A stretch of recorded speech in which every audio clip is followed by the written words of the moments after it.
Hello, I'm Tom DeLong, and thanks for joining us live today. This quote above me actually happened to me this past year. I sometimes call to the stars a science fiction Disney, but for adults. I vet everything 3 times before I mention it on the air. If I can't vet something 3 times from a credible published source, I don't speak about it. And that's journalism 101. That's what they teach you in school when you're first starting out. You don't go with one vetted source.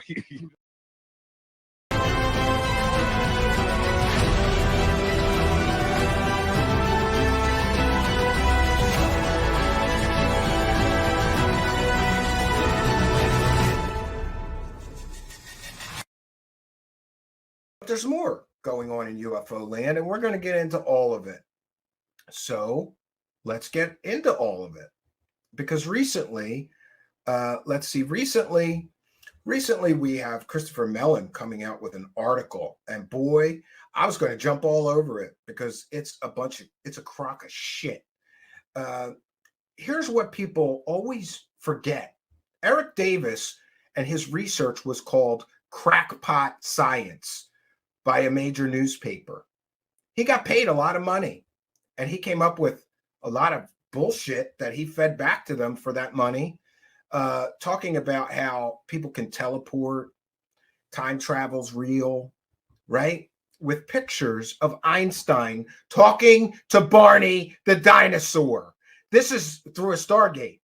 This is not a credible scientist. And all you people with these goddamn Wilson notes, the man himself who the notes are about, Admiral Wilson, said that the notes are, quote, a work of fiction. But it doesn't stop the UFO grifter squad like Project Unity, right? It doesn't stop the grifter squad like Project Unity from grifting onto the story. Oh, there's an update, right? There's an update. Oh, Christopher Mellon said that Eric Davis, indeed, he wrote the notes, so they must be real, right? No, that doesn't prove anything. It proves that he wrote the notes. And by the way, Project Unity is the worst garbage peddler that I've ever had to listen to. Because everything that he does is from a believer family. Doesn't matter how ridiculous something is, as long as it supports his already drawn conclusion, then he's okay with it. And we're going to put our fair use banner, and we're going to go over his short piece, which is filled with facts, not in evidence. He just says things like they're facts. And they are Project Unity. And by the way, who else is Project Unity push? People like Ross Coulthart, who we caught selling a 100% provably fake story. Great job, Project Unity. Great job vetting. And so we're going to share his video on this Christopher Mellon garbage peddled piece. And it's fair use because we're going to be discussing all the times. We're going to be discussing how stupid this is, how ridiculous this is. Oh, breaking news. Nice clickbait title, garbage peddling, right? Oh, let me do this one more time. I always do that. I'm going to make sure that we have the audio for sure. Breaking news. This is breaking news only to UFO dorks like Project Unity. It is. Well, Merry Christmas, everyone. And I have an early present for all of you. Recently, Christopher Mellon, and when I say recently, I mean literally tonight on Christmas Eve, Chris Mellon, the former Deputy Assistant Secretary of Defense for Intelligence, wrote an article published on his own website, and links will be in the description box below. And within this article... Oh, we're already got to stop you there, Mr. Project Unity. Did you happen to ever listen to his cousin, William Warner, talk about Christopher Mellon and how the whole Mellon family are CIA shills, that they are disinformation agents, and how he believes that Christopher Mellon is being used as a pawn in a larger game? Oh, you left that part out because that doesn't support his narrative, right? Doesn't support the narrative. We'll just leave that part out. Christopher made a stunning acknowledgement that I don't think anyone was expecting him to make. He acknowledged, It's so stunning that no major newspaper covered it. It's so stunning that no major media outlet covered it. It's so stunning. No, it's not stunning. This is clickbait garbage. that Dr. Eric W. Davis, the Department of Defense astrophysicist, who is well known in the UFO community for his research, his contributions, his government affiliations.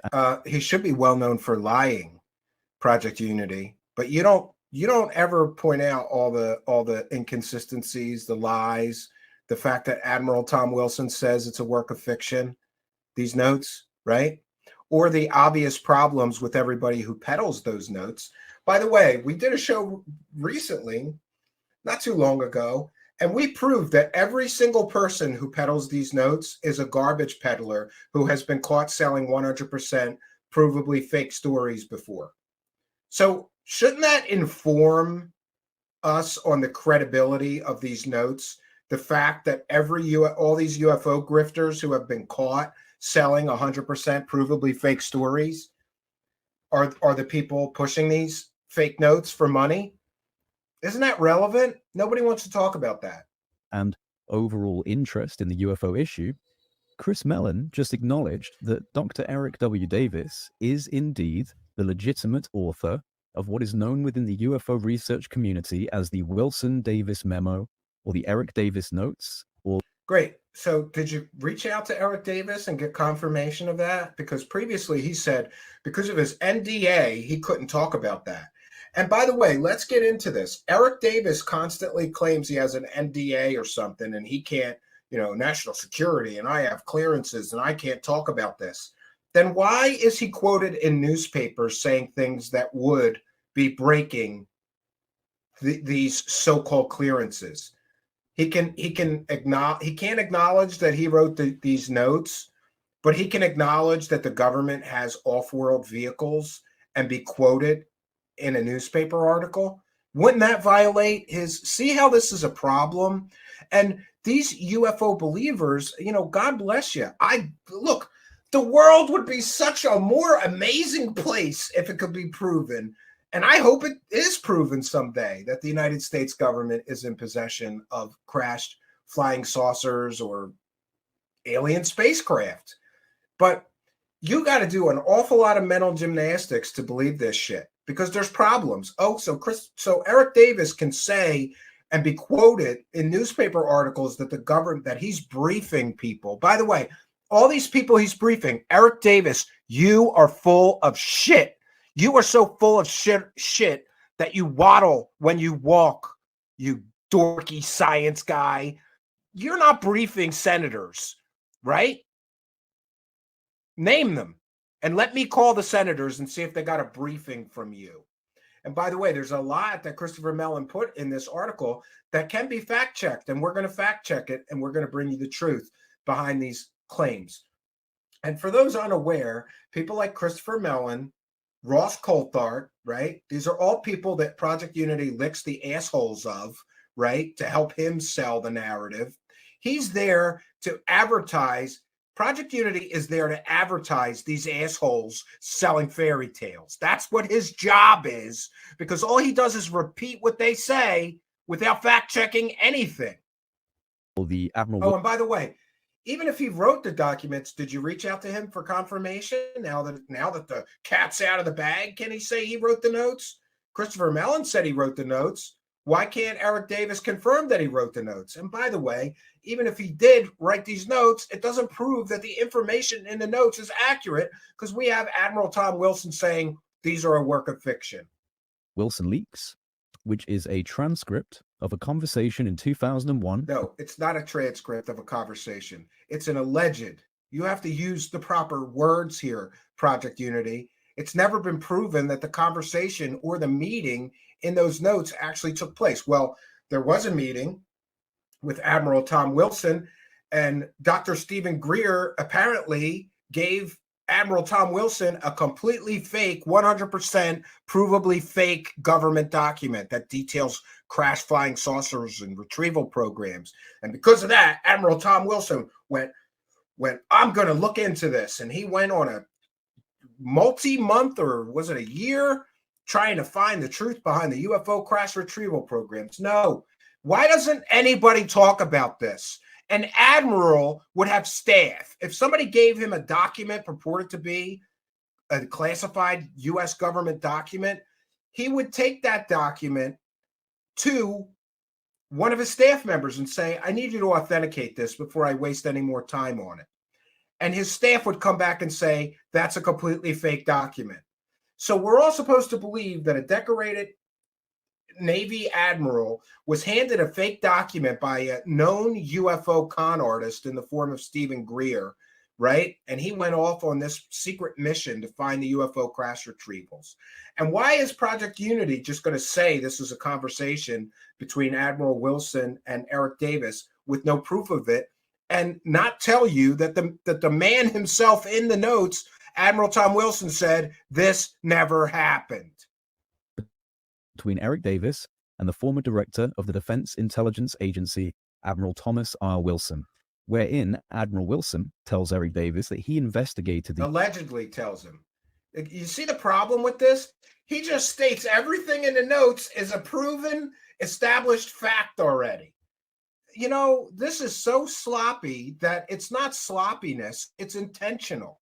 He intentionally didn't say allegedly or purportedly or any of that. He's just going to state everything in this like this really happened.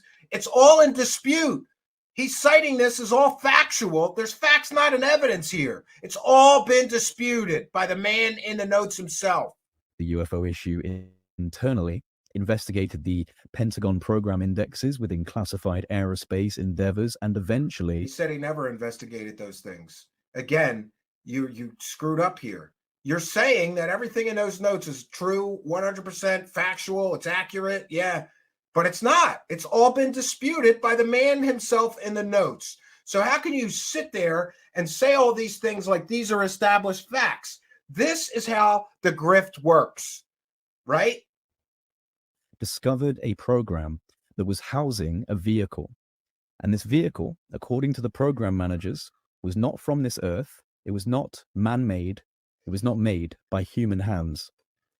This was essentially a good faith meeting with the Admiral, but he was denied access to the actual program. He was not denied access to anything, according to him. The notes say that he was denied access. Great story. It's a fairy tale.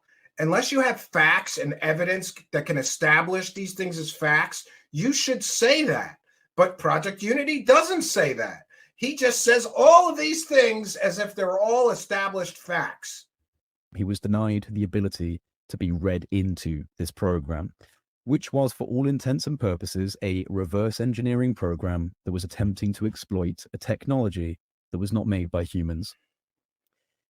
These leaked transcripts between Eric Davis and Admiral Wilson... By the way, who leaked them? Well, we know who leaked them. They purportedly came from the estate of Edgar Mitchell. Have you, Project Unity, contacted Edgar Mitchell's family? Because guess what? There's absolutely zero proof that they came from Edgar Mitchell's estate. No one has proven that yet. See the problem with this? They got to go fast and loose with the facts, and they have to do the lie by omission. Just leave out that the Admiral says this is a work of fiction. Just leave out that no one can verify they came from Edgar Mitchell's estate or where they came from. Wilson were retrieved from the estate of the Apollo 14 astronaut, Dr. Who? Again, facts not in evidence. No one can clearly establish with facts. Show me a statement from Edgar Mitchell's surviving relatives that confirms that these notes came from his estate. You can't and you won't. Again, lie by omission, again, stating things as facts when these facts are in dispute and not in evidence. Edgar Mitchell, when he passed away. And since they were released online, they have been a point of contention within the UFO research community, with some believing the notes are authentic and others believing it to be a clever hoax. Whilst Eric Davis has never confirmed personally on the record that he authored the notes, he has, over various interviews, given very strange no comments that have never been considered as reasonable dismissals of the notes. Oh, well, of course, then he's got to deny it. That means the notes are real. You know, it's a leap of faith, and you have to jump through an awful lot of mental gymnastic hoops to believe that this shit is real. But that's what these people do. Notes, but more so reinforce the idea that the acknowledgement of the notes being legitimate has attached to it extremely sensitive national security implications and potentially classified information.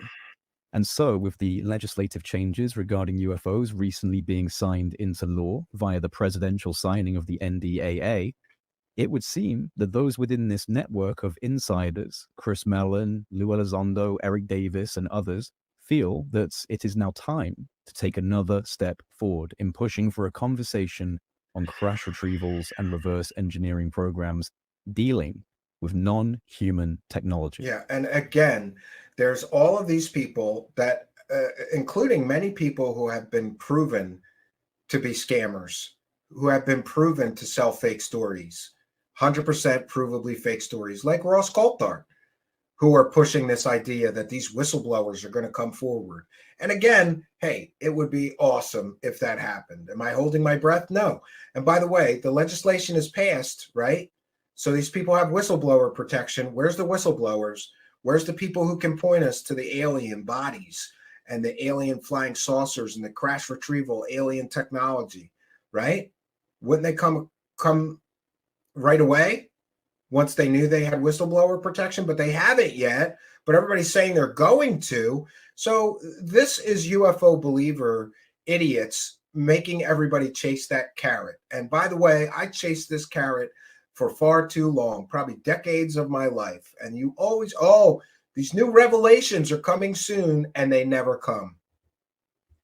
And so, on Christmas Eve, Christopher Mellon writes an article that has been published on his website, and in this article, he states the following. Even before this whistleblower legislation was signed into law, credible individuals were providing Congress information alleging that the U.S. government has recovered extraterrestrial technology. What credible individuals, Christopher Mellon? What credible individuals, Project Unity? You know, here is the problem. When you're selling a fairy tale, it's easy if you just don't provide actual proof of that. There's no proof of that statement. Alleging that the U.S. government has recovered extraterrestrial technology. So who are the credible individuals? Name them, Christopher Mellon. You know, this becomes a game of bullshit chicken. Like, they bull so much and nobody stands up and says, I'll play bullshit chicken with you. Who are the credible people? Who are the credible individuals providing Congress with information alleging that the U.S. government has recovered extraterrestrial technology? Name them. But they won't, and they don't, because this is all fairy tales. This is all, and by the way, given his connection to many, let's just say, alphabet soup agencies, you know, the DIA, the CIA, the FBI, all those agencies, I don't trust a word that Christopher Mellon says about any of this. He needs to come with proof or not at all. But because these people can't give you proof, what they do to keep everybody interested and active and chasing that carrot is they give you fairy tales with no evidence and no proof. By the way, what is this proof that Dr. Davis is the author of the Wilson Davis memo? He doesn't provide any. He just says it. And how does Eric Davis feel about this? I think Dr. Davis should be put under oath in a deposition, and he should have to answer under oath about all of this. And I have a feeling it's going to go kind of like Corey Good's deposition if that happens. This process began in 2018 when I brought astrophysicist Dr. Eric Davis to Capitol Hill to meet with staff from the Senate Intelligence and Armed Services Committee. What were the names of the people that you brought Eric Davis to meet with? Can we have the names? You know, and then this is what happens. When you call these people on their bull, they cite national security. Oh, there's NDAs. There's always some excuse or some reason, right? If this was credible, we would have the names of the people, all of them. And then anybody, that's how you know this is fake. Because if this was real, we'd have the names of all these people that have been involved in what Christopher Mellon is saying, we'd be able to go and fact check Christopher Mellon. But isn't it convenient that these people write articles like this where you have zero ability to fact check what they're claiming? You have zero ability to be able to make sure that what they're saying is real information and not made up fairy tales. And by the way, Christopher Mellon was largely involved in TTSA, which was a techno scam, an investment scam. And so was, let's see, Lou Elizondo. They promised everybody a spaceship while they were soliciting public investments. Where's the goddamn spaceship, Christopher Mellon? Where's the by the way, where's the goddamn spaceship, Christopher Mellon? I'd like to know. Wouldn't you like to know where the spaceship is? I sure would. That was another fairy tale of theirs, the spaceship. But we're all supposed to forget about that. We're not supposed to remember, and we're not supposed to ask them about it. And by the way, I want to thank Stephen Greenstreet for this excellent clip. Now, goddamn it, Bobby. I don't care what Chris Mellon said on Fox News. You're not giving money to that blank 182 fella. But Dad, they promised to build a spaceship. No one's building a spaceship, Bobby. But the Daily Mail reported that. Those people are all insane. Yeah. So it's important. Listen, I want to believe that the United States government has crash retrievals. I really do. And by the way, if you really have a conversation about this with somebody that really actually knows what they're talking about, like Jeremy Rise, the alien scientist, or a few others, and by the way, those few others are off in the shadows. They're not public people, but there are people with credible information that there is something to all of this. But these are not the credible people. Project Unity is about as credible as a crackhead asking you for gas money while holding a gas can on a street corner, right? And Christopher Mellon has been caught with UFO fairy tales before, like TTSA, like we're going to build a spaceship with a revolutionary power source that will change the world. Just invest in our company. You have to consider the source of who is bringing you this information. You can't just blindly accept that they're telling you the truth, especially not when you can prove that they've lied to everyone before. They have lied to everyone before. Why do we believe them now? Right? Credibility matters. And their past, if you can prove that they've lied about things in the past or been involved in scammy shit like a techno scam to scam the public out of investing money into an organization to build a spaceship and then they don't build shit, that's important. This is important information. And you should be able to, you should be able to know how credible this information is by how credible their previous information was. About as credible as a crackhead. Dr. Davis, author of the famous Wilson Davis Memo, provided specific information lending credence to sensational reports that an official US government program is actively seeking to exploit recovered technology that was fashioned by some other species, or perhaps advanced AI machines. Well, that's new. Now we've got, it's not aliens, it's advanced AI machines that crafted these things. But, again, where's the proof?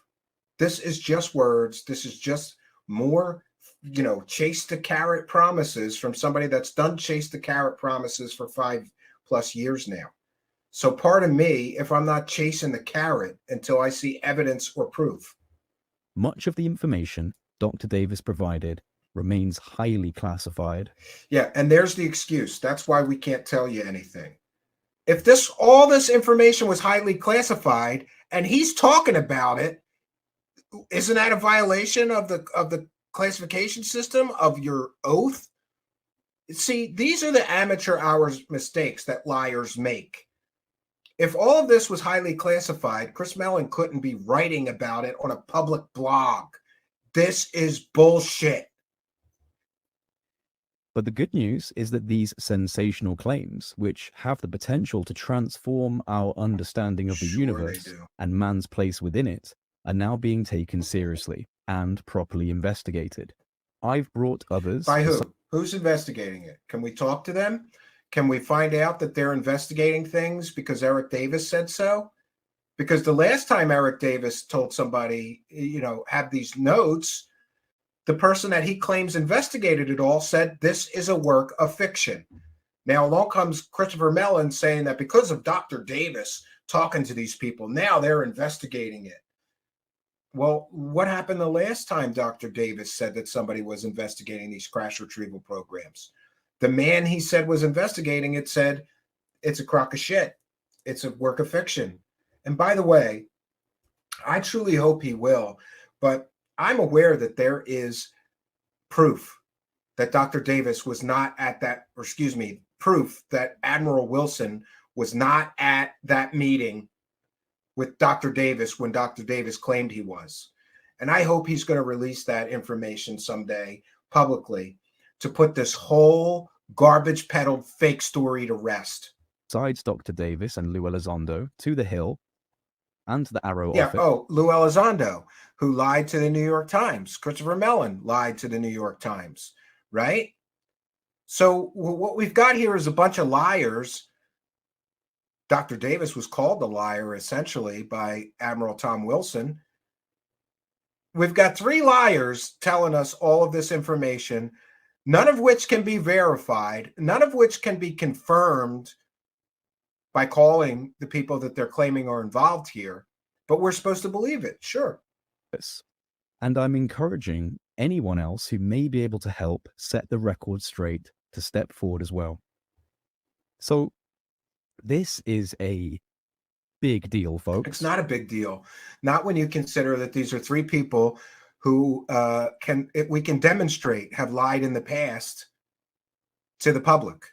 We can demonstrate have been involved in a techno scam, right? And Dr. Davis was an employee of Putoff who was involved in the TTSA techno scam. By the way, we've seen evidence that Dr. Putoff was involved in other techno scams in the past.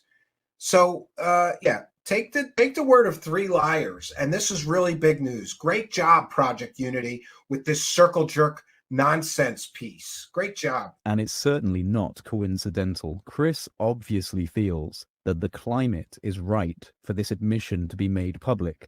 And so now everyone knows what some of us have known for a while now.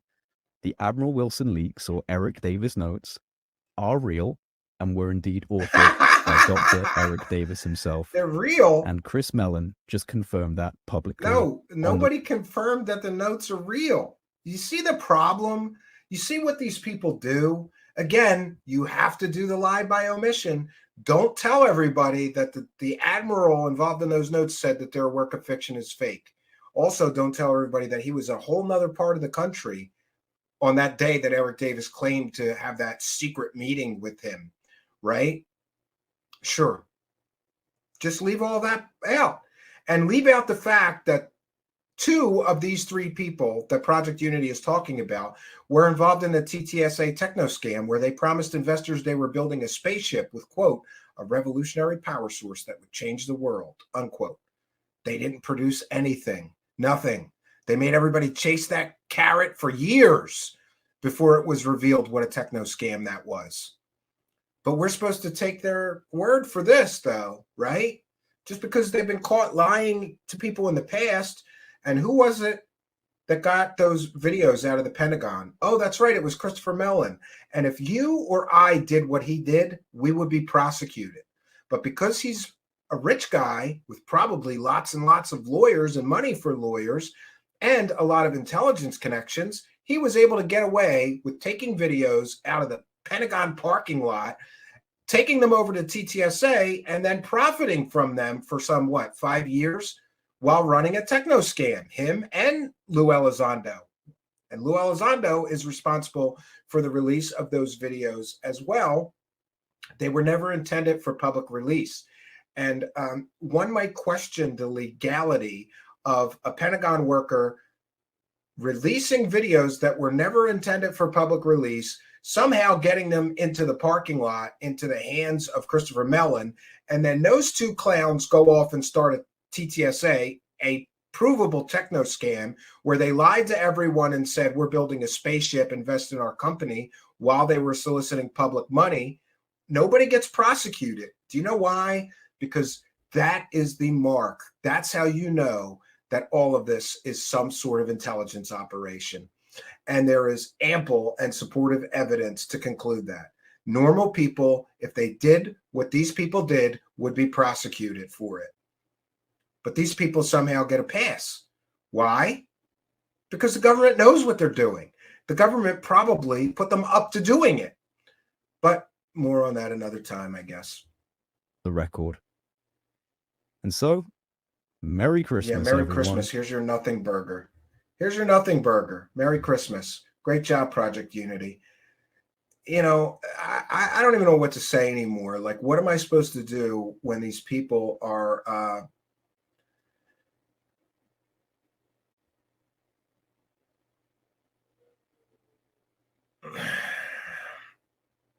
great. I'm sorry, losing my train of thought here. So let's get into the next thing. Everybody's asking me to cover this Las Vegas UFO video, and I didn't. And there's a reason I didn't. I didn't because I knew when I looked at it that it was not a solid UFO. And here's how you tell that. In this Las Vegas UFO video, there's spotlights, and they're crisscrossing the object going right through it. They are not stopped by the object that appears to be in the sky. That's how you know that it's some form of optical illusion or light reflecting off of clouds or something like that, and not a solid object. Spotlights don't go through solid objects hovering in the sky. The spotlight would be stopped on that solid object. So I didn't do a debunk on this, but Mick West did, and his debunk was excellent.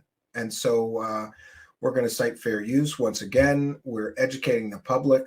Mick West does great work. I'm always perplexed by the believers who attack him so much because, he shows you when things are fake. Do you want to just live in a fantasy world where lights up in the sky is an alien spaceship? I guess you do, because people attack Mick West when he shows them exactly what a UFO is sometimes, an ordinary earthly occurrence.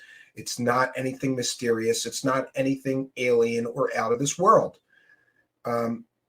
So we're going to cite fair use. We're going to use this video to educate the public about what is clearly, my friends. Let me do that again. Always forget this stupid share audio button. Clearly not a UFO. It's an IFO, identified flying object. All right, let's get into this. A lot of people in Las Vegas saw these interesting lights in the sky. They looked like a huge UFO hovering above the clouds. I was initially confused by it, but then Taivan Tuntija posted on Metabunk that it looked like light pillars seen from below. And TC Thomas 51 on Reddit matched a couple of the light shapes to a map of nearby hotels. And this is actually what it is, light pillars. Since it creates a small map of the city in the sky, I'm going to call it a light pillar map.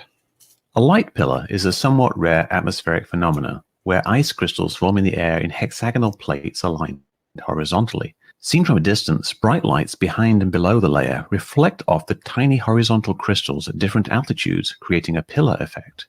Most commonly seen with the sun, you also see it quite dramatically with bright building lights at night. Yeah, and it's an interesting phenomenon, but it's nothing mysterious. It could be explained by science. It could be explained by physics. From below, the reflections are generally not that visible as they get lost in the light pollution. But if you have a light shining straight up into the layer, then it will reflect straight back down off millions of ice crystals, and you'll see that light seemingly reflected off the sky. What you're really seeing are vertical pillars of light, probably each 1,000 feet long, but viewed from underneath, so all you get is a bright spot for each light. In Las Vegas, there are lots of lights. Some of them point straight up to illuminate the sides of the casinos. These are called uplights or uplighting. So when we look up in Vegas into the... All right, we're going to address this then. This is great. Stephen, my friend, you may find you will not be as well loved if you continue down this path of full-time, full-on skeptic. So show me something real then. Asians, espadas. Show me something that we can't, come up with an explanation for. Show me something alien. And if you can't, then don't judge me. We look into these things and then we report on what it is. If it's fake, it's fake. I'm not going to pretend it's something that it's not. You are embracing people who shill for the establishment, like Mick West. Is he wrong here? He's 100% right in this debunk. 100% right. Proven with science and facts and evidence. So I'm wrong? Mick West is wrong? Is that really aliens? No, it's not. Why would you want to live in a delusional fantasy land where fake things are called spaceships? This is what I get.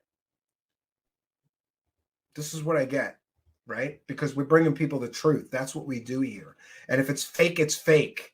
I'm not going to sit here and pretend it's aliens like Project Unity or some of these other UFO circle jerk clowns. And if you don't like it, go to another channel. Go to a fantasy channel where you can hear fairy tales every night. We don't do fairy tales here.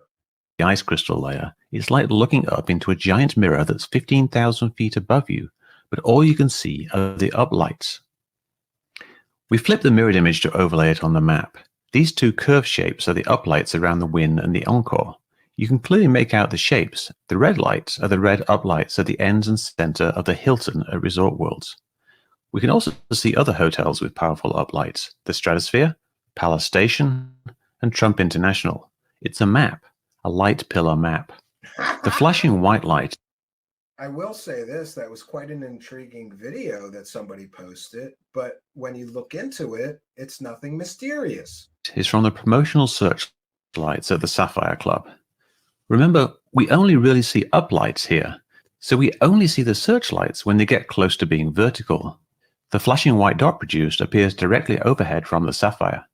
It's not glinting off anything, it's just a bright uplight that's only occasionally vertical. Again, it's just these four spotlights, and since the image in the sky is like looking at a map of the city or looking down from 15,000 feet, all we see is an occasionally bright dot. And we can see the spotlights go right through the object. If it was a solid object in the sky, the solid object in the sky would stop the searchlights. They don't. Therefore, it is a light artifact. It is a reflection of the clouds. In other words, it's not a UFO. It's not a solid object or spacecraft in the sky, as many people tried to claim. Exactly where the Sapphire Club is on that map. If you don't know there's a light pillar map, this gives the illusion of the searchlight glinting off something. But when you think about the scale and looking down from 15,000 feet, it makes sense. This is something we've seen in the past, but it's rare to get such a great example. There's only two other good examples I know of. One from Shenzhen in China, where we see a little map of the city from above. Is that a UFO and a spaceship too? Should I pretend it is? Because you want to believe that aliens are invading or coming here or whatever? Or do we have to look at things with facts, science, and, discernment? Viewed from street level, the Chinese meteorologists describe this as warm night light pillars. The other example is from Ura in Finland, where again we see a map of the city lights, this time with visible roads. Meteorologists describe this one as perhaps the only example of such a thing, but I think the Vegas light pillar map is pretty close, except all we see are hotels and a strip club. Why bother to explain something as simple as reflections off clouds? Well, it's not really that simple.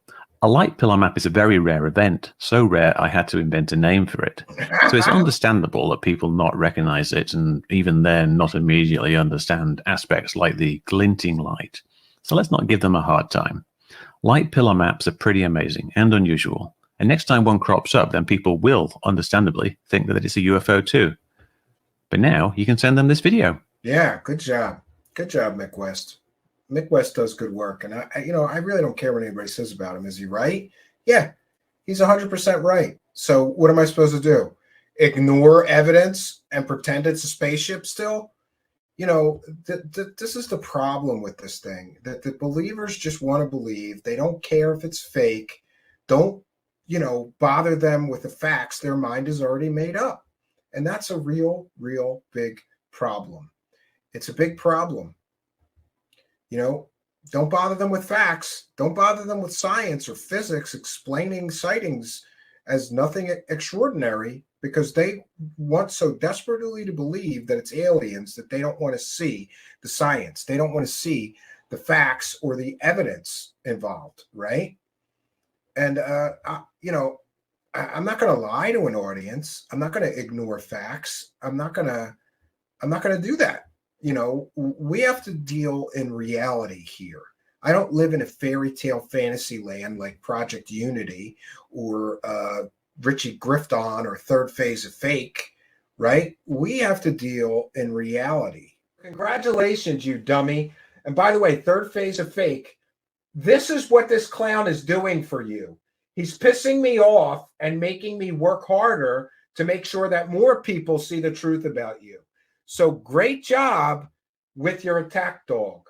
He just caused hundreds or maybe thousands of more people to see that documentary about your fakery and fraudery by bringing this all back up again. Great job. Great job, Third Phase of Moon. He's doing a great job for you. So here's what we're going to do. We're going to take a short musical break, if I can find the right bumper, which I believe I can. We're going to take a short break, and when we return, we'll take some questions and comments from the live chat, and we'll do another wrap.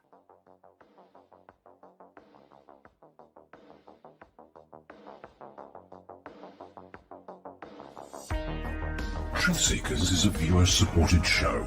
Wonderful people like you who enjoy this show send pledges in the form of super chats, super stickers, super thanks, PayPal, or Cash App.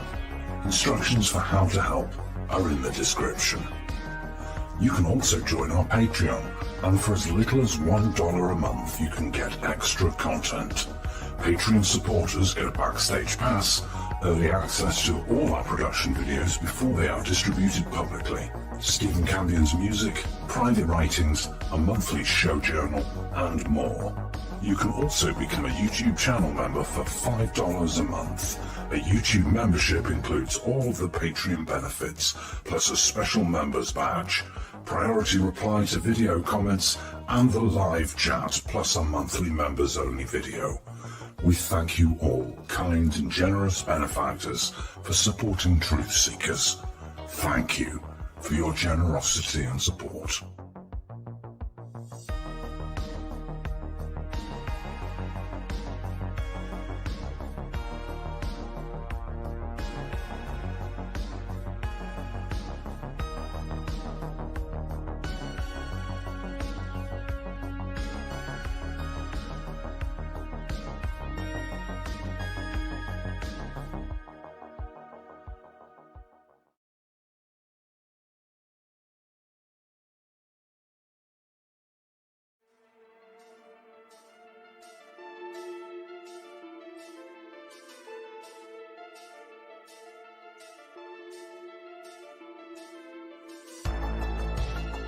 Thanks for being here. This is Truth Seekers with your host, Stephen Campion. Please rate, like, and comment on our videos or podcasts. If you are listening to an audio podcast, please rate us 5 stars to help us rise in the search rankings. If you are watching on YouTube, please like, comment, and subscribe to our channel. If you're listening to an audio podcast, we love and appreciate you listeners, but you are missing the live tapings.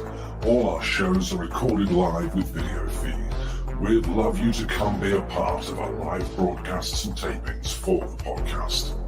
Head on over to YouTube, click the search tool, the little magnifying glass, put Truth Seekers, one word in the search bar, and hit enter.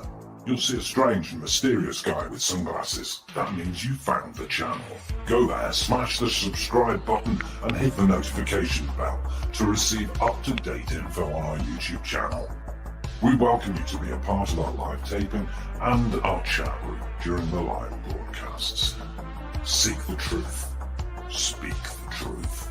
This is Truth Seekers. Truth Seekers. Truth Seekers.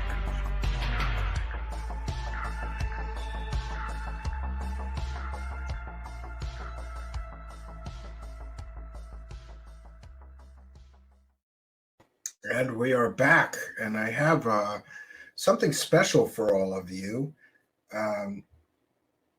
Some of you know Kari has been working on a docu-series for some time, and boy, now I'm trying to find it. I have a trailer for that. At least I thought I did. Yes, I do. So we have a trailer from that project to share, and it's a short trailer.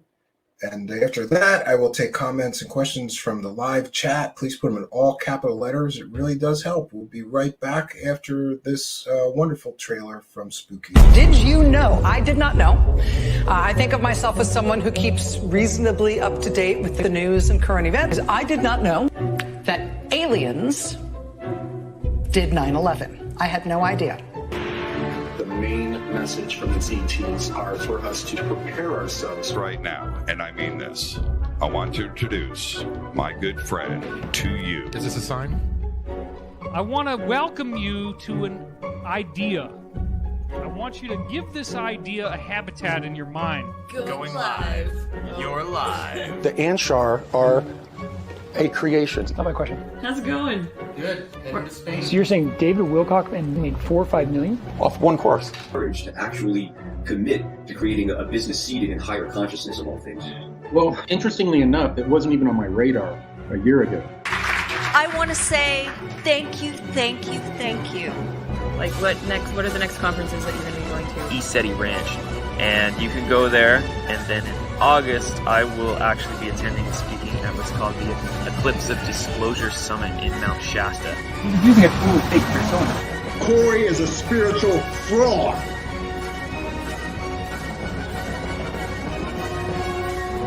Love you, Bill. We want you. What are the lies that my client put out there? Let's go through that. This feels like the Johnny Depp Amber Heard. I would be Johnny Depp. What would happen if all of this turns out to be true? Well, we will soon find out. What does it matter if it's real or not? The Dark Alliance. And many people have asked me a lot of questions about this project, but it's Spooky's project, and I think it's best if Spooky answers any questions.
Greetings and salutations, friends, and welcome back. We are doing a very special broadcast tonight because, it's like whack-a-mole. Stories are pretty much proven to have some meat on the bones or to be a garbage story. And the Wilson documents is one of those stories. It came along and people, most specifically Richard Dolan, made thousands and thousands and thousands of dollars with some notes that no one can prove who wrote them. The person who everyone says wrote them won't comment or admit that he wrote them. And the other person mentioned in the notes, an Admiral Tom Wilson, has vehemently denied that he ever met with this Eric Davis, who is excuse me, I have to be very clear. 1 second.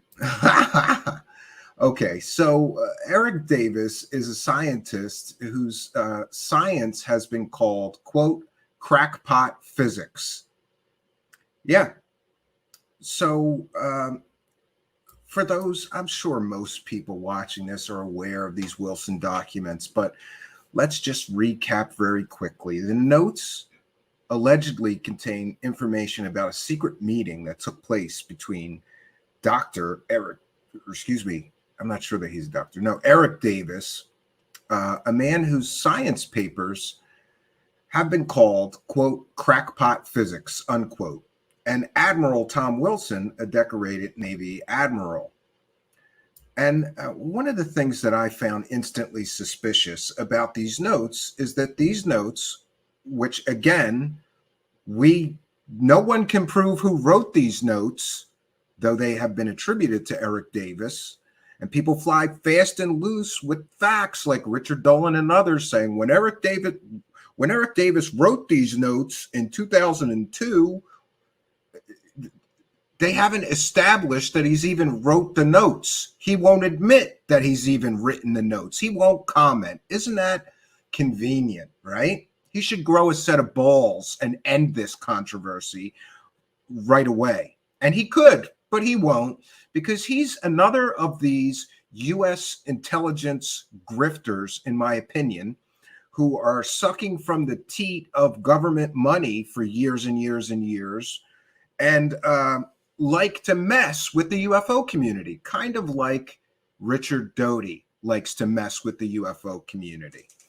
So the notes seem to suspiciously confirm many things that UFO believers already strongly believe, that there is a secret group either within the United States government or within private industry working with government that are in possession of alien technology from crash retrievals and that are back engineering the alien craft or debris and even studying alien bodies, some say. The problem, of course, is that no one pushing these notes as true has any real evidence that those core beliefs held by many UFO believers are actually indeed true. There's just no facts and evidence to establish that those core beliefs are true. But somehow along come these notes, which conveniently confirm all of those core beliefs are true. I find that incredibly suspicious. And if you know your UFO history, you will know that we have all been here before. We have been here before with something called the MJ-12 documents, which now I firmly believe were put forward by Richard Doty and other members of the U.S. government to mess with the UFO community, to confirm, yeah, those aliens are real. Yeah, there's alien crash retrievals. Those documents, the MJ-12 documents, largely did the same thing that these Wilson documents did. Now, those documents were released decades ago, and still to this day, they have not been proven to be real or true documents. However, there is substantial and supportive evidence that they were faked. Is it going to take decades before these documents are proven likewise to be likely fake? Probably. You see, and one of the main problems here is that no one pushing this notes as true has any real evidence that these notes are real. They have to do all kinds of mental gymnastics, ignore Admiral Tom Wilson's denial. Oh, the notes said if he was asked about this, he would deny it. Well, wouldn't a hoaxer put that in there to cover? But we're not supposed to talk about that. So, you know, while people keep saying that Eric Davis wrote the notes, that's another great point. He won't admit that he did actually write them. In come the excuses for him. Well, he's got NDAs and he's got government contracts and a secret clearance and he can't talk about them. He can't admit it. He'll get bull. This man isn't violating any NDA or security clearance by telling the New York Times that the United States government is in possession of crashed alien spacecraft, but somehow these notes would violate that. Do you see the problem here? It's a convenient excuse because I believe that this whole story was cooked up by a bunch of people colluding to make money. Isn't it convenient that Eric Davis can tell the New York Times that the government is in possession of crashed retrieval, you know, craft not of this earth, and that doesn't violate any security clearance or NDA or anything, top secret anything? That's not top secret, but what's in these notes, which is largely the same kind of claims, somehow he can't comment on those. And while he's running around not commenting on even admitting if he wrote the notes or gave them to Edgar Mitchell, all of his UFO buddies are running around making money out of this story. Isn't that convenient? We also have to be very careful in that everyone who is claiming that these notes are true is essentially accusing a decorated Navy admiral of felonies, of Espionage Act violations. If you're a Navy admiral, you can't just talk to some rando scientist whose science has been called, quote, crackpot physics, and tell them all about all these secret projects that you were looking into without violating your security clearance, in which case Admiral Tom Wilson will have committed felonies and a violation of the Espionage Act. So all of these people that are profiting from this are accusing a decorated Navy admiral of felony leak of classified information and then lying about it on top of it. Now, to me and to many, that would be a form of slander, claiming that someone did that with no evidence, no verifiable proof. But that's exactly what has happened here. And every UFO profiteering huckster, those I call the UFO whores that have made money out of this story, are doing exactly that. Saying a decorated Navy admiral is lying through his teeth and he leaked that information. He had this meeting. Admiral Tom Wilson's denials are very clear. He calls these notes a work of fiction. He claims he didn't even know who Eric Davis, he couldn't know who, he said he didn't know if he even knew who Eric Davis was, but he may have met him somewhere along the line, both working for the government. But he said these meetings never took place. So we have a set of notes leaked from the Edgar Mitchell estate, allegedly leaked, right? Got to be careful with that because to this day, no one who is profiting from this story and pushing this story, no one who claims these notes are real and were leaked from the Edgar Mitchell estate has proven with any evidence that they were indeed leaked from the Edgar Mitchell estate. People just keep repeating this. These notes were leaked from the Edgar Mitchell estate. These notes were leaked from Edgar Mitchell. Prove it. They can't even prove that these notes were ever in the possession of Edgar Mitchell. And they haven't yet. But that hasn't stopped them from running through, getting those UFO dollars, right? So who got them from Edgar Mitchell's estate? Why can't any of these UFO profiteering hucksters telling everybody these notes are real tell us the name of the person who got them from Edgar Mitchell's estate so that people that are a little bit better at their jobs here and are a little more skeptical and actually care about evidence and facts can go interview the person who got these notes from Edgar Mitchell's estate.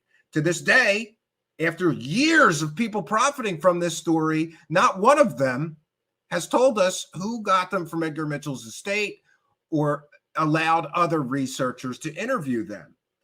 Who confirmed with Edgar Mitchell's family members that these notes ever came from his estate? No one. No one.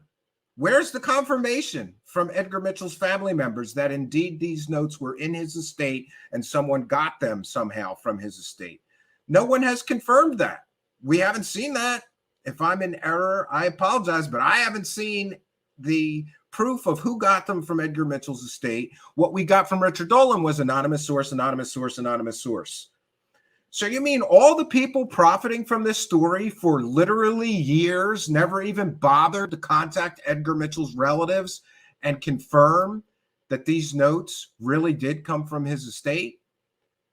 So we have an anonymous source who somehow got the notes from Edgar Mitchell's estate, and another, up until recently, anonymous source who leaked them to Grant Cameron and Richard Dolan and others who ran with them to make money, right? And then, of course, we have the NRO document, which is very important here because this entire story begins with Dr. Stephen Greer met with Admiral Tom Wilson, right? And Dr. Stephen Greer is less than critical, right? Excuse me, less than credible.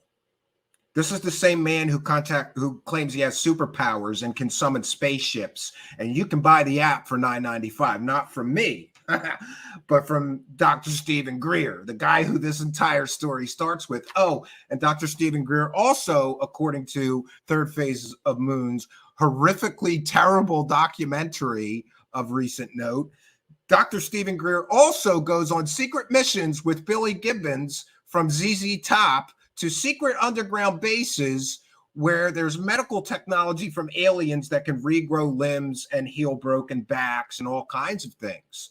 And Dr. Stephen Greer also makes ridiculous, nonsensical claims like briefing President Trump, briefing Vice President Pence, both of whom deny they ever had a briefing from him. Oh, he also claimed that he briefed the sitting CIA director at the time, James Woolsey, who categorically denied that happened. But we're all supposed to believe that this story that begins with a known UFO huckster like Stephen Greer is somehow true. And the basis of the story, it's changed now. It used to be that Dr. Stephen Greer had a meeting with Admiral Wilson and he showed him this top secret NRO document. And Admiral Wilson was so shocked by the information in that NRO document that he went on a secret mission to find out where these alien crash retrievals were really being housed within the government, who knew about it, and who's working on it, and what's the scoop. He went on a 45-day mission to find this crash retrieval program that Dr. Stephen Greer told him about, and those documents that Stephen Greer showed him confirmed. But there's one huge problem with this, the way the story used to go. Now they're changing it because as the very, very shaky legs that this story is standing on start falling apart, they have to change the story. So the story used to be Dr. Stephen Greer showed this Admiral Tom Wilson this document, and he was so shocked by that document, he went off on this mission to find the crash retrievals, and then eventually had this meeting with with Dr. Davis. So they've changed the story. And there's a reason that they've changed the story, and that is because the NRO document that the whole story used to be based on was proven to be a complete and total fake document. So it doesn't make any sense then when you know the document that Dr. Stephen Greer allegedly showed this admiral, and then we find out that it's a fake top secret document. It's not real. It's not real. It's only real in the land of Dr. Stephen Greer's make-believe imaginary world, just like he's briefing President Trump, just like he's briefing Vice President Pence, just like he's briefing a CIA director, and just like he knows all about a free energy company, that the entire company in the state of Michigan got killed. Oh, great. That was all fake too. And so is him briefing the president and the vice president and the CIA director. Do you see where we're going with this? And Dr. Stephen Greer shows a decorated Navy admiral, a man at the highest levels of the Defense Department in the United States government, a completely and totally easily proven 100% fake document. And that made an admiral jump into action to find these UFOs and these crashed aliens. Man, you see how improbable that is? Because you see, my friends, a decorated Navy admiral would probably take one look at the document and realize it was fake. But before he went off on 45 days, do you know how valuable an admiral's time is and how much work it takes to be an admiral? Go talk to some. They have pretty full 12-hour days, right? Managing the Navy. We're supposed to believe that a decorated Navy admiral took one look at a 100% completely fake document handed to him by a UFO nutter in the form of Dr. Stephen Greer, who he only met because Edgar Mitchell wanted him to meet, right? And then he took one look at this fake document and was so impressed with Dr. Stephen Greer and his history of selling fake stories and claiming to have superpowers where he can summon spaceships and aliens, right? That he leapt into action and went to find those aliens. It's ridiculous. If he himself looked at that document, was given a copy of it, even if he himself wasn't sure if that document was real or not, he would simply hand it off to his staff members and say, vet this document, make sure it's real, right? He has an entire staff of people that know all about secret documents and classified this and classified that. Would he have just ran off on a multi-month mission and ignore apparently all of his real Navy responsibilities to go look for aliens based on a fake, provably fake document handed to him by a UFO crackpot like Stephen Greer? That's what we're supposed to believe, friends. And it gets better, though, because the document that the whole story used to be based on before that fell apart was completely destroyed. And it was destroyed by John Greenwald of the Black Vault, who did a whole piece on that document and how fake it was, right? Okay, and we're gonna share some of that today. So we're gonna put up our fair use banner, and I want to. Oh, I forgot. I already forgot. Trying to get better sound bites for the audio podcast. So I just want to say that you're listening to Truth Seekers, which is truth for the masses. For the masses. The masses. Absolutely. So let's get into this NRO document. And it's very important that if you are interested in whether these documents are real or not, you've got to realize that the story has already been retconned, because this document, John from the Black Vault investigated it, looked at it, and said it is 100% a fake document. Let's get into it. Oh, let me put up my fair use banner. This is fair use. We'll be discussing John's video and critiquing the information that he's sharing and educating the public with it. Therefore, this is covered under fair use and is certainly allowable by law. I'm going to share my screen here, and I want to say, people always ask me if there's actually researchers that I trust when they, and John from the Black Vault is on my very short list of people who I believe. He does good work. He does verifiably good work. And where is it at? Oh, no wonder. Let me fix that. 1 second, friends. So he does verifiably good work. I believe that he is 100% accurate in, let me do this on YouTube. Sometimes if I do it from Gmail, it doesn't work out.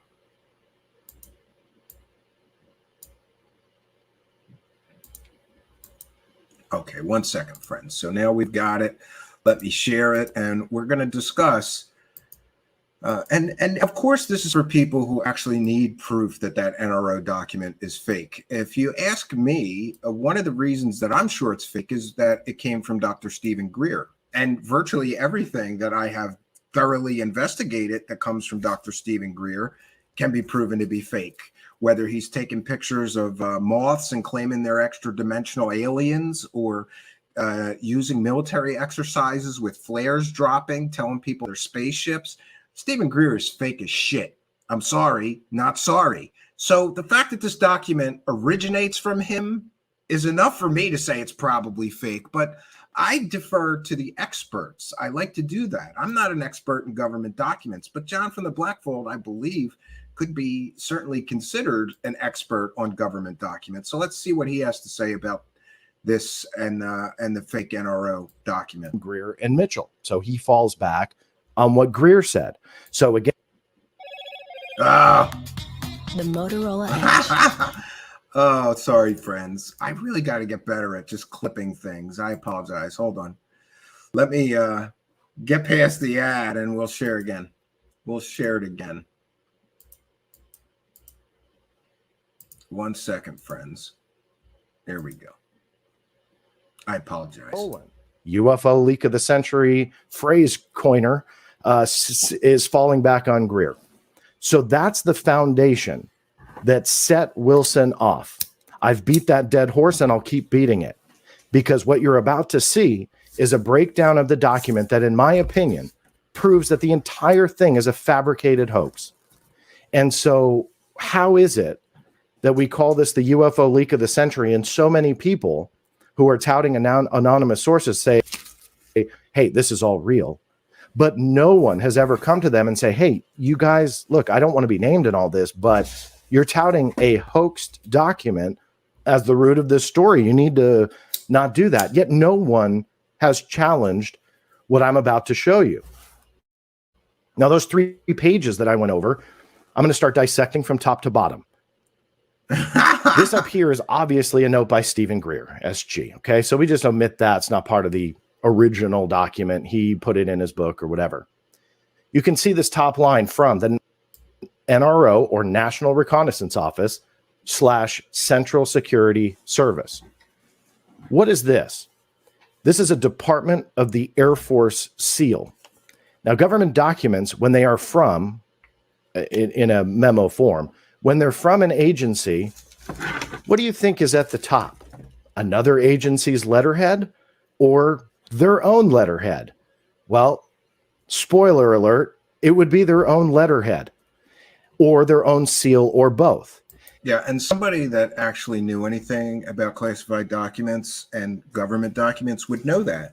But somebody stupid like Dr. Stephen Greer, who is the originator of this document, wouldn't know that. So it's a rookie stupid mistake that somebody made, faking this document that, again, was supposed to be the catalyst to make Admiral Wilson go off on this hunt for the aliens. Some here we have something from the National Reconnaissance Office and a Department of the Air Force seal. I have never seen a memorandum, and I'll show you some real ones from the NRO in these, in any era, doesn't even matter, in any time, an NRO memo that has a U.S. Air Force seal. That, from the top, is already silliness, in my opinion. The status of the document, classified / restricted. Neither one of these, by the way, makes sense on a highly classified document, which this is touted to be, that talks about magic and magi and essentially confirming Majestic 12. That was what Greer is essentially saying. Classified is not a classified designator. It's either confidential, secret, or top secret. Then top secret, you have special compartmentalized information, and that just gets, really confusing, but from there on out. However, classified is not a designator to show a document is classified. Is restricted? Yes, in World War II. It stopped being a designator after World War II and was considered a very low-level classification, but something totally unrelated. They dealt with a lot of, I believe, nuclear information post-World War II. So, this so-called NRO document is from July 1991. And they're using terms that the United States government actually stopped using after World War II. And that means this document is fake. The seal is wrong. It goes on and on, friends. But was stopped very shortly thereafter. So restricted, no. And plus, when you're confirming the top secret, if the MJ12 documents are real, and that's a whole nother video in itself, we know that it's top secret, right? So it wouldn't be restricted, even if they were still using it in 1991. But all of those are just hypothetical, speculative whatevers. The reality is they never used classified/restricted or just classified or just restricted.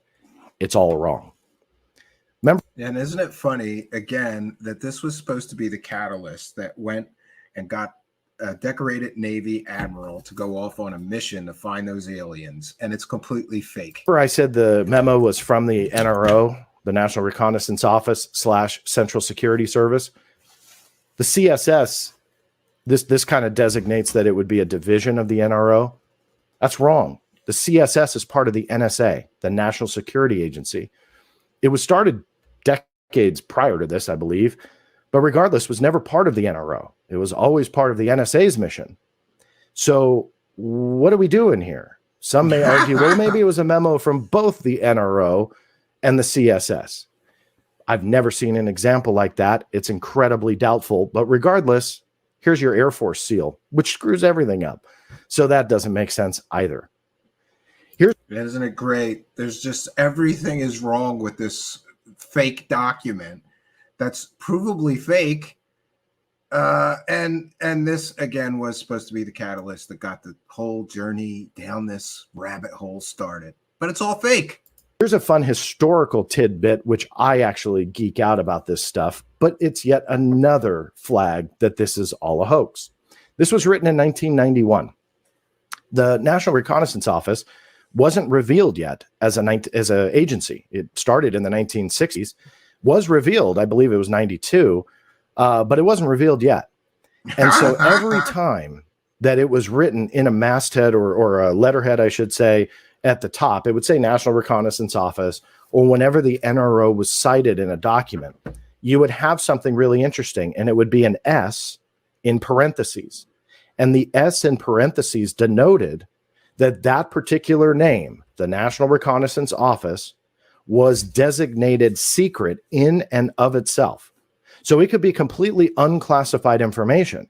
But if the NRO wrote it and their letterhead was at the top, it actually had this, an S in a parenthetical, stipulating that in 1990, the NRO, which was working in entire secrecy, it was not known to be public knowledge at all, again, until years later, they would have to have that secret designator on the masthead.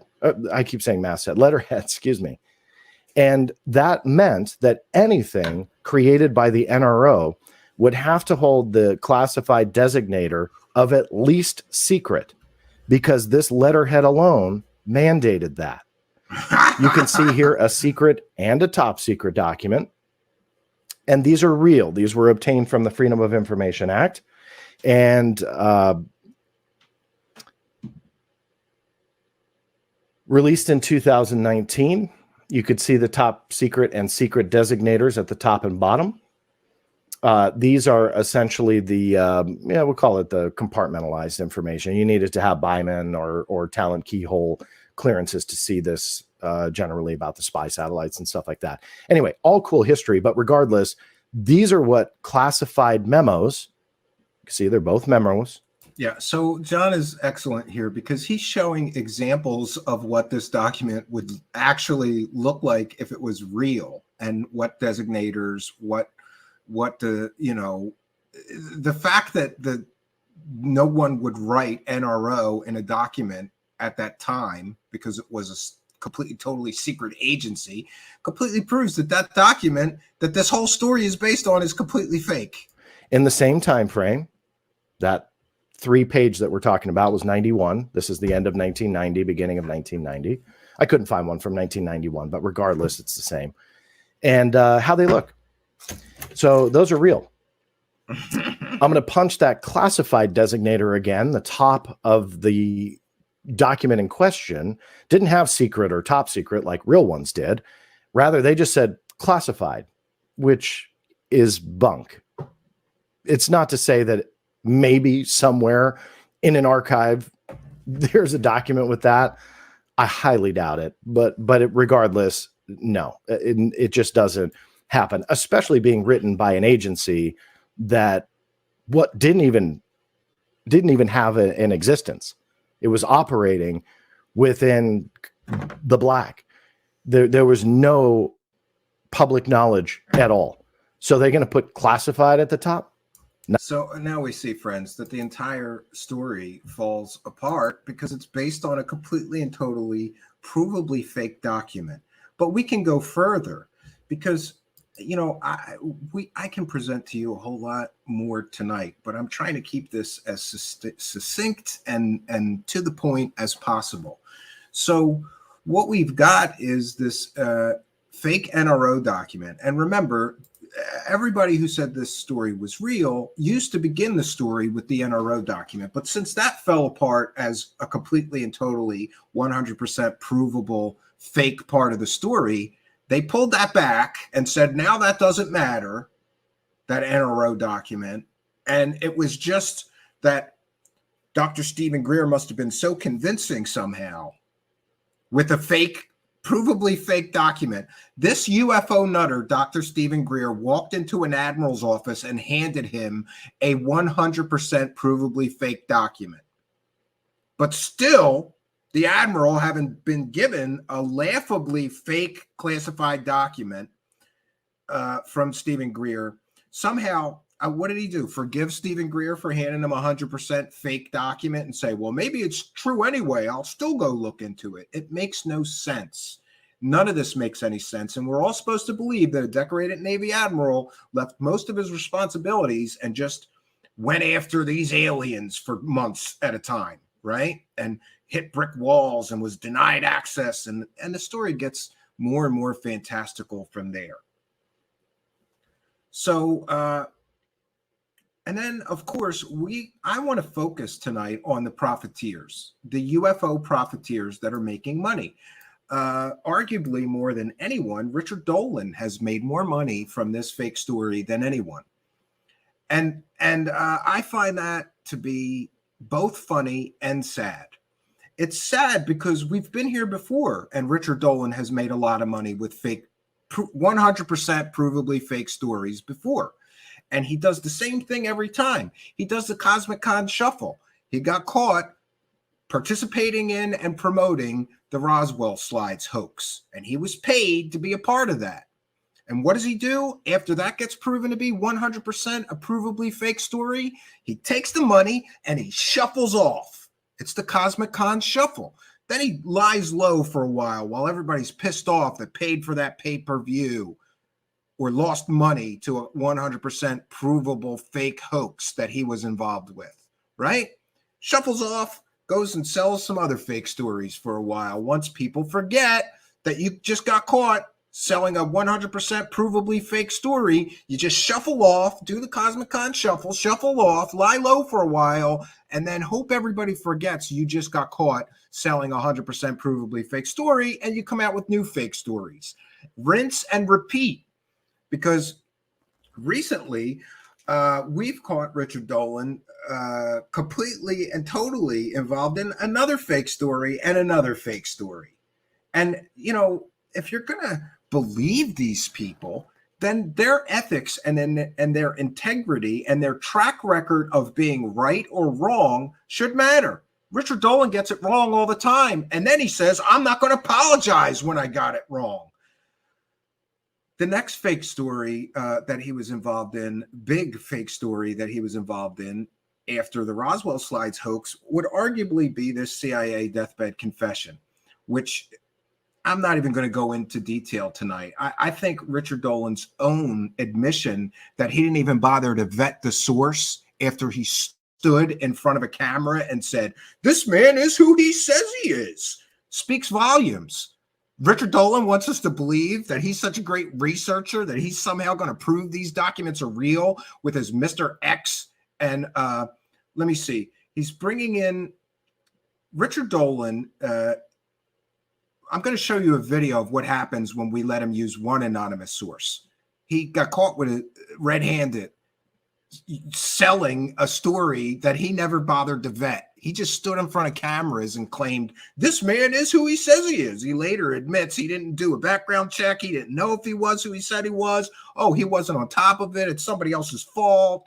You know, excuses. But for these, let's hear what happens.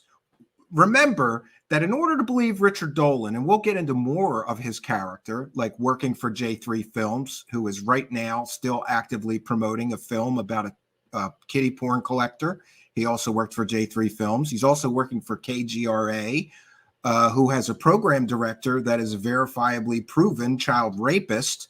You know, I think that morality and ethics matters. We're supposed to believe him and allow him to use anonymous sources to prove these documents are real. The trust me, dude. We're supposed to just let Richard Dolan use multiple anonymous sources on these Wilson documents. Mr. X, you know, he brings in one anonymous source who then brings in more anonymous sources. And then Richard Dolan's also using, I think his chat room moderator or his forum moderator had some so-called proof. Isn't that convenient? A guy who works for him suddenly has some proof to bolster his claims that these documents are real. But mostly Richard Dolan is using the trust me dude philosophy. And see, that only works if we actually trust him. But part of me, I don't trust a man who gets caught red-handed using fake sources and not even vetting sources before standing in front of cameras and claiming this man is who he said he was. Let's see what happens when Richard Dolan gets caught with one anonymous source. And then I want you to ask yourself, if this is what happens when he gets caught with one fake anonymous source, why should we let him use multiple anonymous sources telling us that these documents are real? Let's get into it, friends.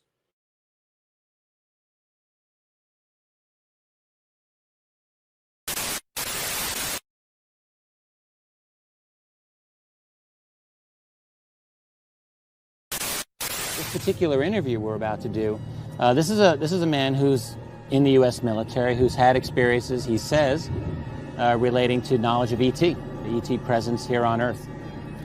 We know he is who he says he was. This is a man who's in the U.S. military. We know he is who he says he was. This is a man who's in the U.S. military. We know he is who he says he was. Is who he says he was. We know he is who he says he was. This next question comes from Stephen Cambion. He wants to know, how do you feel about your participation in this CIA deathbed confession interview? I'm unsure what that is, but many people keep referencing that in the comment section. Now that other researchers have proven, quote unquote, that man was not who he said he was and never worked for the military or CIA. Oh, wow. I guess I should get up on top of that one. I'll just say this. Look, I met him. I met his son-in-law. I got to know his son-in-law pretty well. This man had been a witness back in the 90s for Linda Moulton Howe. Yeah, maybe he was just pulling a yarn. I mean, the way it happened, look, I can't know before I go in to interview someone every single way it's going to turn out. You can't make me like apologize for if I make a mistake. I've made mistakes. What am I supposed to do? Go cower into a cave? Like, it just happened. So this man, if that's true, I promise this because I actually didn't know. I wasn't on top of this. So I'll look into it. And if that's the case, I'll make my own statement. But the thing is, I never really knew what to make of it. I was asked in 2013, the very beginning of 2013, to interview this man. I was told he was an important witness. I'm like, well, okay. It was actually Linda's case, and I didn't want to take it. But the impression that I got, which turned out to be not true, was that Linda wasn't going to do it.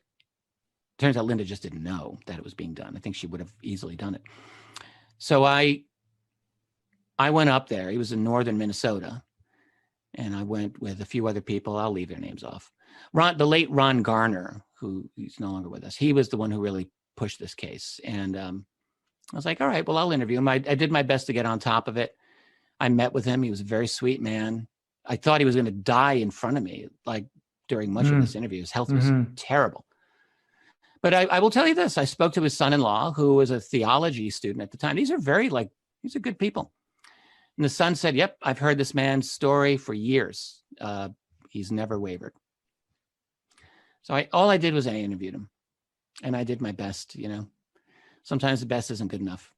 I didn't go through a detailed background check of him. No, I didn't. You know. So if it's been proven to be a mistake, then well, these are the breaks. This is a man who's in the U.S. military. We know he is who he says he was.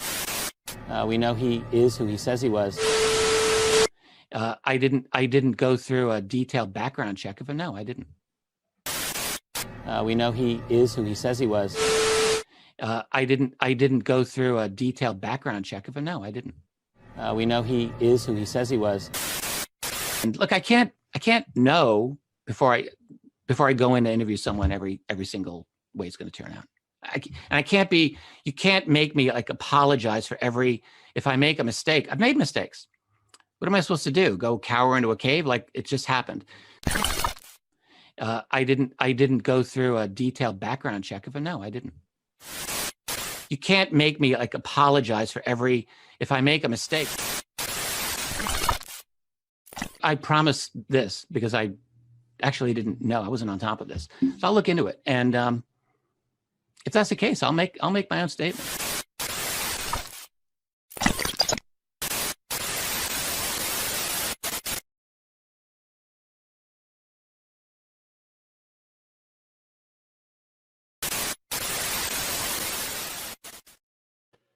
To this date, friends, Richard Dolan has not made a statement about not fact-checking his so-called anonymous source and standing there in front of cameras lying through his teeth that this man is who he says he was. It's amazing. And this is what we have to keep in mind. We have to keep in mind that the people that are pushing this story have been caught pushing provably fake stories before. And did you hear that? Oh, what am I supposed to do? Cower in a corner? No, you're supposed to apologize when you make a stupid amateur hour mistake like that, Richard Dolan. You're supposed to acknowledge it, that it was a mistake, right? First of all, your first mistake was using a Linda Moulton Howe source in a story. That should be given her vetting skills, like using fake alien pictures, like, I don't know, having fake military SEALs sources that aren't SEALs. They aren't even in the Navy. That should be your first clue. But you took that, ran with it, right? Then you're going to blame them, blame other people for your mistake. And you're not going to apologize? Okay. I guess you're not a very evolved human being. Me, I try to, especially my children, I try to teach my two young boys, it's okay. Sometimes in life, you're going to make mistakes, but when you do, you have to admit you made a mistake and you have to learn from it and you have to apologize and you move on.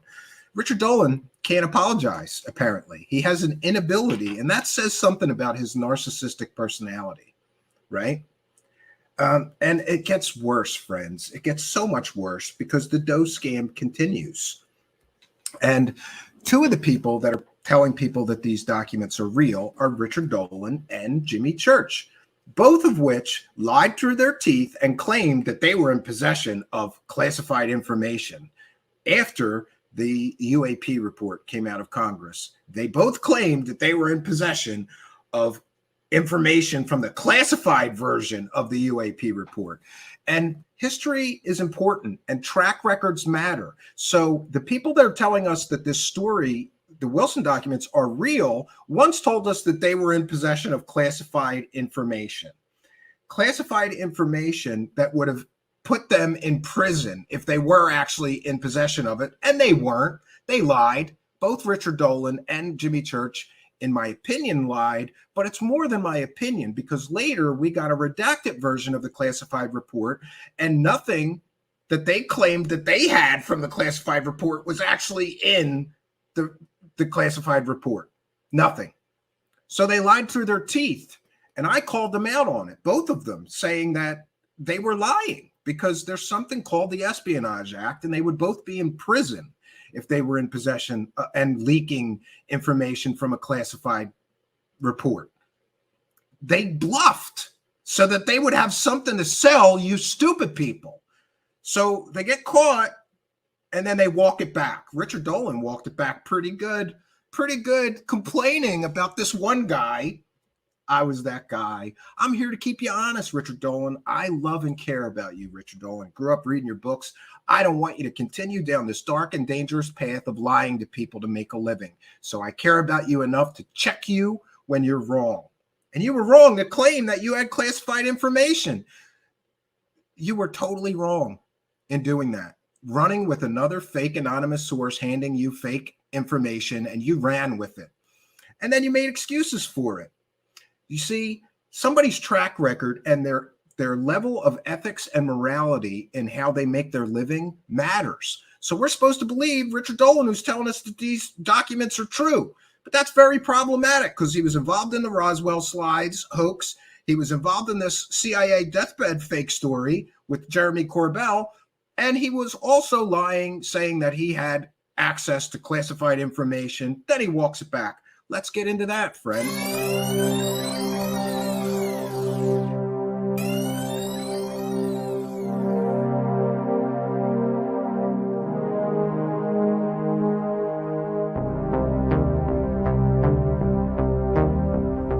Richard Dolan, caught using another fake source to sell another fake story. Richard Dolan lied. He has no classified information to share.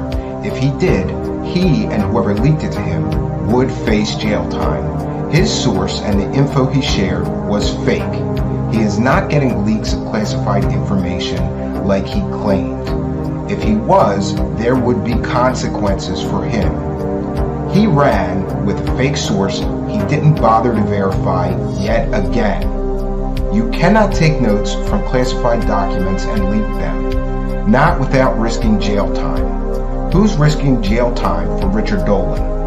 Intentionally disclosing classified information without authorization is a federal crime under the Espionage Act.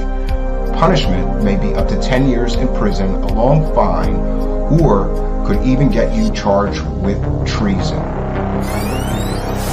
It came to my attention that at least one guy out there just thought, like, really just tried to rip into me over this. And it was brought to my attention, and I was like, what are you getting so worked up over here? Like, accusing me of leaking classified information and that I could, better get a lawyer and all this. No, I mean, I didn't leak any classified information. This is all third hand. This is apparently from the classified portion of the UAP report. No, I mean, I didn't leak any classified information. This is apparently from the classified portion of the UAP report. I didn't leak any classified information. So maybe this will be something that we'll be diving into more in the future. I mean, I didn't leak any classified information. This is all third hand. And a alleged description of what is in the classified document. I don't feel that what I did was wrong in the least. This is apparently from the classified portion of the UAP report. Doesn't mean that I don't have a moral compass. I like to think that I do. I want to share with you information that was leaked to me. I'm not here to say that I know this is true. This is apparently from the classified portion of the UAP report. I was like, what are you getting so worked up over here? Like, accusing me of leaking classified information. I want to share with you information that was leaked to me just about an hour before I went live. This is apparently from the classified portion of the UAP report. One guy out there just thought, like, really just tried to rip into me over this. So maybe this will be something that we'll be diving into more in the future.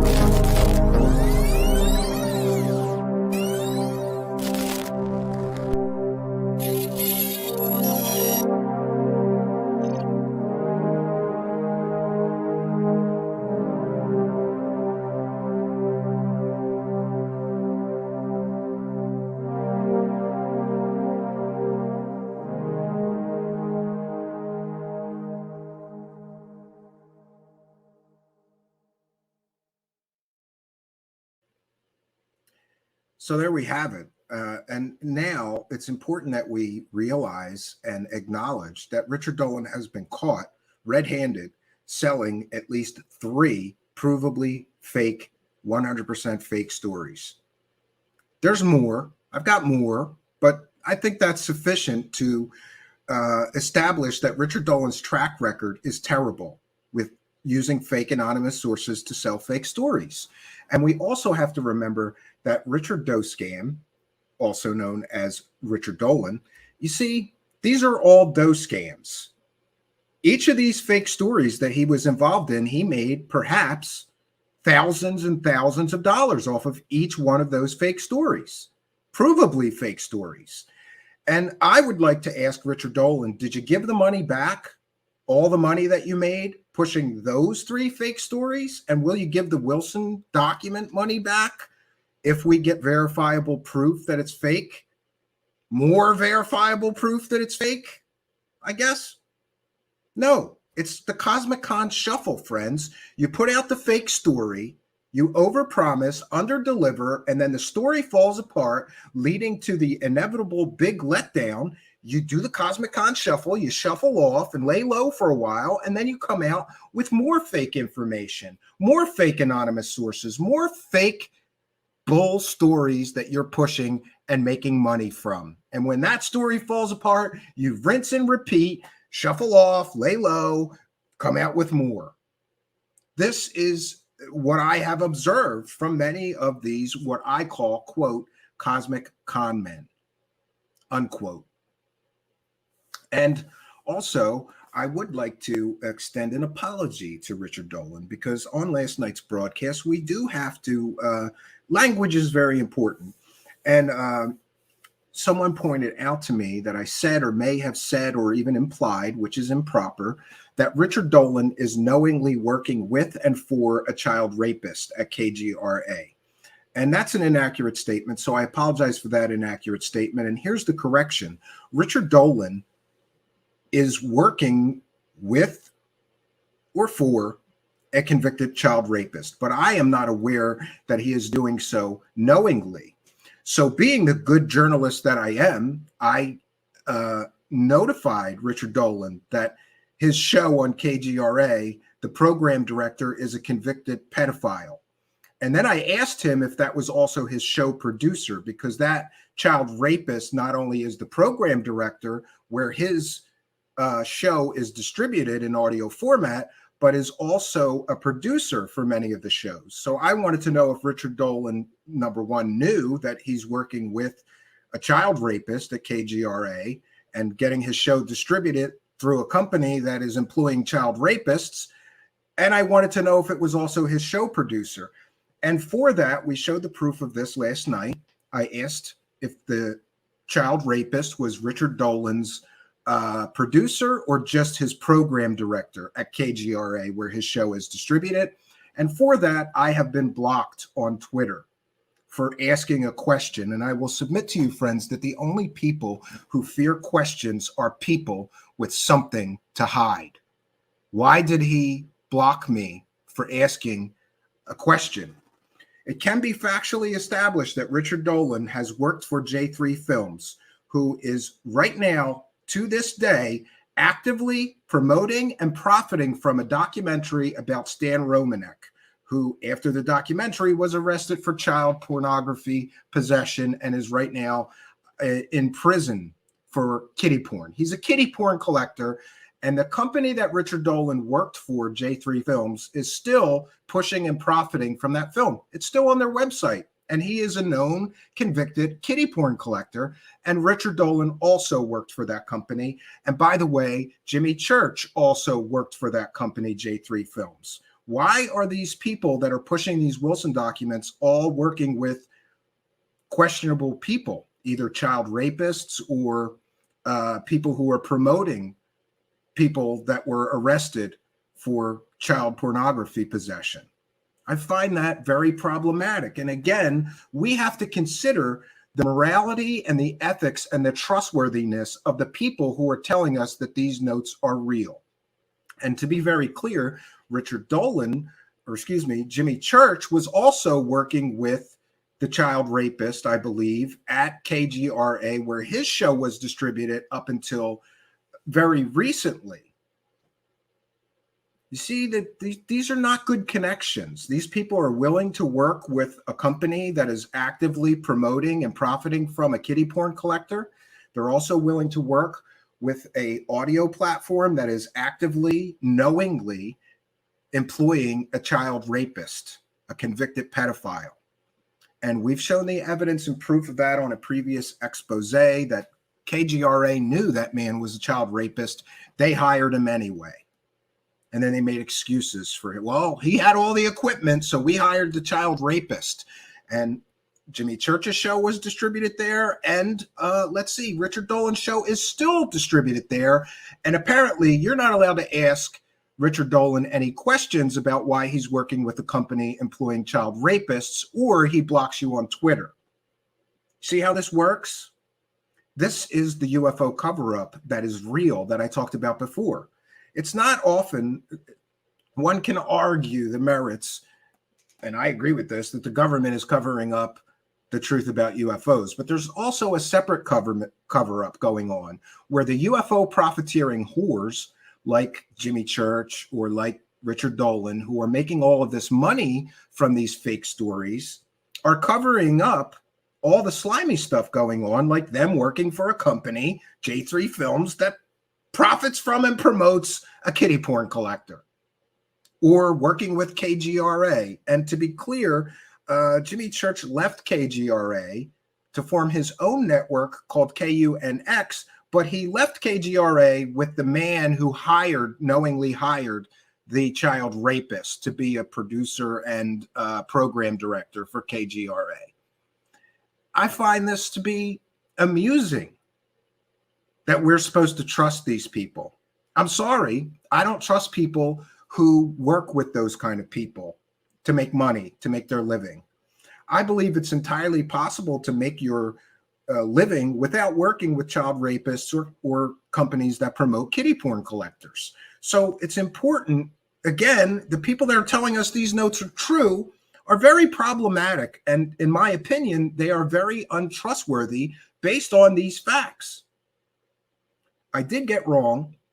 However, I don't know that Richard Dolan knowingly worked for. I don't know that Richard Dolan knowingly worked with or for KGRA, knowing that the producer for many of the shows there and the program director is a child rapist. I don't know that he knew. So I offered him an opportunity to clarify, and I asked him some questions, and I got blocked for it. I find that to be interesting. Now, this is, in my opinion, we're going to get to Jimmy Church and his Jimmy Church is the biggest huckster of garbage, fake people, and fake stories in this thing and should never be trusted to tell the truth. And we're going to get into that, but I have a last piece on Richard Doe scam. You see, these Wilson documents is just another Doe scam. Richard Dolan has made tens of thousands of dollars, by my estimation, pushing these Wilson documents, which he and no one else can prove are even real or depict real events that actually occurred. He's made thousands of dollars, tens of thousands of dollars with fake anonymous sources. I'm sorry, I can't prove they're fake anonymous sources, with anonymous sources bringing in other anonymous sources, right? And you got to connect all of these dots and forget that the whole story begins with Stephen Greer and a 100% provably fake document. Right? The mental gymnastics that you have to do to believe these notes are real are absolutely off the charts. In my opinion, we've seen 3 stories that Richard Dolan pushed that are provably fake. If he would push 3 provably fake stories to make money, how can we be sure he's not just pushing this story to make money? After all, he has made more money pushing this Wilson document story than anyone, near as I can tell from my auditing of the monetized videos that he makes and others have made about this. To me, Richard Dolan cannot be trusted, and this is just another Doe scam, friends. It's another Richard Dolan Doe scam. And I think that all of this for Richard Dolan, remember, 100% of his income as to the best of my knowledge, comes from his UFO so-called research, which is piss poor, by the way. He doesn't vet things. He's getting over into Linda Moulton Howe territory. Oh, this witness says he was in the military and the CIA. Great, let's run a story about it. Don't vet him. No, that might screw up the story. Don't provide proof he was in the military and the CIA. No, that might screw it up. It's all just another dough scam, friends. It's another dough scam, and he's laughing at you. In my opinion, you people that are clicking on those videos and swallowing this rubbish story. It's just another dough scam, friends. But don't take my word for it. Let's hear it from Richard Dough Scam himself. It's not my hoax, okay? I just grifted onto the hoax. And yeah, I said he is who he says he is. But they both told me he was, okay? So I didn't bother to vet that guy myself or share his records for proof, because proof, who needs proof when you could just sit there and lie through your dough scam teeth and say that man did work for the military and the CIA when you can't prove it and didn't even try to prove it. It's a great business. Listen, dumb people I sell these fake alien stories to will believe anything. I shouldn't have to work for my UFO dollars. I should not have to prove anything. It's a big deal. I made the money already. Who cares if I got totally punked by Steve Cambion into admitting that I never fact-checked that guy or his background? It doesn't mean I'm not telling the truth about these fake Wilson documents that I'm making money from now. People can only prove I used one fake anonymous source, since I had to admit it live on air with Kurt from Theories of Everything. Just because one of my fake anonymous sources is fake, well, that doesn't mean they're all fake anonymous sources that I use are fake, okay? Maybe some of them are real. And hey, that doesn't mean I won't comment on the fake anonymous sources I'm using to sell these fake Wilson documents. Okay. So what if Stephen Cambion punked me and made me admit I never even background checked the fake anonymous source I was using? It doesn't mean my new anonymous sources aren't real. Maybe they're just real in my imagination, Steve Cambion. Okay, ever think of that? Just because this whole story is based on a hoaxed fake document, John Greenwald just proved that document is totally fake, that doesn't mean these notes are fake. Well, yes it does. But I still will not admit that I got caught selling yet another fake story, because I got more UFO dollars I plan to make out of this fake story. Just because I made more money than any person on planet Earth talking about these fake Wilson documents, it doesn't mean I'm a bad person or I have no moral compass. I'd like to think I do. Well, yeah, it does mean I'm a little slimy. It does mean I'm a little slimy, okay? It does. But I needed the money. And hey, just because I told everyone that these fake stories that I've been involved in were true stories, and then someone proves that you're totally fake, I've already run with the money, okay? I'm not giving any of the money back. I'm not giving any of the Roswell Slides hoax money back. I'm not giving any of the fake CIA deathbed confession money I made back. I'm not giving any of the Travis Walton money I made back now. I'm not giving back any of the money I made when I lied and said I was getting leaked classified information from the classified version of the UAP report. And just so everyone knows, I'm not giving any of my UFO leak of the century money back. I don't care if people are proving this whole Wilson note story is fake. I don't care if the whole story is built on a foundation of a completely fake, made-up document. I'm not giving my money back. I don't care if Wilson has said these notes are a complete and total work of fiction. And I don't care if Admiral Wilson can prove that he was halfway across the country at the same time that these fake meetings with Eric Davis were supposed to be taking place, and he can prove that, I'm still going to go on the internet and slander him and accuse him of federal crimes so I can make the dollar bills, y'all. It's business, okay? I'm doing UFO business. Who cares if I'm slandering people?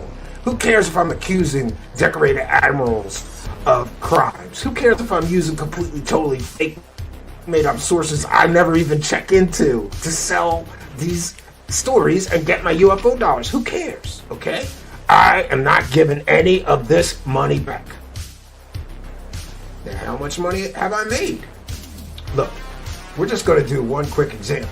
This came from Steve Cambion. According to Social Blade and other social and other YouTube tracking sites, many YouTube content creators can expect to make about $4,000 from 200,000 monetized views. But hey, let's not forget all the super chats I got during that clickbait adventure. It's called the UFO Leak of the Century. Great clickbait title. The UFO Leak of the Century. I got 200,000 monetized views, and that translates into somewhere between $3,500 and $5,000 dollar bills, y'all.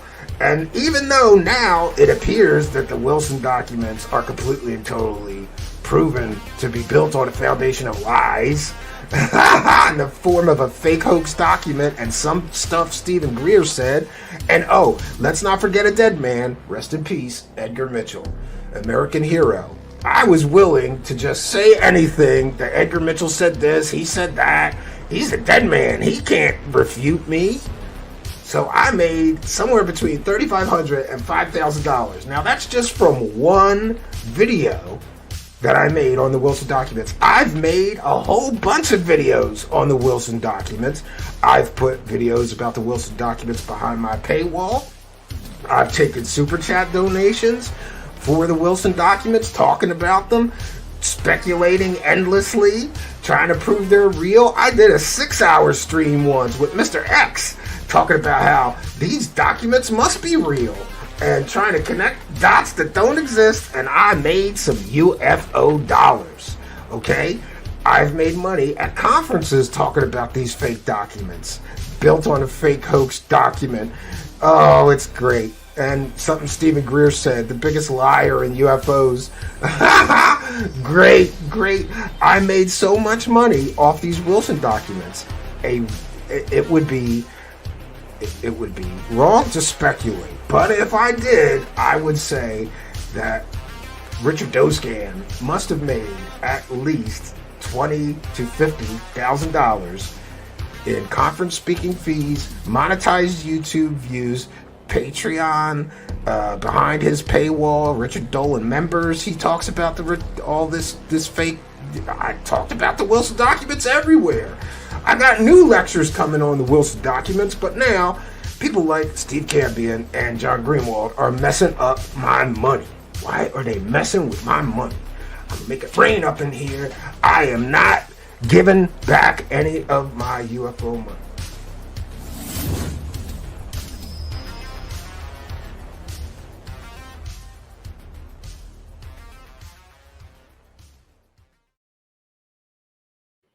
So there we have it, friends. And it's my personal belief that this isn't about any search for truth for Richard Dolan. This is another dose scam.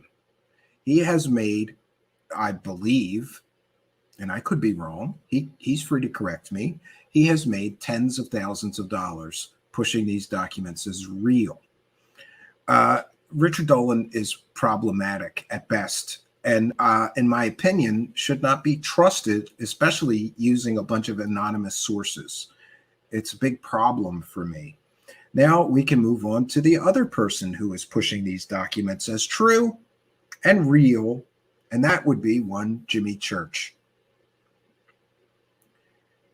The other two principal people that are making the most money from this are Ross Coulthart and Grant Cameron, and we'll get into them as well. So rather than bore you with a back and forth about the dots these people all have to connect to make this whole fake story work, tonight we'll be focusing on the trustworthiness of the people telling us that these notes are real, who just coincidentally happen to all be the people making the most money telling us that these notes are real. Isn't that a coincidence? Gee, all the people making the most money from it are saying that it's true, it's real. I don't think that's any coincidence. Now, on to Jimmy Church. Again, we have to evaluate the trustworthiness of Jimmy Church, a man telling us that these documents are real. And I don't even know where to begin with this guy, but let's begin here. Recently, Jimmy Church platformed a fake, completely, totally, provably fake doctor with a fake education and a fake work history and laughably fake alien videos, who has an alien armband that lets him teleport. But then we find out that the video of him teleporting apparently used Hollywood sound effects from the movie Eyes Wide Shut somehow, right? Great. It's a completely and totally fake story. And Jimmy Church platformed it. He was going to do a part 2 until we broke down that that guy was a complete and total liar. That's Jimmy Church's research skills. But we're supposed to trust him when he says that the documents are real or may be real? Great, great. And also, let's get into the track record of Jimmy Church. Jimmy Church has profited from and promoted some of the biggest fake fraud storytelling bull artists in the world of UFOs, and worked at conferences with them and more, including David Wilcock, Emery Smith, and Corey Good, to name just a few frauds that he's okay working with. And it's important that we, again, point out that Jimmy Church is also willing to work with people in the past who have been arrested for fraud, who pled guilty for fraud related charges. He's okay with doing that. He's okay with working with Corey Good. He's okay with working with Emery Smith. He's okay with working with David Wilcock. It's also important to point out that David, while he was profiting back and forth with David Wilcock and working conferences with him and having him on his show, David Wilcock actively promoted and advertised 2 separate 100% scams on Jimmy Church's show. And that would be the Pete Peterson GoFundMe scam. That was a 100% provable scam. And we've done all the work to prove that. And David Wilcock also actively promoted a 100% scam in the form of a Emery Smith PayPal donation. I believe he also promoted and advertised that on Jimmy Church's show.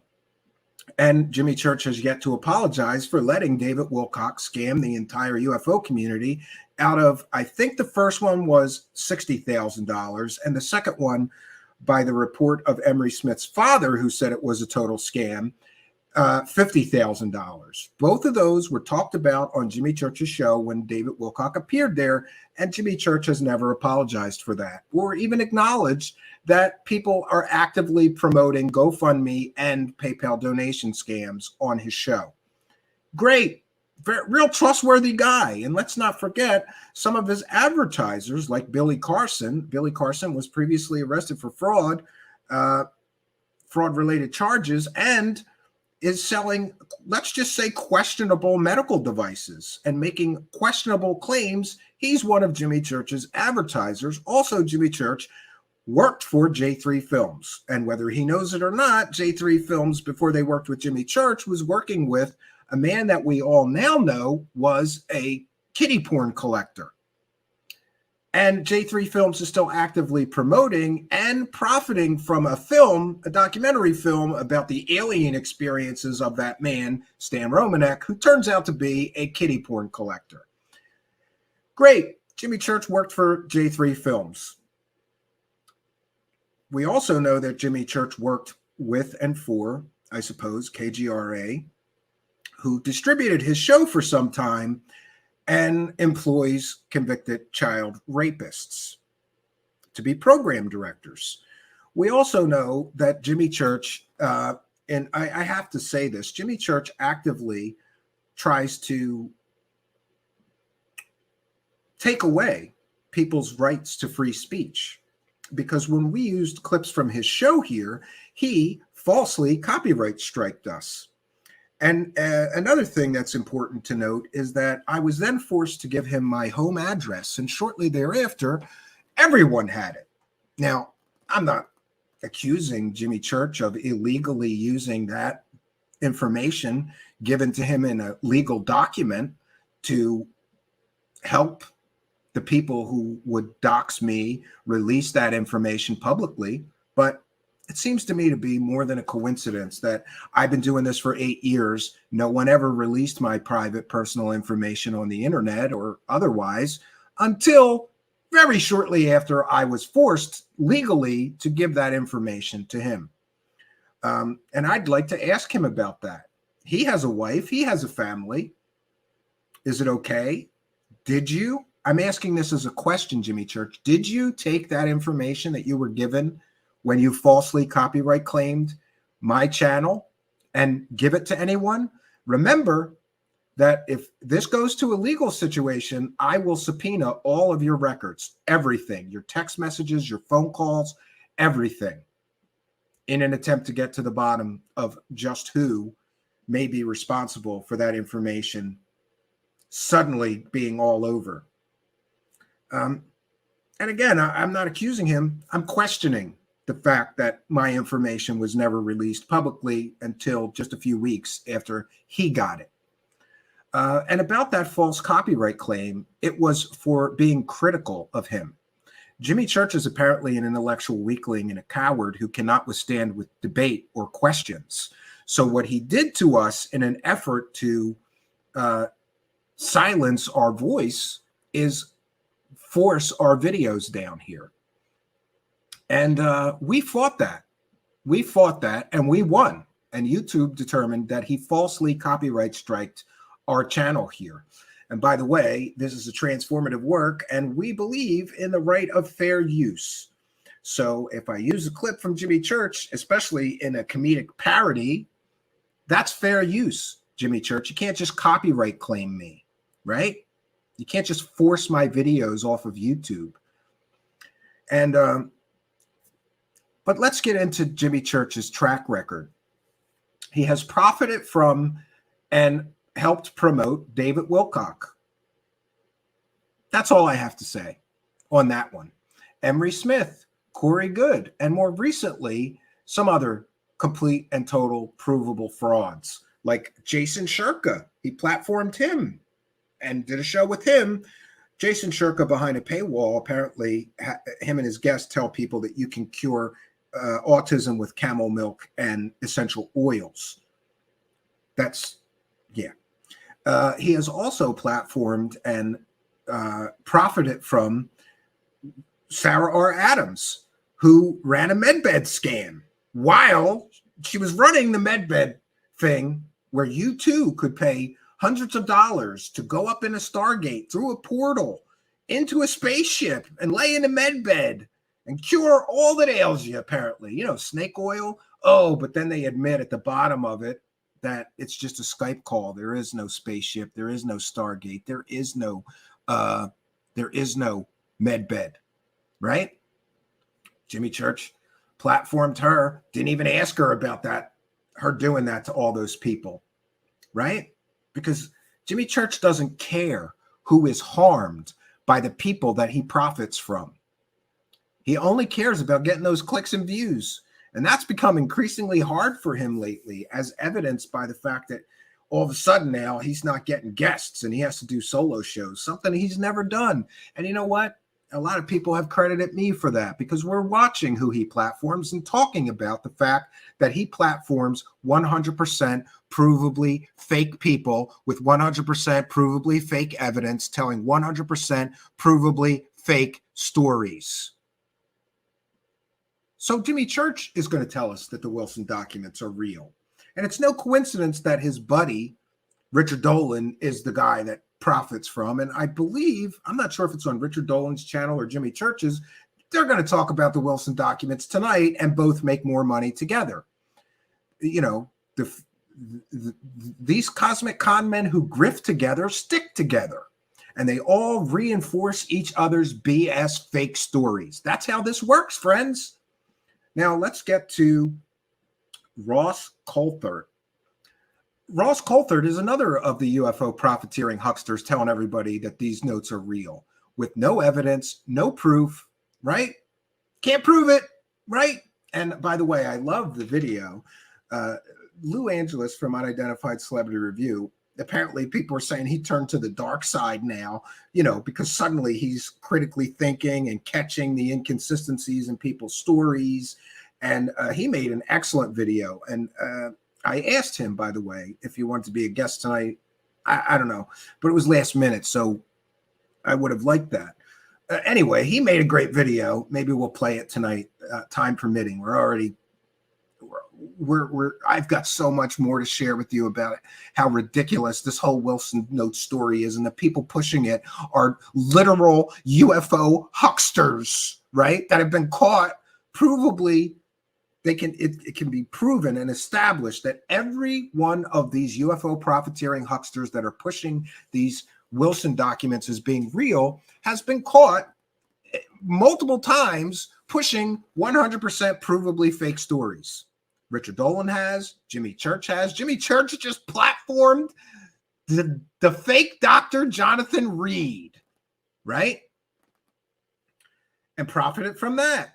A 100% fake doctor with 100% fake evidence, 100% fake work history. Jimmy Church is making money off of that. But we're supposed to trust him that these Wilson documents are real.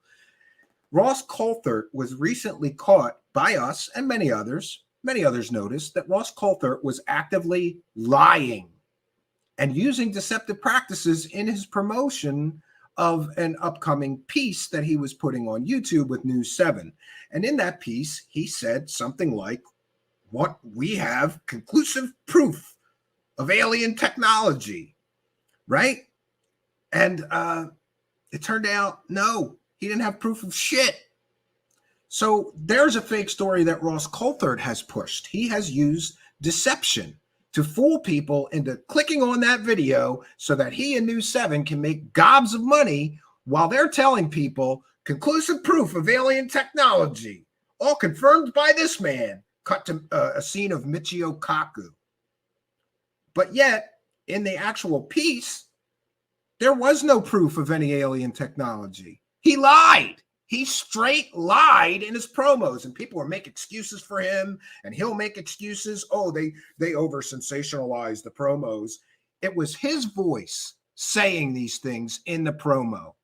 He stood there and read the copy he was given, apparently, or that he wrote. You don't get a pass for lying through your teeth in a promo. If you have ethics and you have morality, and the company you work for is literally using you to lie to people to get clicks and views, you quit. You grow a set of balls and you say, I'm not going to be a party to lying to people for profit. But he didn't do that. He just made excuses for it. And a lot of you people made excuses for him too. And I don't think that he deserves that. I don't think he deserves the benefit of the doubt here. He knew about this promo. He let them use his name, his face, his image, his voice to push a 100. There's 100% false statement in that promo, and he used deceptive practices to get people to click on the other, the piece that he was promoting. That's against YouTube's terms of service. It's deceptive practices. But, some people get away with this somehow. Ross Coulthart is another of the UFO profiteering hucksters telling us that these Wilson documents are real. And he has just been caught 100% lying to everyone. But we're supposed to give him a pass and believe that he's right about the Wilson documents? Or maybe, just maybe, is this another case of him pushing a fake story for profit? Let's take a listen to when he just recently got caught pushing a 100% fake statement that his piece that he was about to release had conclusive proof of alien technology, all verified by this man. It's garbage. He's a garbage peddler. Let's get into it, friends. And can I just say, even though I'm not entirely comfortable at times with the way they sensationalize in their promos, because I thought the promos for our story were a tad over the top at times. What you're seeing here is momentous. You think that's alien technology? Yes, I do. I thought the promos for our story were a tad over the top. We have new, conclusive proof. Testable evidence of alien technology. Tad over the top at times. Is it possible to exceed the speed of light? The answer is yes. The biggest discovery in human history. Promos for our story were a tad over the top. New evidence that has to be seen to be believed. 7 News Spotlight, Sunday on 7 and 7 Plus. Not entirely comfortable at times with the way they sensationalize in their promos, because I thought the promos for our story were a tad over the top at times.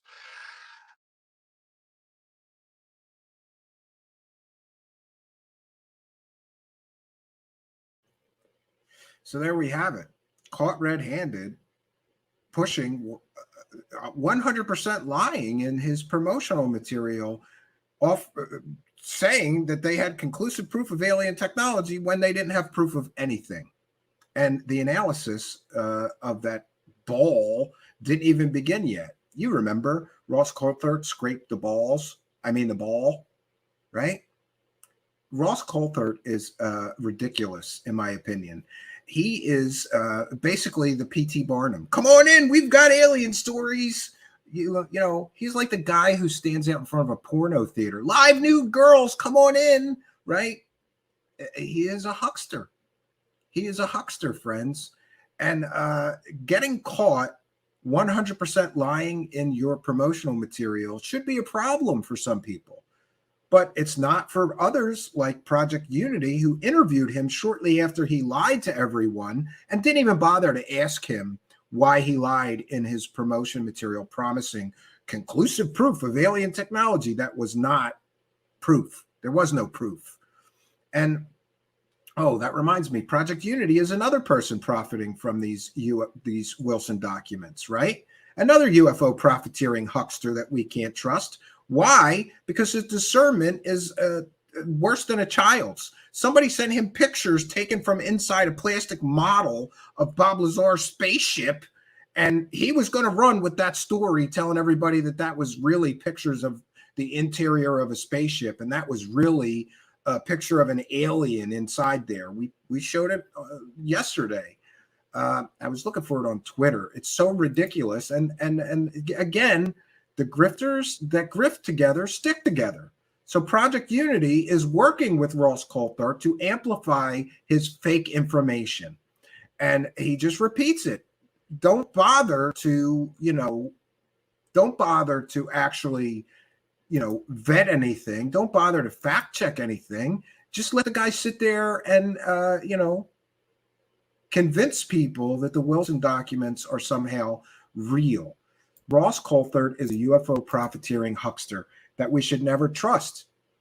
So here we see the three biggest people that have profited the most from these Wilson documents are all people with, let's just say, questionable ethics when it comes to telling us the truth, right?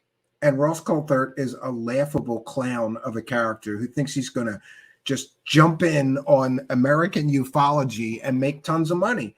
And sadly, it's working for him. He can literally, I'm getting blurry here, like Bigfoot. He is lying to us in promos for his work, 100% lying, and somehow he gets a pass for that. He is a laughable clown, friends, as evidenced by his scraping balls.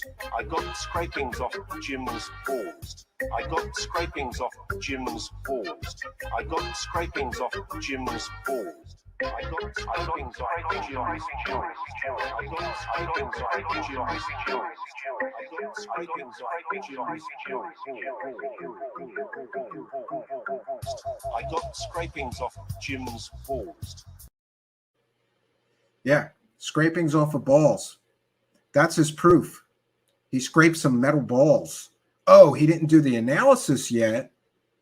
Nobody did the analysis yet at the time of his broadcast, even though before the broadcast, he was telling everybody, we have conclusive proof of alien technology, testable material, all confirmed by this man, Katamichi Okaku. Complete and total deception, complete and total lie.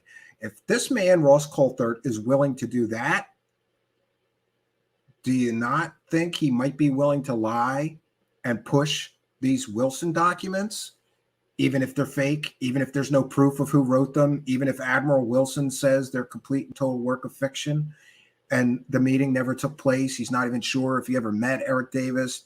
You know, of course he would be, because he's a UFO profiteering huckster like everyone else pushing this garbage story. And, you know, we've still got a little bit more time, and I have a little more time to share. Let's briefly also mention Grant Cameron, who honestly, I think that I'm biased. I've interviewed Grant Cameron in the past. And by the way, I'm freely admitting I'm biased when it comes to Grant Cameron, because I know some things about Grant Cameron that a lot of people don't know. And one of them is that, and this is my opinion, I have a son who's autistic. And because of being exposed to my child with autism, and also many other people with autism, I have a belief, at least, and I could be wrong, but this is, I'm freely offering that this is my opinion. I think that Grant Cameron is on the spectrum somewhere. And a lot of people don't know, but Grant Cameron spends all of his time, and he told me this, he spends all of his time listening to UFO podcasts and, you know, shows about UFOs. He has a specific target list of people that he believes might know the truth about the UFO phenomenon. And anytime they appear anywhere, whether it's Richard Doty, by the way, that's how I got to talk to Grant. He liked my interview that I did with Richard Doty. That's a whole nother story. But anyway, Grant Cameron has a list of people he targets that may know the truth, that may be an insider. And anytime they talk, he targets that appearance and he listens to it. He spends all day and all night, all of his waking time, listening to all of these people talking about UFOs and aliens that claim to be insiders. And because of this, I think he may have lost his objectivity. And there was a time when Grant Cameron, I believe, was much more fact-based in his research, much more nuts and bolts. But it's important that we realize that Grant Cameron, as much as I like the guy as a person, and I do, by the way, I have defended him many times, people saying he's too into the woo, or he got out of, you know, real nuts and bolts research and got into all these crazy, you know, I have defended him because I like him as a person. I'm being honest here. Grant Cameron has pushed these documents as real, even saying that he couldn't sleep for weeks after reading them and all of this dramatic, you know, he really believes that they're real. Somehow, and maybe it's because I've lost my objectivity for him and I like him as a person, and that this is why I'm being honest with you. I think that Grant Cameron is not one of the bad actors here. I think he truly believes that they're real, but I think he's too far in the deep end of the crazy pool, if you know what I mean. Sorry, I can't think of a better analogy, because Grant Cameron's ability to discern truth from fiction has degraded over time, again, in my opinion. It used to be that Grant Cameron was very fact-based. He had dates and people and stories that could be verified of this happened or that happened. And somewhere along the line, Grant Cameron went way into the woo pool and started talking to all these experiencers and running with stories, again, that are largely just stories like, oh, this person drove the ship with their mind and saw consciousness. Then he starts repeating stories from people at Mount Shasta, talking about aliens, 10-foot tall aliens appearing in the woods right near where they were meditating at Mount Shasta through a Stargate. And also it's important to note that I believe it was Ron Pandolfi, former head of the CIA Weird Desk, who is kind of like Richard Doty. and likes to mess with the UFO people and UFO community members. So Ron Pandolfi floated a fake story, 100% fake story about his wife being an alien, being delivered to Earth in a pod and being like Moses. They found the pod and she's an alien princess and she knows the secret to this Stargate technology and they're going to build a Stargate. And Grant Cameron, much to my dismay, ran with that story and told that story many, many times as if it were a true story. Ron Pandolfi, to the best of my knowledge, said that he purposefully floated a fake story to Grant Cameron to see if he would run with it, and he did. I'd like to believe the best in people, and I don't believe that Grant Cameron is malicious or, unfairly profiting from these Wilson notes, but he certainly is profiting from these Wilson notes in all of these monetized videos, and he's helping other people who are profiting from these notes, these hucksters. Again, grift together, stick together. He's going on Jimmy Church talking about the Wilson documents. He's, rumored to be going on this Project Unity with both Richard Dolan and him talking about these notes. All the people that are making money out of this are doing so together. They're colluding to make more money out of this story. So, again, I'd like to believe in the best in people. And I just, honestly, my read on Grant Cameron is he's too far into the woo end of the pool and has lost his ability to discern whether a story is true or fictitious. He generally now just believes anything people tell him about aliens, and he talks about all the things that people tell him about aliens with or without evidence, with or without proof. I mean, the fact that he's talking about, 9-foot tall aliens appearing at Mount Shasta through a Stargate, and what's the evidence of this? This Paulina was there. She's seen it. She's seen the alien, or somebody told me they saw the alien. That's not proof. That's not evidence. He's just lost his sense of discernment. And I don't think that he's one of the bad guys, though. I really don't. I just don't see that streak of UFO profiteering huckster that I see in these others. And to the best of my knowledge, Grant has not knowingly, lied to us. I think he just believes it. And so he talks about it a lot, these Wilson notes, and he's intimately involved. Somebody leaked him the notes before everybody else. And but what you have to ask yourself is, Ron Pandolfi, former head of the CIA Weird Desk, I think it's Ron Pandolfi, I believe so, leaked a fake story to him and he ran with it. Who's to say that somebody else didn't leak these Wilson documents, which is a fake story to Grant Cameron, so he would run with it? Now, back to Ross Coulthart, who I do believe has a UFO profiteering huckster streak in him and will do anything to sell a story, including lie and say we have conclusive proof of alien technology when he has no proof of alien technology. I was a little unsure about including it. Let me just check in.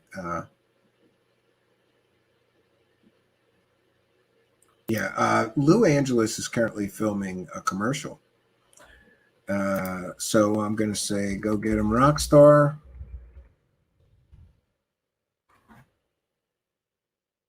No worries.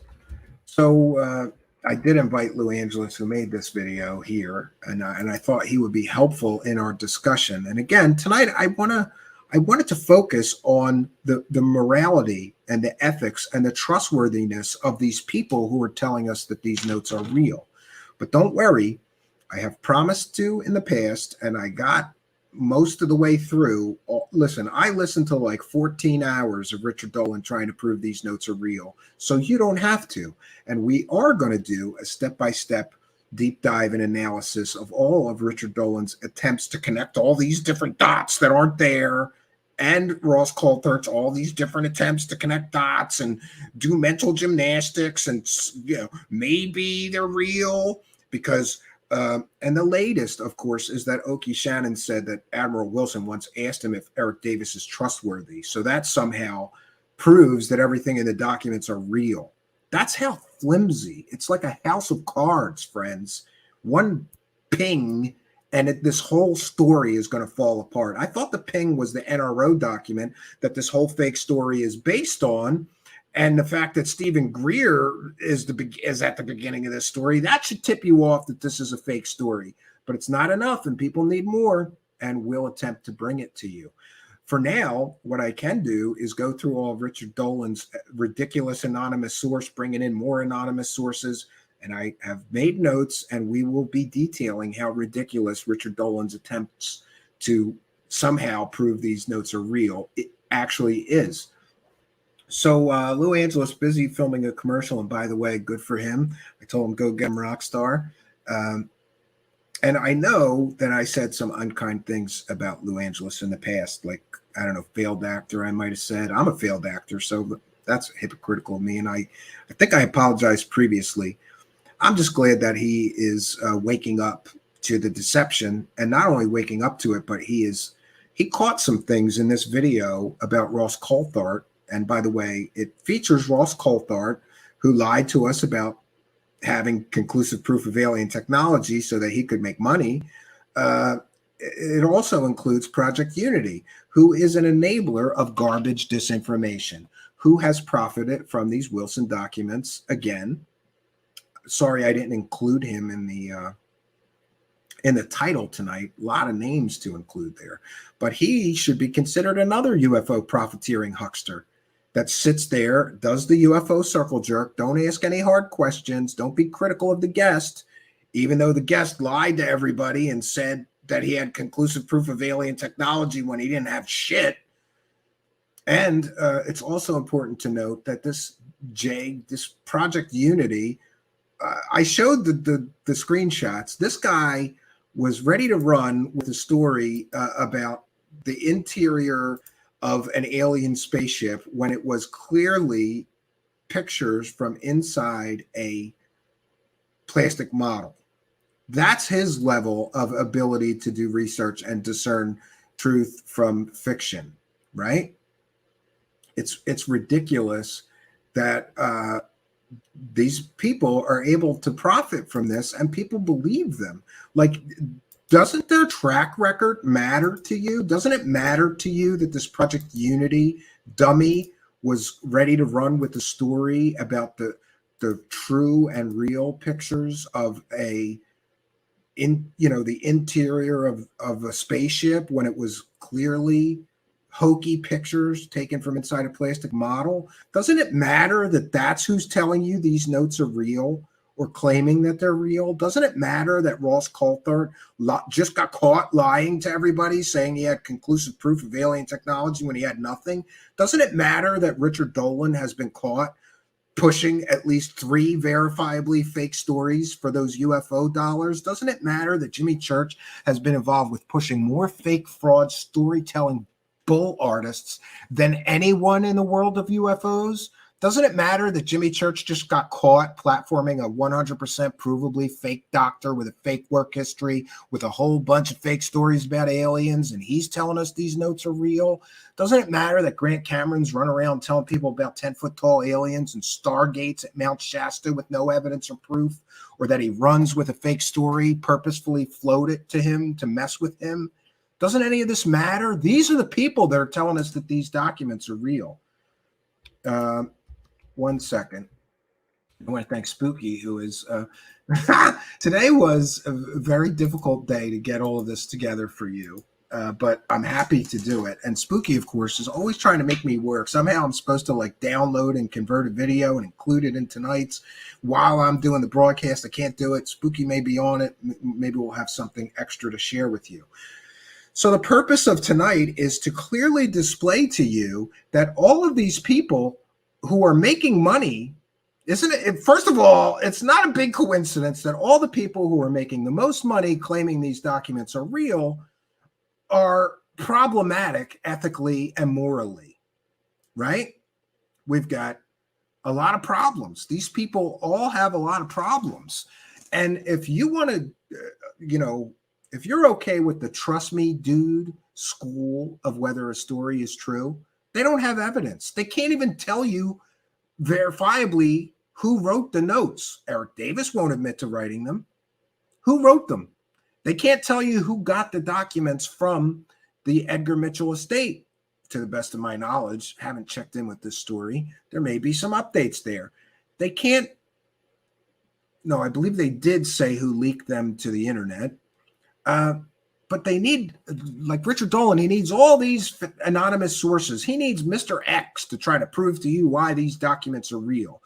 And now there is conflicting stories because they used Oki Shannon early on, making claims about him that may or may not be true now. And they need to connect all these dots. Well, Oki Shannon said that the admiral once asked if Admiral Tom Wilson once asked Oki Shannon if Eric Davis was trustworthy. So this meeting must have happened.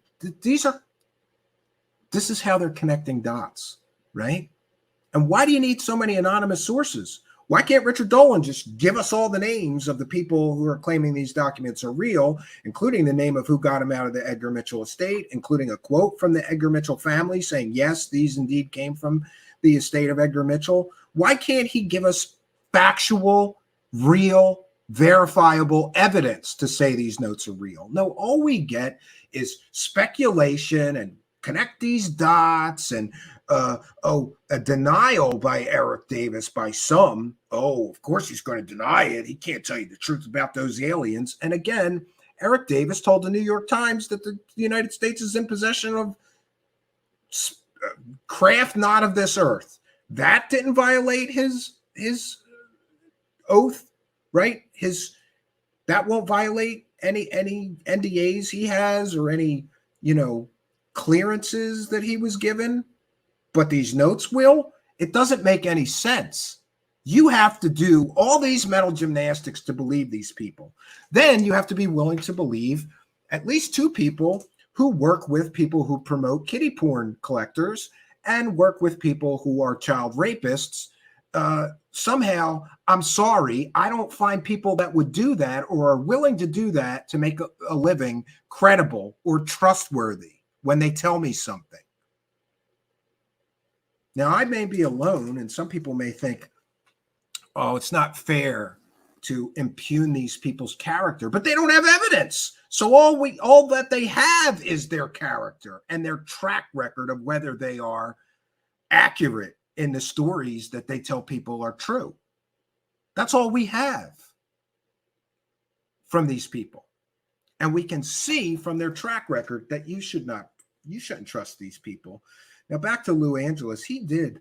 I was almost annoyed with myself because I listened to this interview he used to make his video, and I think I was busy at the time or I was doing something while listening. I wasn't focused, and I missed some very important parts of that video with Ross Coulthart, who is a UFO profiteering huckster who lied to us about alien technology and proof that he didn't have.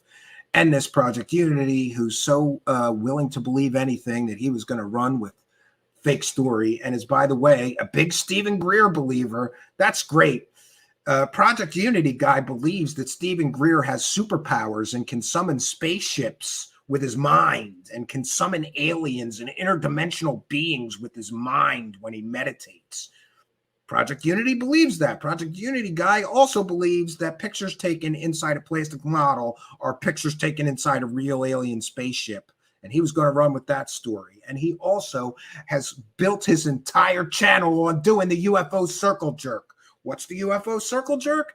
That is sitting there, not being critical, not asking for evidence, not asking for proof, no pushback, no follow-up questions, just help the UFO grifter con artists sell their fake stories. That is the reason that Project Unity is there. And again, they all work together. Richard Dolan calls Project Unity a colleague, and he's proud of the work that he's done. Right, Richard Dolan? Are you proud of him pushing fake pictures of inside a spaceship? 100% fake pictures? Why did Project Unity delete all those tweets saying that those pictures just may be real as he was about to run with that story? Why did he have to delete all of them, Richard Dolan? That's your colleague. You're proud of his work. And And we'll get back to some other points about Richard Dolan. But back to Lou Angela's video. I was going to play this because it's kind of a long video. It's 9 minutes, and I feel a certain kind of way about sharing that much of somebody's video. But I think it's important, and he raised some very, very important points in this video about why you should never trust Ross Coulthart, who's telling you these notes are real, right? So this is fair use. This is a transformative work. And we'll be discussing the points made in the video. This, my friends, is fair use. Let's get into it and see this excellent video pointing out the ridiculousness of these Wilson Davis documents. Let's get into it, friends. Warning. To all those with a special love for the Wilson Davis documents, you may not want to watch this any further. This video will definitely trigger you. Personally, I think the Wilson Davis documents are total bollocks and not worth any serious time, especially considering one half categorically denies any of this ever happened. But with all the hubbub about these documents, I wanted to break down a discussion about the Wilson Davis documents between award-winning journalist Ross Coulthart and content creator and Wilson Davis believer Jay from Project Unity. Link for the entire interview is in the description below. Here we go. The implications of the Admiral Wilson document are that there is an apparent transcript, or at least a memo, that records an alleged conversation between astrophysicist Dr. Eric Davis and Admiral Tom Wilson in, I think, 2002, ironically, in a car park outside the offices of EG&G, the notorious Area 51 logistics firm in Las Vegas. And it should be emphasized right from the head that Admiral Tom Wilson, the former director of the Defense Intelligence Agency, categorically denies that any such conversation took place or that he has ever made any such statements. So, with that in mind, let's proceed to what the document actually says. Why? Why would you do that? What is the matter with you people? The document purports to be a record, a very detailed record of a conversation that took place between Davis and Wilson, where Wilson basically described the efforts that he had made to try to investigate claims that were put to him by Dr. Stephen Greer. When we landed on the moon, there was around that crater above where we landed, there were multiple ET craft that were just hovering there watching. And that is true. That's 100% true.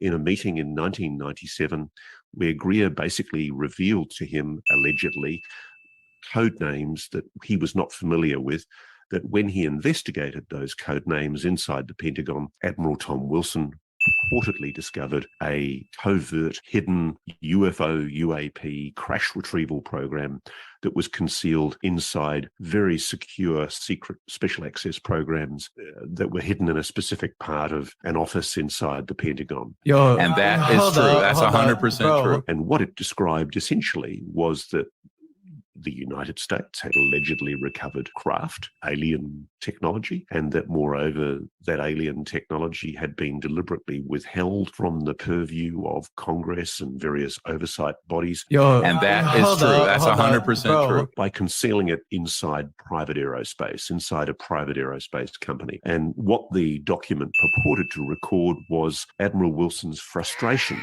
at when he discovered the existence of this project, the obdurate resistance by that private aerospace company in allowing him to find out anything about the program, his eventual discovery and admissions from the aerospace company that, yes, they did have alien technology, that it was concealed and that he was not to talk about it, and moreover, that he was told to shut up about it by his superiors in the Defense Intelligence Agency. Now, it's one hell of a conspiracy.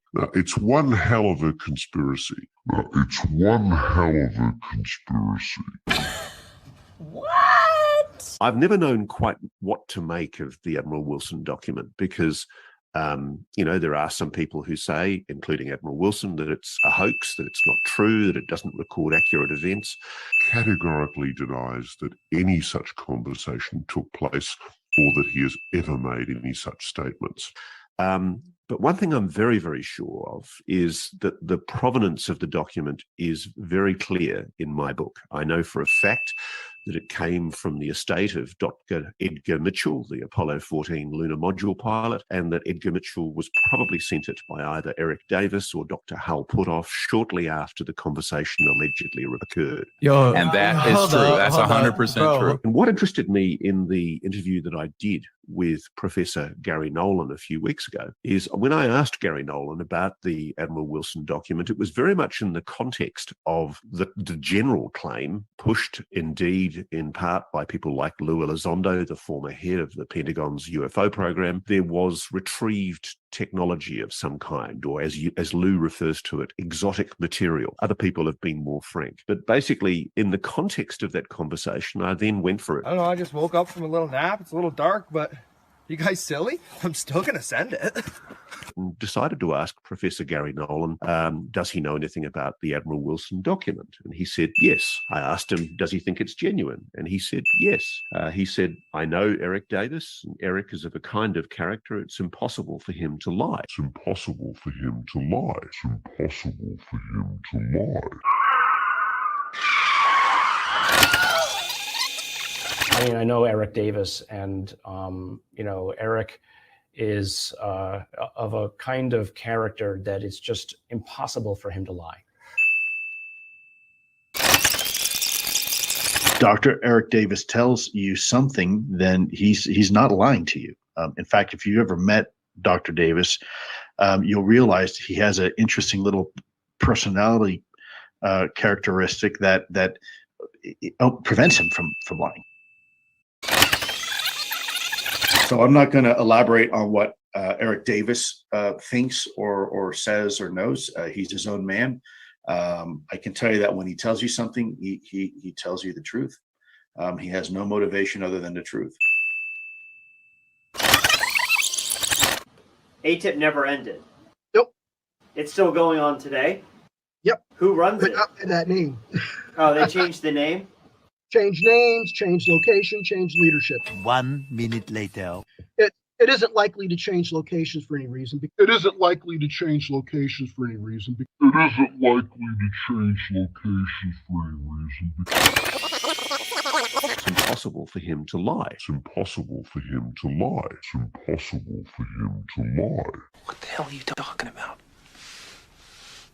And then I explained the significance of that document, which is that Tom Wilson, the Admiral, allegedly had a conversation with Eric Davis where he imparted his discovery that was allegedly a secret UFO reverse engineering program going on inside either the US government or private corporate aerospace, where they were hiding, allegedly, a recovered spacecraft. It was being hidden supposedly inside private aerospace, according to the memo, in a private aerospace corporation. And that is true. That's 100% true.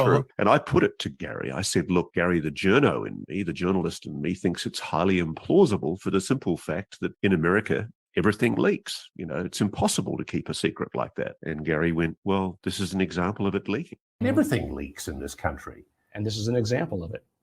Okay, so you take that point. Yeah. Ultimately, it did leak. Ultimately, it leaked. And, he made the point that, yes, the memo had eventually come to public awareness. And I said, okay, but how sure are you of the provenance of the memo? I mean... And what the implications are of what's inside it. And he basically told me that he's known about the memo for many, many years before it even became public. And he's aware of the conversations. And without naming names, he satisfied himself that he believes that it's a genuine document and that it records an accurate account of events.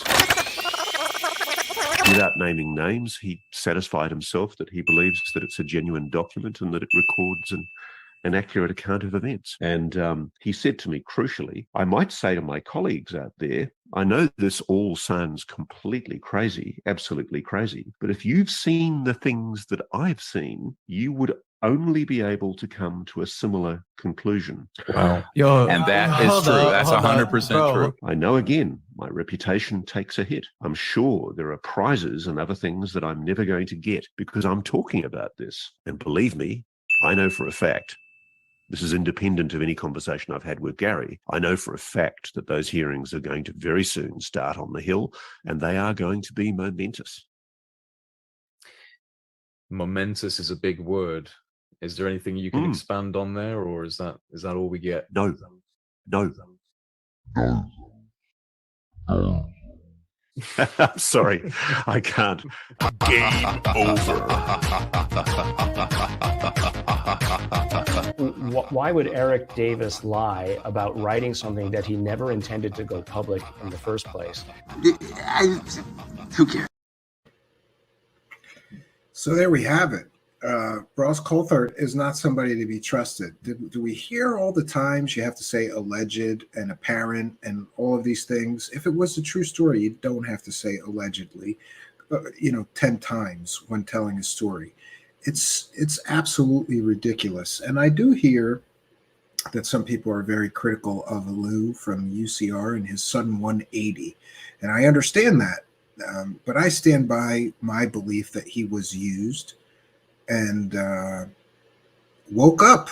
And I'm not going to slag him for past mistakes, even though I have in the past.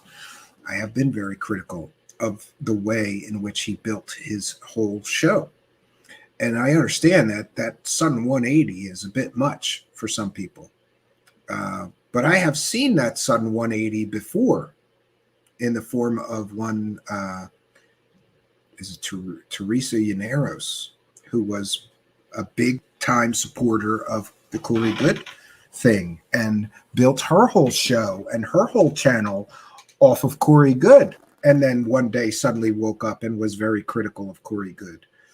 These things repeat, and the same thing that happened with Lou from UCR, or very similar, happened with Teresa Llaneros. We have a lot of parallels. Lou from UCR built his whole channel on Lou Elizondo. Teresa Llaneros built her whole channel on the Corey Good thing. And they were both very successful at helping those two promote whatever they were pushing. And sure, one can be critical that it may be somewhat convenient that both of those did a sudden 180, maybe when it was no longer convenient to continue to build their thing on these fake individuals pushing fake information. But I feel for him, and like I said, he caught a lot of things there that I missed. I listened to that. I didn't catch all of this alleged, apparent. And the joke that Eric Davis can't lie, he just caught Eric Davis straight lying, or at least making very conflicting statements in the same interview. And the fact that people are that's people's proof that these Wilson Davis documents must be true. Eric Davis can't lie. Well, why won't he tell us the truth about the documents then? And if he wrote them, and if he sat at that meeting with Admiral Tom Wilson, why can't he tell us the truth? He doesn't lie, right? Or does he just avoid questions that are inconvenient while he's, pretending to be some kind of insider, right, to all the UFO government secrets? I think this is ridiculous, right?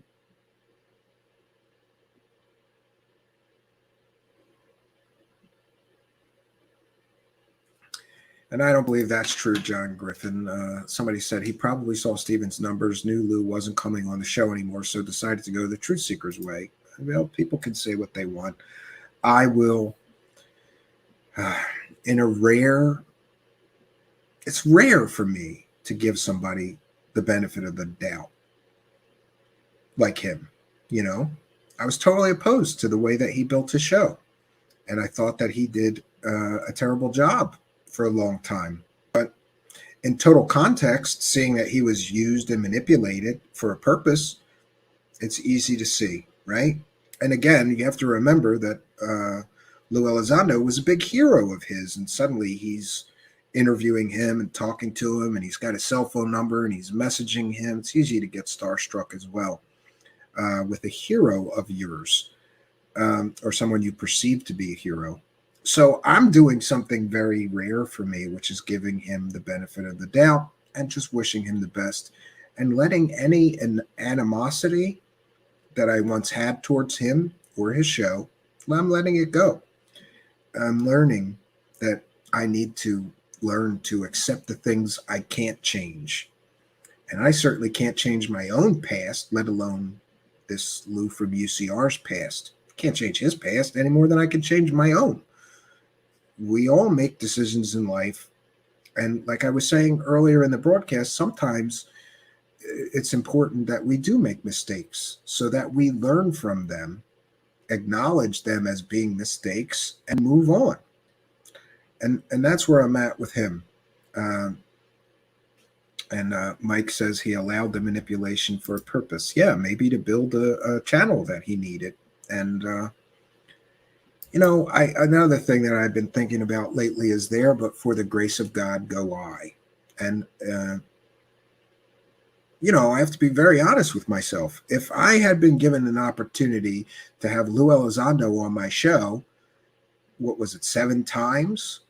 And I could double everybody else's subscribers by doing that. And all I got to do is just be kind and softball him every time so he keeps coming back so I could keep building my channel. Would I have done that? I don't know, because I've never been offered that opportunity.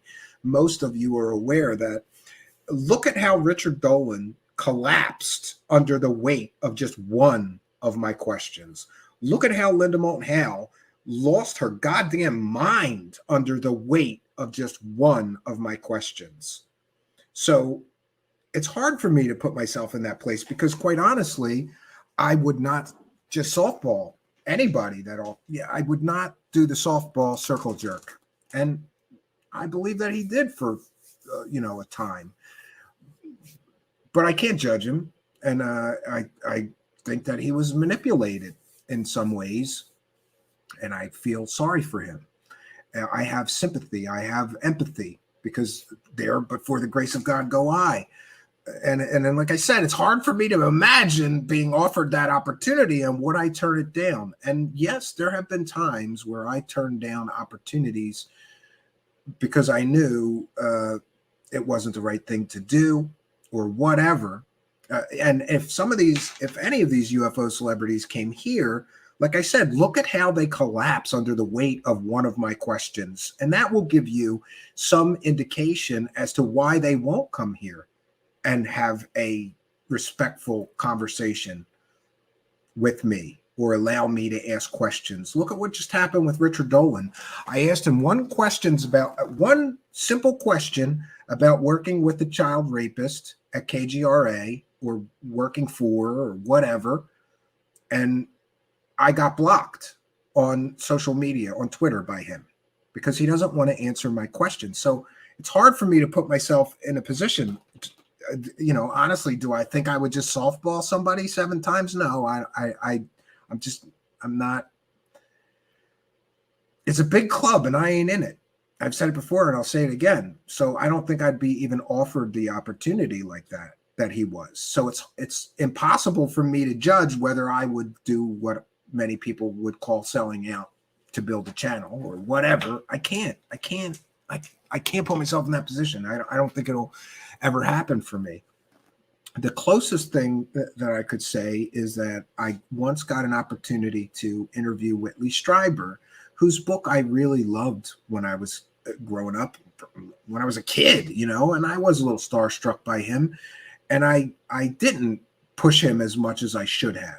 But that is something that I realized in hindsight, that maybe I was too kind to him. But I'm holding out hope that I still have a decent enough relationship with Whitley Strieber, even though I've been critical of him also working with KGRA, with the child rapist, that he would come here again and I could be a little more aggressive with our questionings because, of course, he says some really, like the implant. He talks about having an alien implant. Then let's get it out, bro. Let's analyze it. Let's prove it's from aliens and not just a story, But again, I wish the guy the best. And again, I'm really working on learning to accept things I can't change, right? Am I going to hate that guy forever because, what may amount to petty jealousy? It would be easy for me to be jealous and say, that guy doubled my subscribers, but he did it by cheating. It would be easy for me to get bitter and angry and jealous of him. It's a lot harder to let those feelings go. And let's not mistake it. Those feelings were there. but I just don't want to waste time and energy on those negative emotions towards him or feeling a certain kind of way. I believe that all men deserve a road to redemption, even these UFO profiteering hucksters.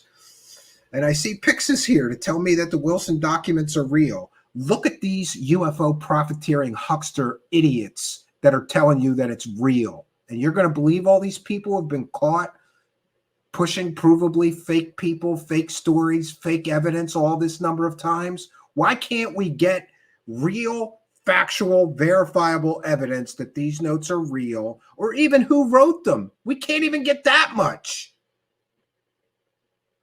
But people like Pix live in a delusional fantasy land where the aliens are real and they have crash retrievals. And by the way, I forgot to mention this at the beginning of the broadcast, and it's very important that I do mention this. I would love nothing more than for this entire story to be 100% true and real and factual.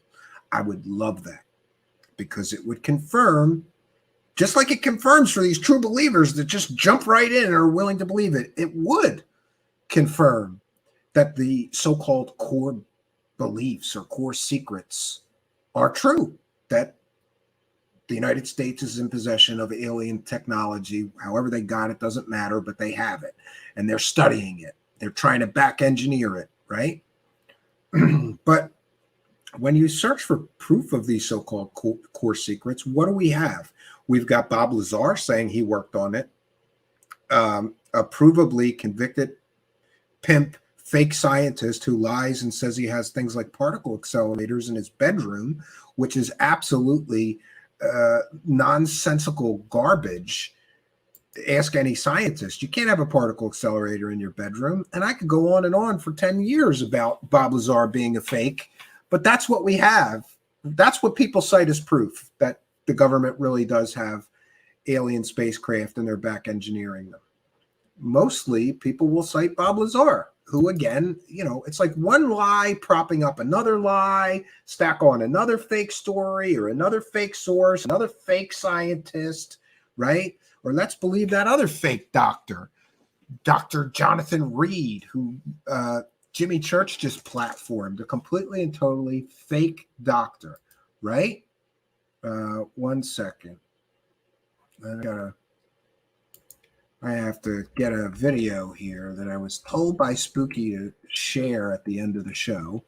So let me see if I can't find that, friends. Oh, don't you hate it when you have two-step verification and you need a code to get into everything? Oh no, luckily it's letting me in. Great. So let me see this.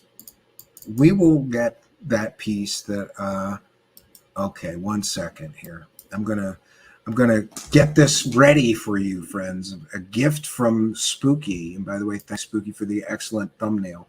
And it's important also that I mentioned that tonight we focused solely on the moral character of the people who are telling us these notes are real. And by the way, it's also important to note that Dr. Eric Davis was called, his science was called crackpot physics. You know, I think that that's important.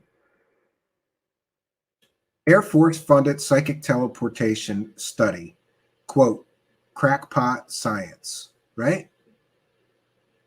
In the report, author, let me get this for you. This is what us taxpayers got for $25,000. In the report, author Eric Davis says psychic teleportation, moving yourself from location to location through mind powers, is, quote, quite real and can be controlled, unquote.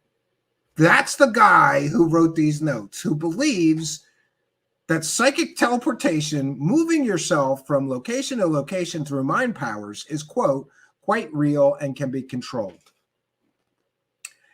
And there's another quote, quote, it is in large part crackpot physics, says physicist Lawrence Krauss of Case Western Reserve University.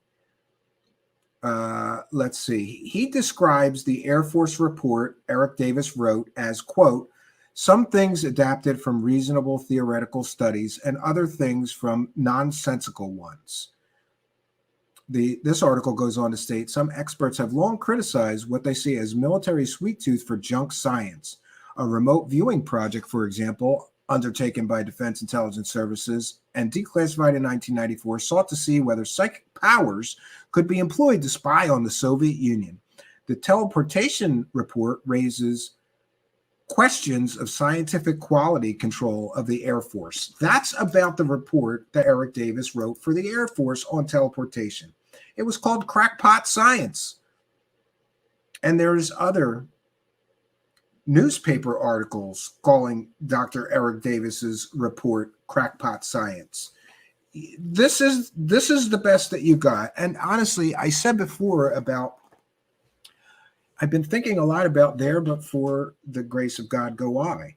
And honestly, I feel a sense of sympathy for people like Richard Dolan, Ross Coulthart, Jimmy Church, and Grant Cameron, and this Project Unity, and other people who have to push this level of garbage. This is what their life's work is, pushing this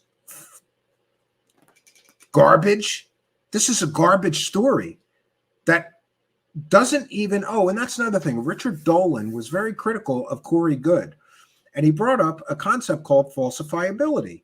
If a story can not be proven true or proven false, it fails the test of falsifiability. In order for a story to have any evidentiary value, you have to be able to prove whether it is true or false. And if not, it doesn't pass the test of falsifiability and is therefore worthless. This, and by the way, I'm paraphrasing, but this is Richard Dolan's own words. This Wilson Davis document story, it doesn't pass the test of falsifiability. You can't prove it's fake. I believe you can, but we'll give them.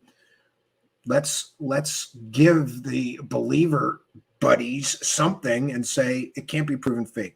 Let's just say it can't be proven fake. It likewise cannot be proven true.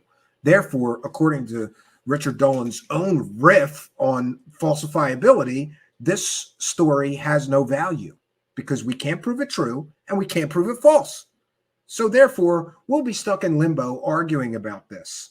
And I'm sure in another year or two, some other person like Okie Shannon will pop up, and the people pushing this story and profiting from it, who right now are doing UFO cartwheels because they're going, we're going to make more money now on this fake story. We're going to make more money on these notes nobody knows who wrote. We're going to make more money on these notes that nobody knows who got out of the estate of Edgar Mitchell. We're going to make more money on these notes that nobody verified with Edgar Mitchell's family actually came from his estate.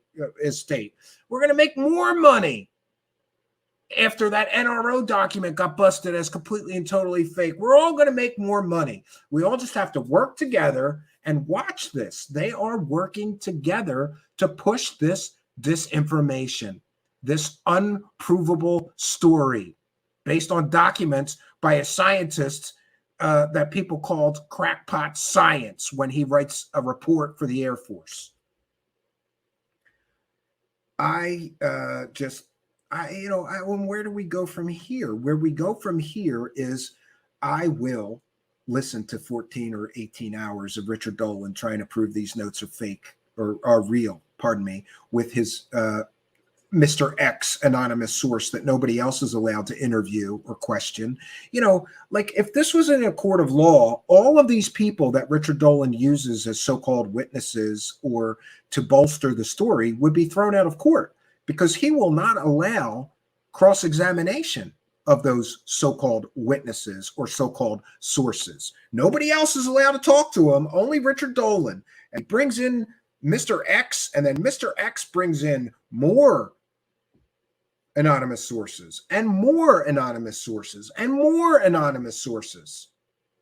And it's also very important to note that every time Richard Dolan makes money off of this story, which I believe is fake, he is slandering a decorated Navy admiral, calling him a liar, essentially.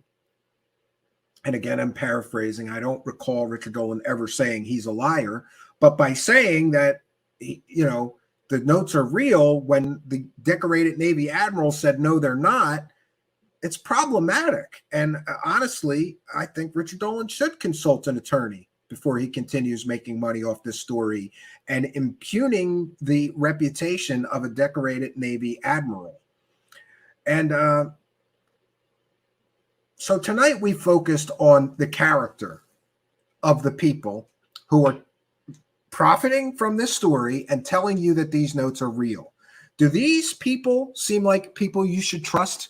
People that work for companies that are promoting kiddie porn collectors? Richard Dolan and Jimmy Church worked for a company, J3 Films, that is right now actively promoting and profiting from a kiddie porn collector and a documentary about a kiddie porn collector. Now, to their credit, they didn't know he was a kiddie porn collector when they made the documentary, but they could pull the documentary and go, we don't want our company to be associated with kiddie porn collectors, and we don't want to make money from a kiddie porn collector. They didn't do that.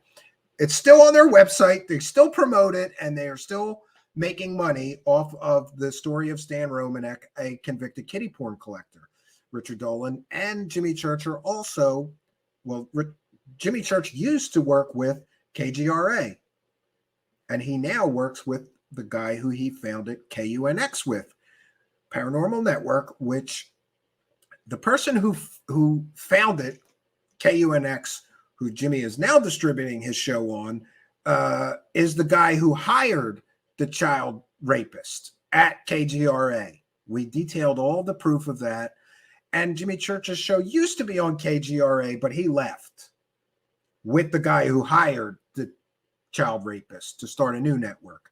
Richard Dolan is still distributing his show on KGRA, whose program director is a convicted pedophile. And Richard Dolan will not answer any questions about working with KGRA with the child rapist. And when you ask him questions, if evidenced by what happened to me, he will block you on social media instead of actually answering those questions. Again, why can't he answer the questions? I realize that it's an inconvenient truth that he is working with KGRA, who employs child rapists, but it's a factual statement that he is distributing his show on KGRA, who employs child rapists. We have also detailed Richard Dolan being caught red-handed selling provably fake stories and fake information at least 3 times that we're aware of. Ross Coulthart has been caught lying through his teeth in his promotional material, claiming that his documentary, whatever it was 45 minutes, he called it a documentary, would have, quote, conclusive proof of alien technology, testable material, all confirmed by this man, unquote.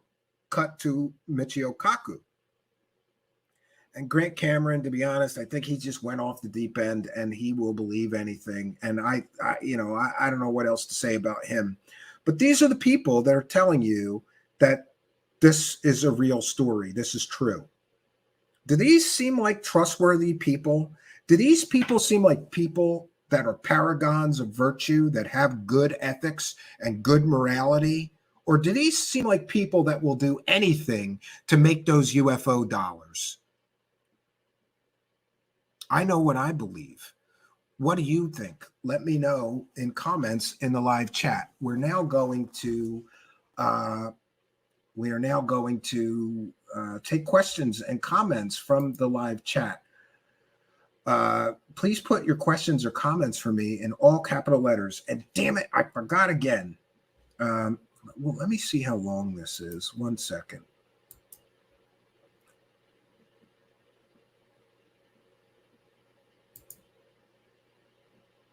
Oh, okay, great.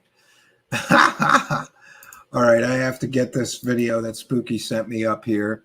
And by the way, Jimmy Church, don't you dare copyright strike me again, because we're going to play something with a clip from your show, but it's a comedic parody and it's a transformative work. And this is certainly covered under fair use. And we are educating the public and critiquing the video that we are sharing. Therefore, this is allowable under fair use. 1 second here. Why can't I find it now? 1 second, friends.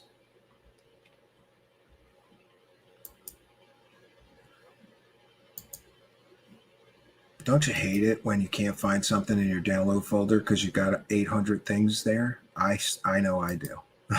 Someday I have to clean it out, right? Got to clean it out. Church Song Bonanza. That's what this video is called. We'll find that. Oh, I was in the wrong folder. No wonder. All right, we got it, friends. And we're going to put it in our StreamYard so we don't have problems with it. So questions or comments for me, please put them in all capital letters. But I have to find, you know what we're going to do first? One second, friends.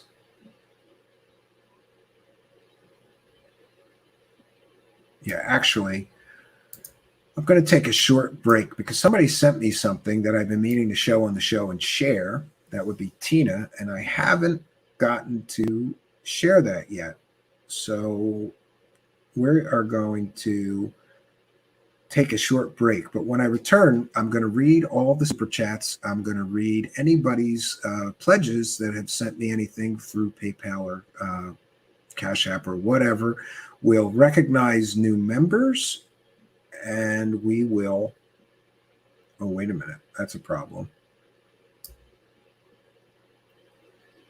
That's weird. Let me check. Okay, no, we got it, but it's only 1 minute long. Let me find a appropriate. Oh, I know exactly what we're going to do.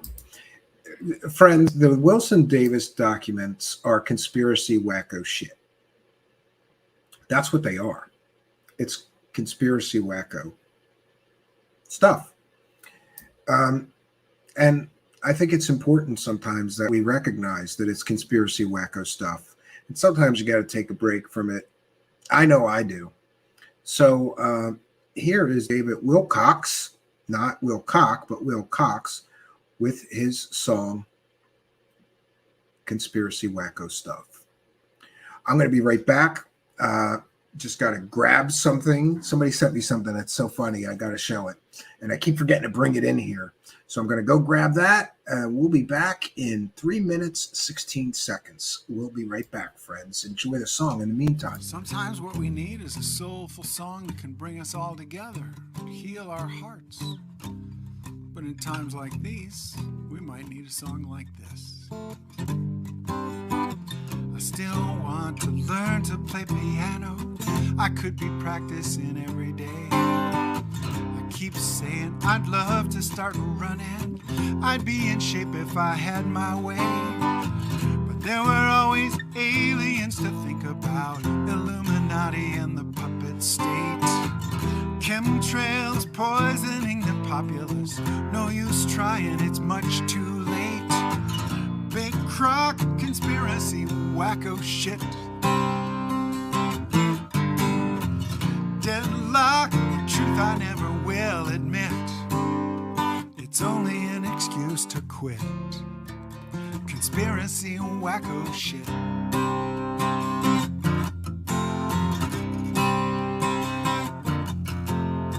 I spend my days hiding in the basement, isolated as I can get. I sink down deep into my wormhole, the dark side of the internet. I might have liked to drive across America, camping out in the old RV. I'm too scared of Q and on and on and on. They'll hack my brain with the new 5G. Big crock conspiracy wacko shit.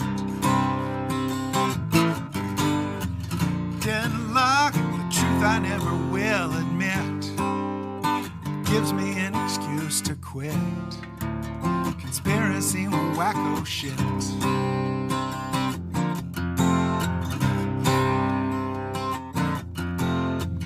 Fist clenched, strangling my iPad, apocalyptically entertained. I'm sweat drenched, paranoid, it's this bad, pure adrenaline in my veins.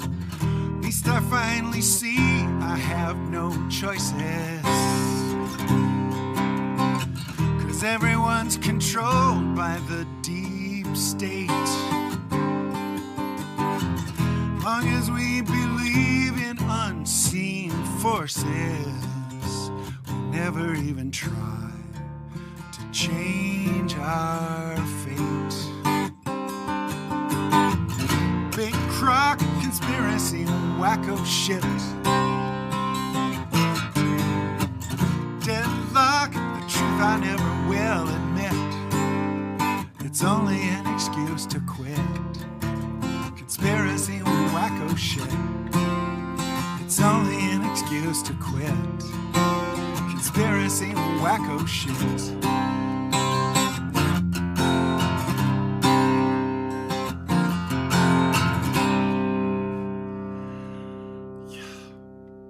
I feel better. I hope you do.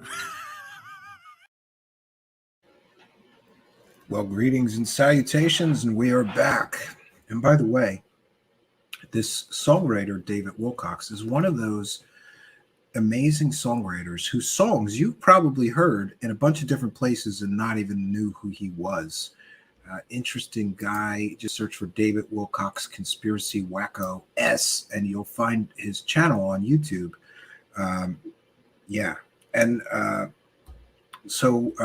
Questions or comments for me, please put them in all capital letters. I'm going to go back. Steery Eon says, please do a chart segment where you update a big flip chart with who the hucksters are and aren't. A true seeking of the truth, maybe. Yeah, people have asked me to provide a guide. And I will say that I'm working on a book, right?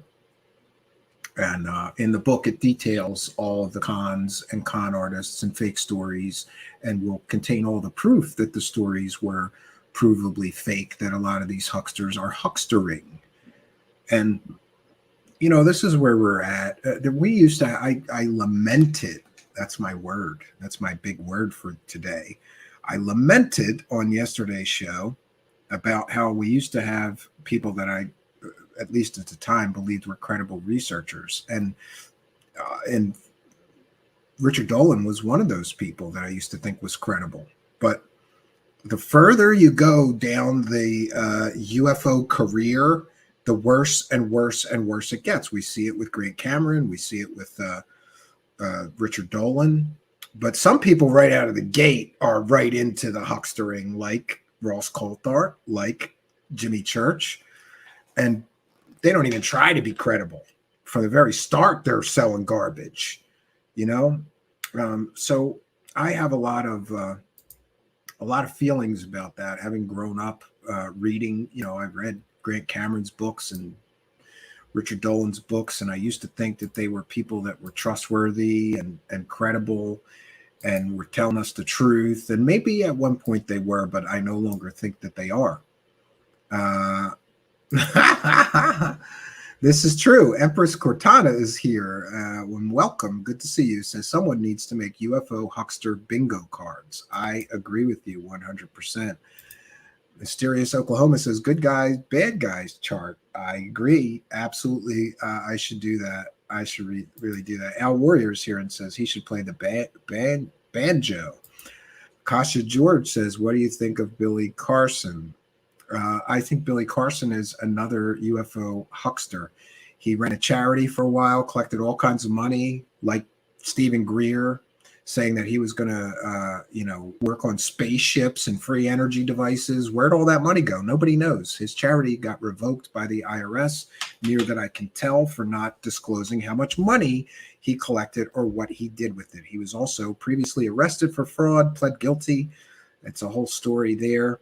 I don't believe that he's credible, and he sells what I can only call questionable medical devices on his website. And he makes a lot of ridiculous claims, like NASA was one of his clients, or that he is an MIT alumni because he took an online MIT X course for free. He didn't go to actual physical MIT. He's not an MIT alumni. He makes a lot of wackadoo claims. In short, he's a wackadoo. But he is a wackadoo with a good lawyer, so I have to be careful about what I say about him. I made an HTML fruit machine with all the faces of people on reels. Well, maybe we can play a game with that or something, right? Empress Cortana says, Billy Carson seems a little culty. Yeah. John Lies says, rate from charlatan to loony. Yeah, we will. Sightings on 18 wheels. Can we pretend my videos are fake so I can make a ton of money?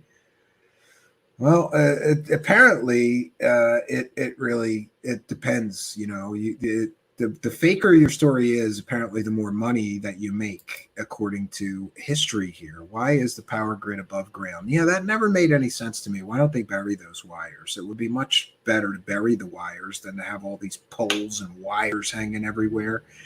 I agree with you. That's one of those things that make you go, Lord Ludicrous, right?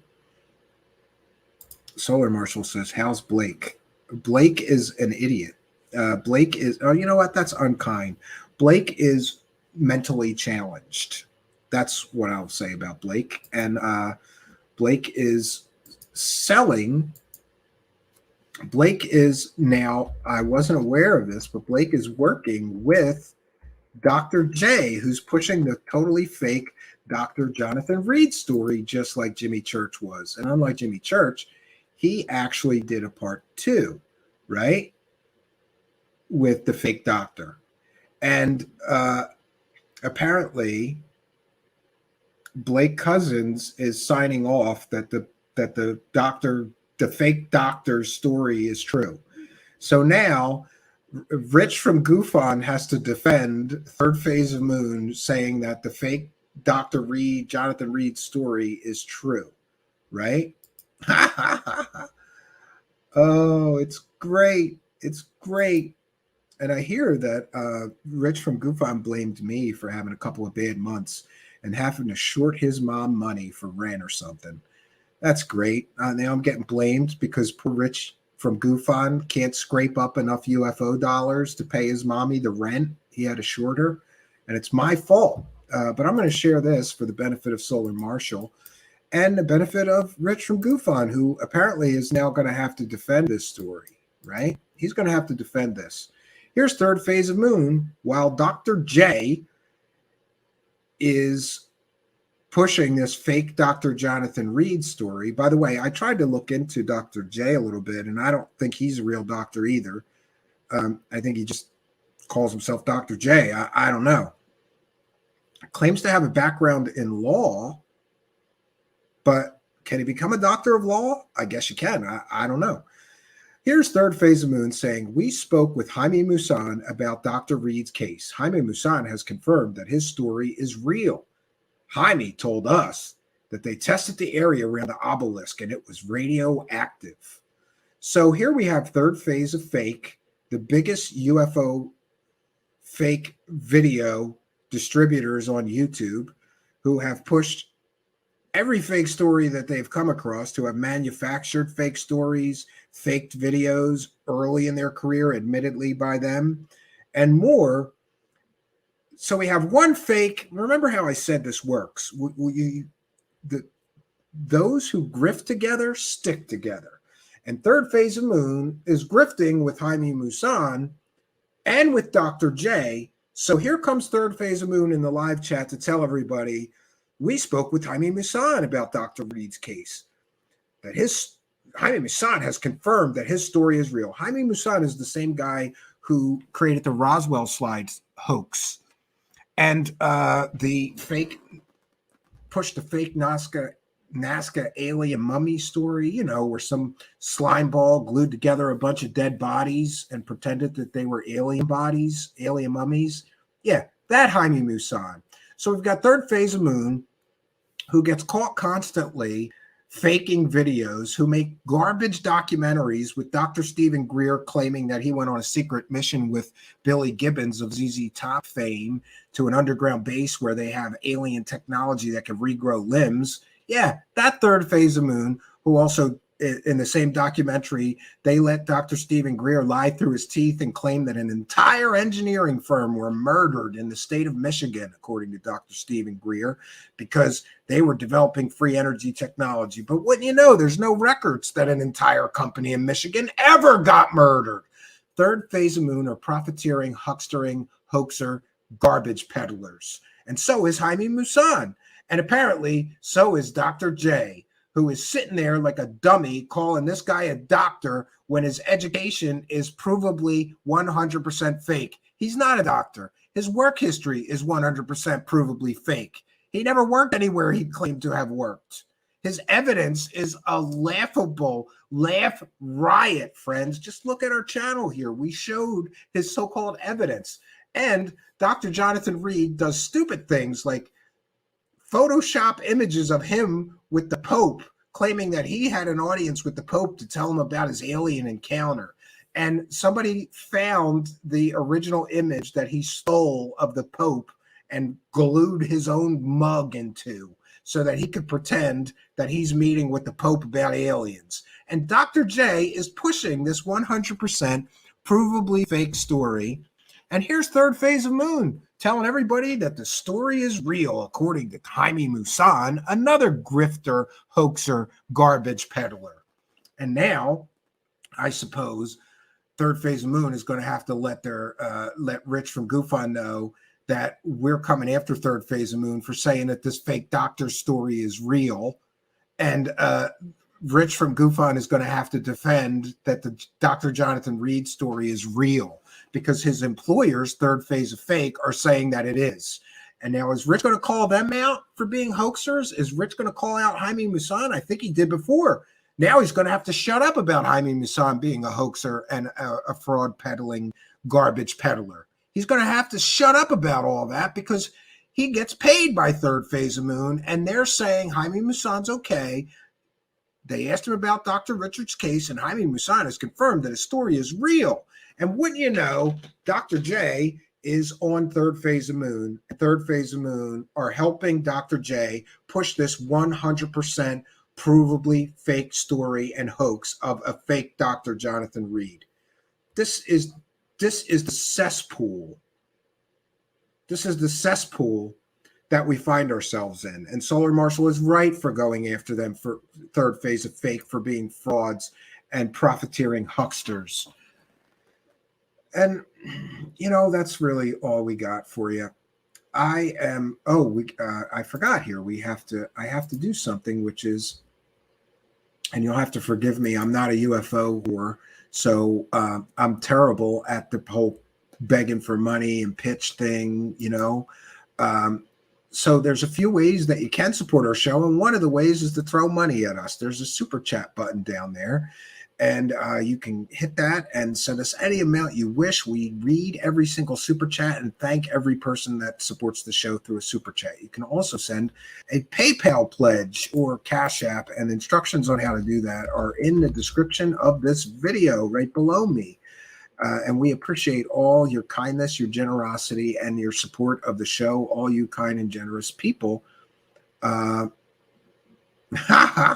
And we have David today with a kind and generous PayPal pledge of $10, who's saying, "Long live truth seekers, praise the cash."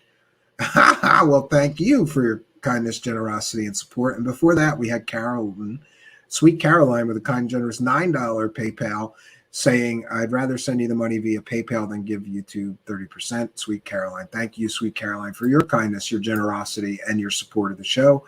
It is much, much appreciated. Now let's get to the, 1 second here. Let's get to the actual super chats for the night. So we had Spooky, who always does this to get my attention, and I'm going to have to give Spooky a get my attention super chat fund. Said $2, Great Britain pound. Says, check messages for end of the show treat. We'll do that, and thank you for contributing that. Then we had Patrick Sheehan, longtime show supporter with kind and generous $20. Says, Stephen, you are spot on. Bring the truth. Well, thank you, Patrick, longtime show supporter, for your kindness, your generosity, and your continuing support of the show. It is much, much appreciated. And now's about the time that I'm supposed to give you the hard sell for why you should join our Patreon for as little as $1 a month, or why you should become a channel member here for as little as $5 a month. And I guess I should tell you that on Patreon, as a Patreon member, you get a bunch of extra goodies, extra videos, early access to videos, the production videos before they're uploaded to YouTube, a monthly show journal. All of my music unreleased is all free there for Patreon supporters for $1 or more a month. Or you can become a channel member for $5 or more a month, and that includes all the Patreon benefits, all those extra goodies, plus some YouTube extra goodies. And I'm terrible at the pitch. I'm not real good at begging for money. So what I generally do is I borrow televangelists who are excellent at begging for money in our appeal. Look, this is not an appeal for money. This is an appeal for support so that we can be what we're supposed to be. And praise the cash, praise the cash. People from all over the world are pledging a couple bucks, throwing a couple of bucks in our hat, praise the cash, so that we can continue our journey here, so that we can tell you the truth where other people are constantly lying to you and collecting 10 or 100 times the money that our show gets. But I'm terrible at that pitch, right? So I like to borrow televangelists. They're great at telling you why you should donate money. So we're going to use some of them to help us along and hopefully make you people feel generous. Praise the cash, friends. Here's what I want you to do. If the Lord is speaking to you, ushers, bring some baskets down. Just leave them there. I'm not finished. I got one more point to make. This is what I want you to do. Thank you, Miss Marguerite. I brought her because I want you to understand that the work must continue.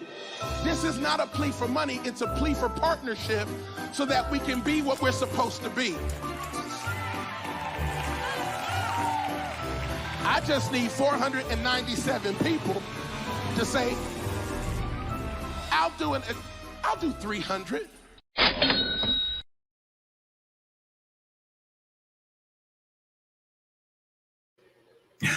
Well, praise the cash, and thank you all for your kindness, your generosity, and your support. And we have the Cash Clown to thank you as well.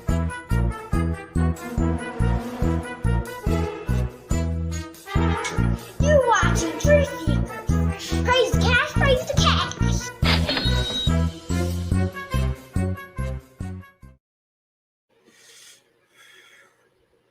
We need new bumpers, I know.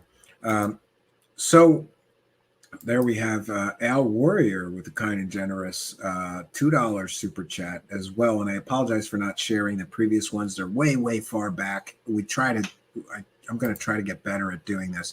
John Lies with a kind and generous Canadian $12.37 says, always a great show. Thank you for your kindness, your generosity, and your support of the show. Thank you for helping us, friends, to praise the cash, all of you.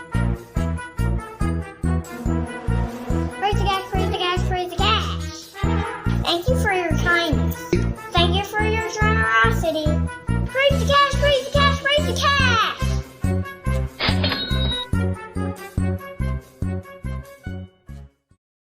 The Cash Clown thanks you, and so do I. I can't tell you, we talked about other people and their method of building a show and how I may disagree.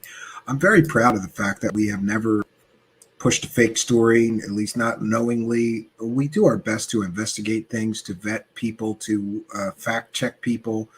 And I'm very proud of our track record here. And we did talk about track records. And it's important that we realize that the track record of the people that are telling you that these notes are real is absolutely terrible. The fact that they're willing to work with, let's just say, less than scrupulous people in order to make money, it kind of tells you everything that you need to know. And Al Warrior with another kind and generous $2. Thank you for your kindness, your generosity, and continued support of the show. It is much, much appreciated, friends. Praise the cash, praise the cash, praise the cash.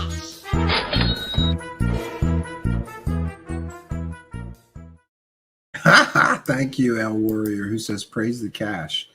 Yes.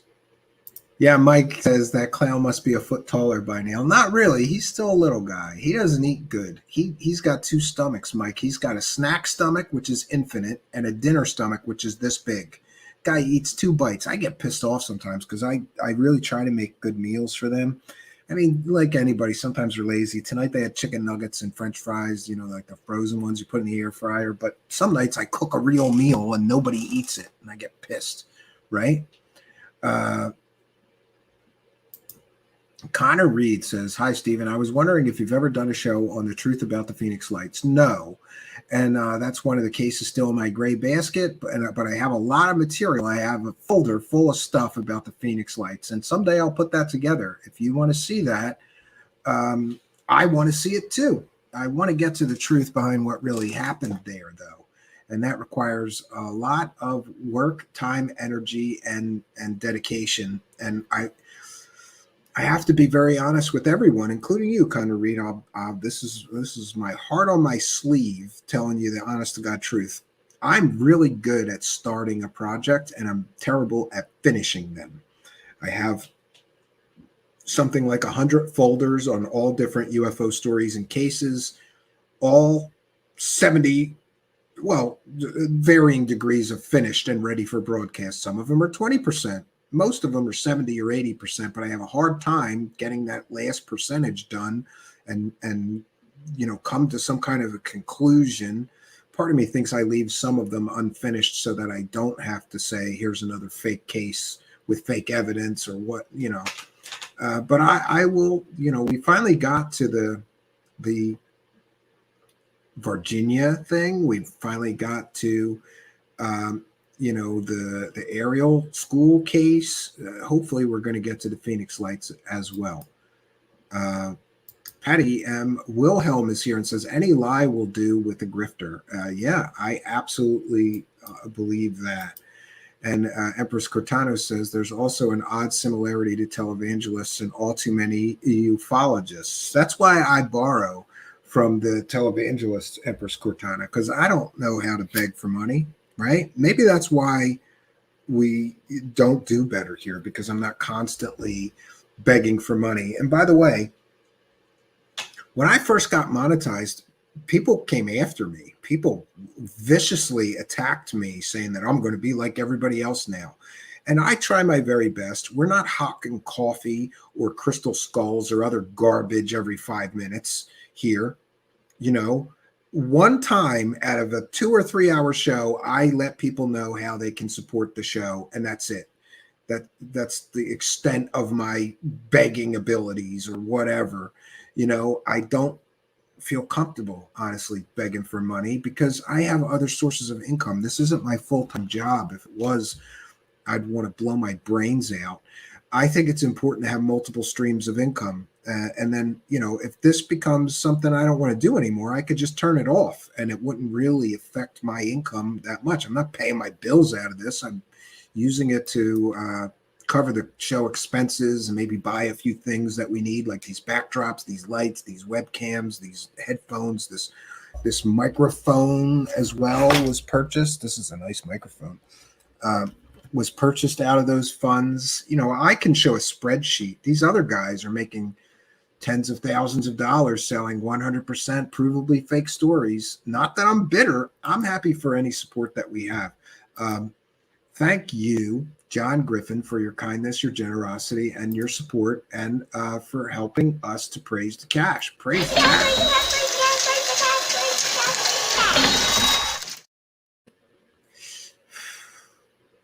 And by the way, the Cash Clown wants a PlayStation 5 for Christmas and a bunch of games and another controller and something else. I was joking like Tiger King. I may never financially recover from this. And I have taught him the value of working through his help with the show. I give him a couple of bucks to buy some toys or things that he wants.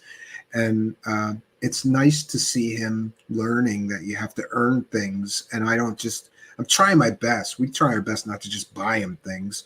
Honestly, the PlayStation, this kid's going to behave real good for 3 or 4 months for a PlayStation. It's worth it to me. And he's a very good brother to his disabled brother. For those unaware, his older Cash Clown is now 6, and the older brother, Zachary, is now 10. And Zachary is nonverbal autistic and is disabled and has a lot of problems and is quite honestly very difficult sometimes to live with. And his younger brother, the younger brother, really is like the big brother, and he really does a lot to help his brother, and understands that his brother has problems in his brain and does strange things, and he's a really good kid. I'm proud of him for how much that he helps with his brother, and how he tries to be a good person and a good friend. And being a father is terrifying. I always wonder, like, I hope I'm doing okay. I don't want this kid to end up being Jeffrey Dahmer. By the way, did anybody see the Jeffrey Dahmer story on Netflix? We may do a show on it. I enjoyed it thoroughly. I followed the story a lot originally, and the actor I can't recall his name, the same guy who played Quicksilver in the Marvel X-Men movies, played Jeffrey Dahmer. It was excellent. I highly recommend it. Binge watch on that. I binged the whole thing. Loved it. It was a good story. It was compelling. It was dramatic. It made you almost laugh at times. It made you sad. It made you, I felt for the father who wondered, what did he do to cause that guy to get like that, right? Who knows what causes a serial killer, right? Is it in their brain from birth, or is it their environment that causes that, right? Space exposure. Have you ever thought about doing a documentary about present day ufology? I definitely watch it. Yes. And we have plans to try to do that. John Lai is acknowledging that bandwidth is freaking expensive. Yes, it is. Definitely. Thank you for acknowledging that. Kepsa says, too bad it was before 2004, year zero of Luology, and they didn't talk about the Phoenix Lights on the hearings, but they chose to talk about the Wilson notes. Yeah. Again, somebody is feeding these senators false disinformation, maybe in an attempt to get funding, right? Who knows? Al Warrior says, much love to your kids. Take care of them. I'm doing my best trying to do that. Mystery Eon says, a lot of people just don't see this side of Stephen, a family man, caring and generous. Well, thank you. I appreciate that. I'm trying to be a better father. By the way, I should, let me see if I can count it up.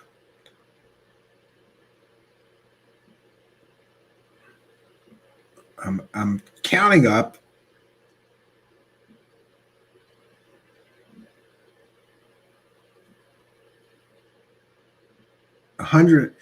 I was counting up my days of sobriety, so I'm now at day 116. And Mystery Eon, I think that drying out has made me a much better father, and I learned a lot in these last 116 days. I'm learning to, first of all, accept things I can't change. I can't change that this interest of mine in this subject is filled with liars, fraudsters, hoaxers, con artists, fake people with fake educations, people with fake work histories, people with fake stories and fake backgrounds, and those are just the good guys. I can't change that. And we will. I have been reminded recently that the point of Truth Seekers was supposed to cover many, many mysterious different stories, not so focused on UFOs, but we sort of naturally gravitated towards that because it's a big interest of mine. And we are going to be getting back to other subjects. And views be damned, I can't keep going like this. I mean, what else am I supposed to do to show you what a circus of fraud most of these stories are, and most of these people are? Cynical Observer says Dahmer's dad kind of took advantage of the story to sell books,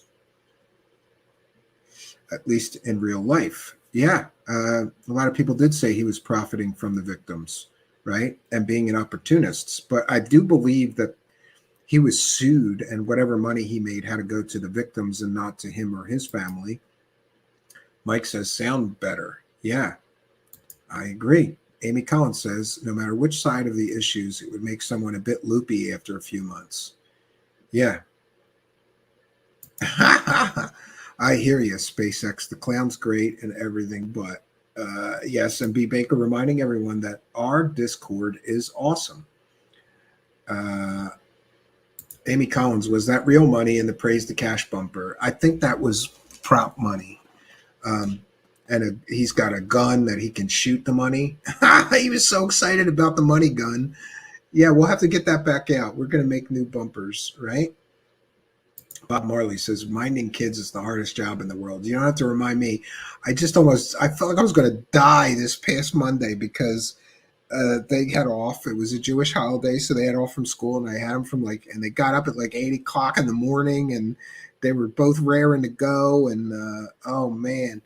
And I cleaned, I can't tell you how many messes. It was so bad, the messes that they made, that I actually had to like sweep the whole kitchen floor of all this cereal and cookies and nonsense they were messing around with.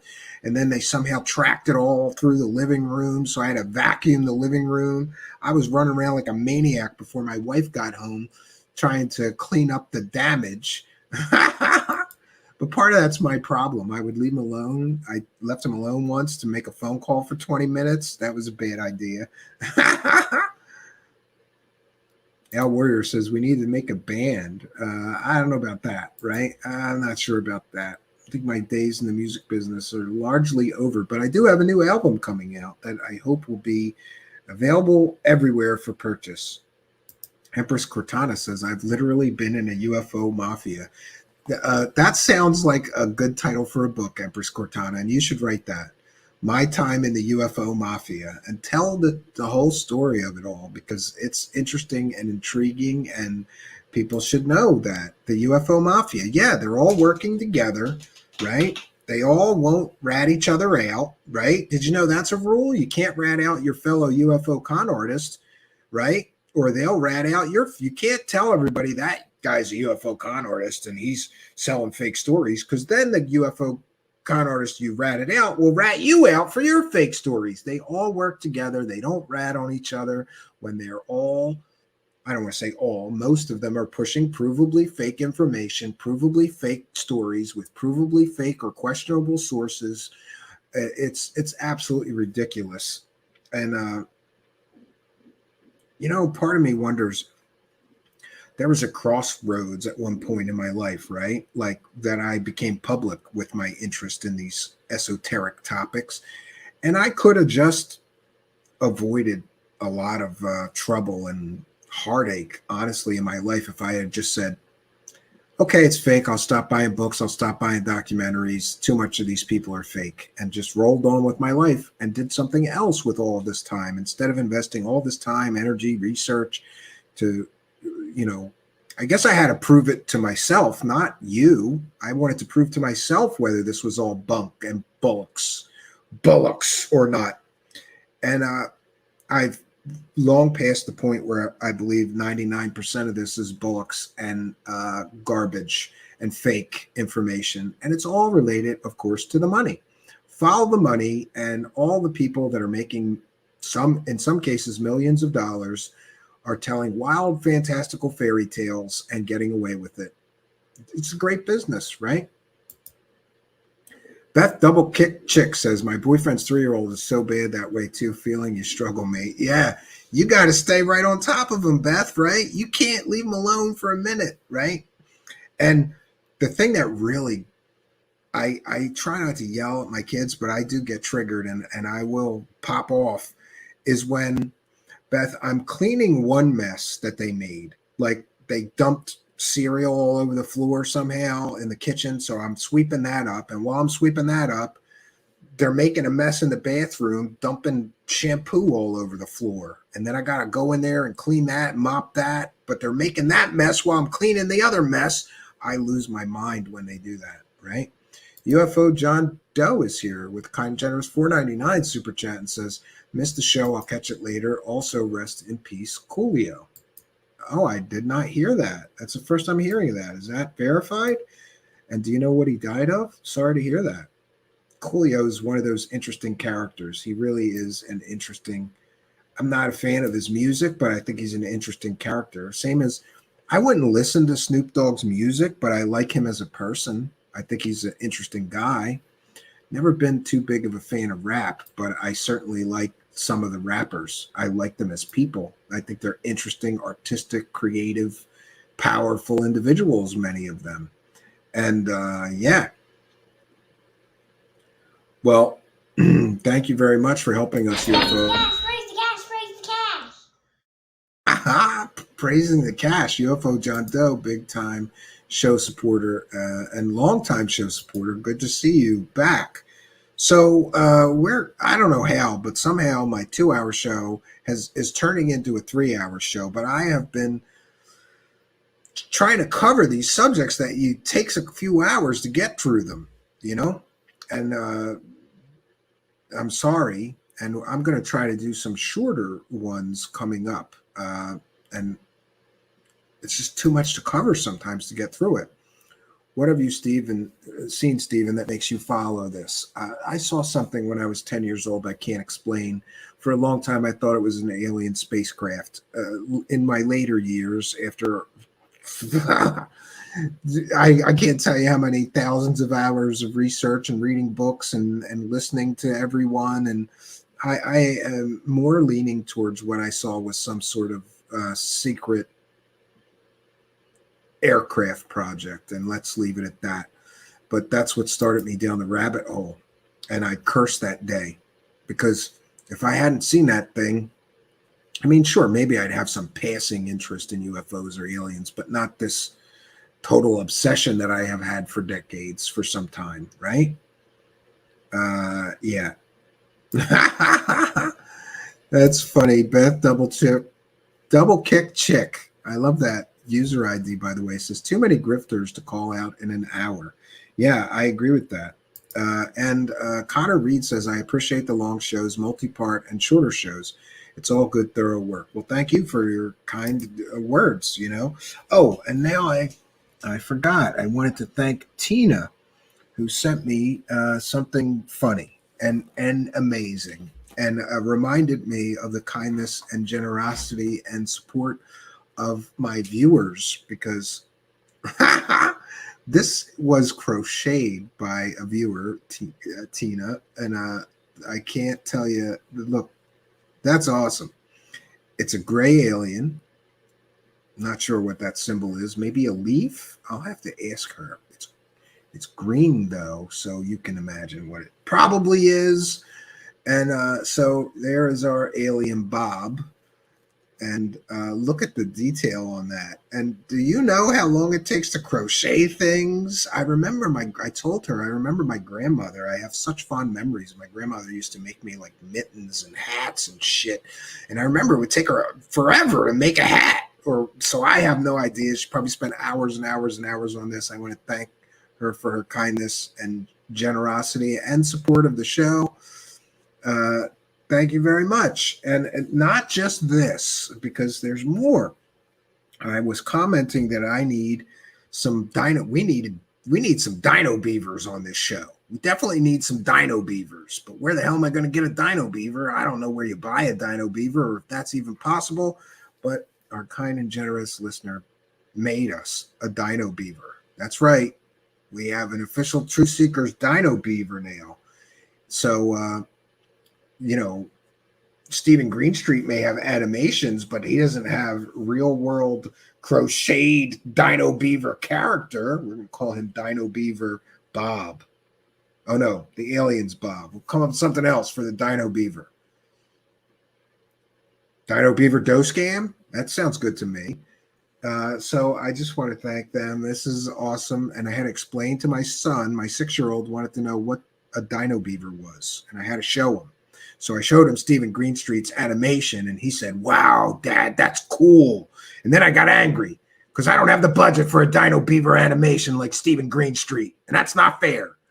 But I do have a Dino Beaver now, so who knows what could happen. So thank you. I appreciate it. That is cool. Yeah, cynical observer. We'll call him George the Dino Beaver after George Knapp. You're right. Yeah, absolutely. Absolutely. Empress Cortana, Dino Beaver. Yeah, I got a Dino Beaver. How many people can say that? Alien needs a name. I think Bob, like Skinny Bob, right? L Warrior says, hey, George is taking a nap. K-N-A-P-P. Leave him alone. Yeah. So, friends, what I'm going to do is a stuffed beaver. I'm glad I stopped by. Everybody loves beaver, Ashdab. Yes, Bob and George. Yes, that's Bob and George, official mascots now of Truth Seekers.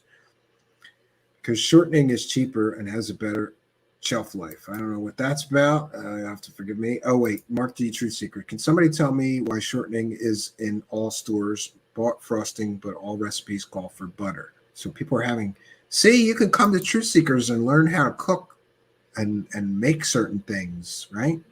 Shortening, I never liked. My mom used that when I was a kid. It would come in this big tub like Crisco, I think, and it was greasy and gross and white. And she used to put it in the pans, or she would put it in this thing she had called a Fry Daddy, and she would never change it. So she'd use the same shortening grease that would get hard, and then you heat it up and it gets liquid and make French fries all the time, and it would get gross. I hated that stuff. I never use it. My wife and me will not use it.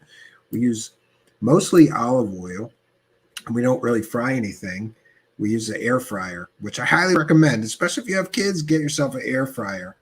So now I'm going to bounce on out of here, friends. We did over 3 hours today.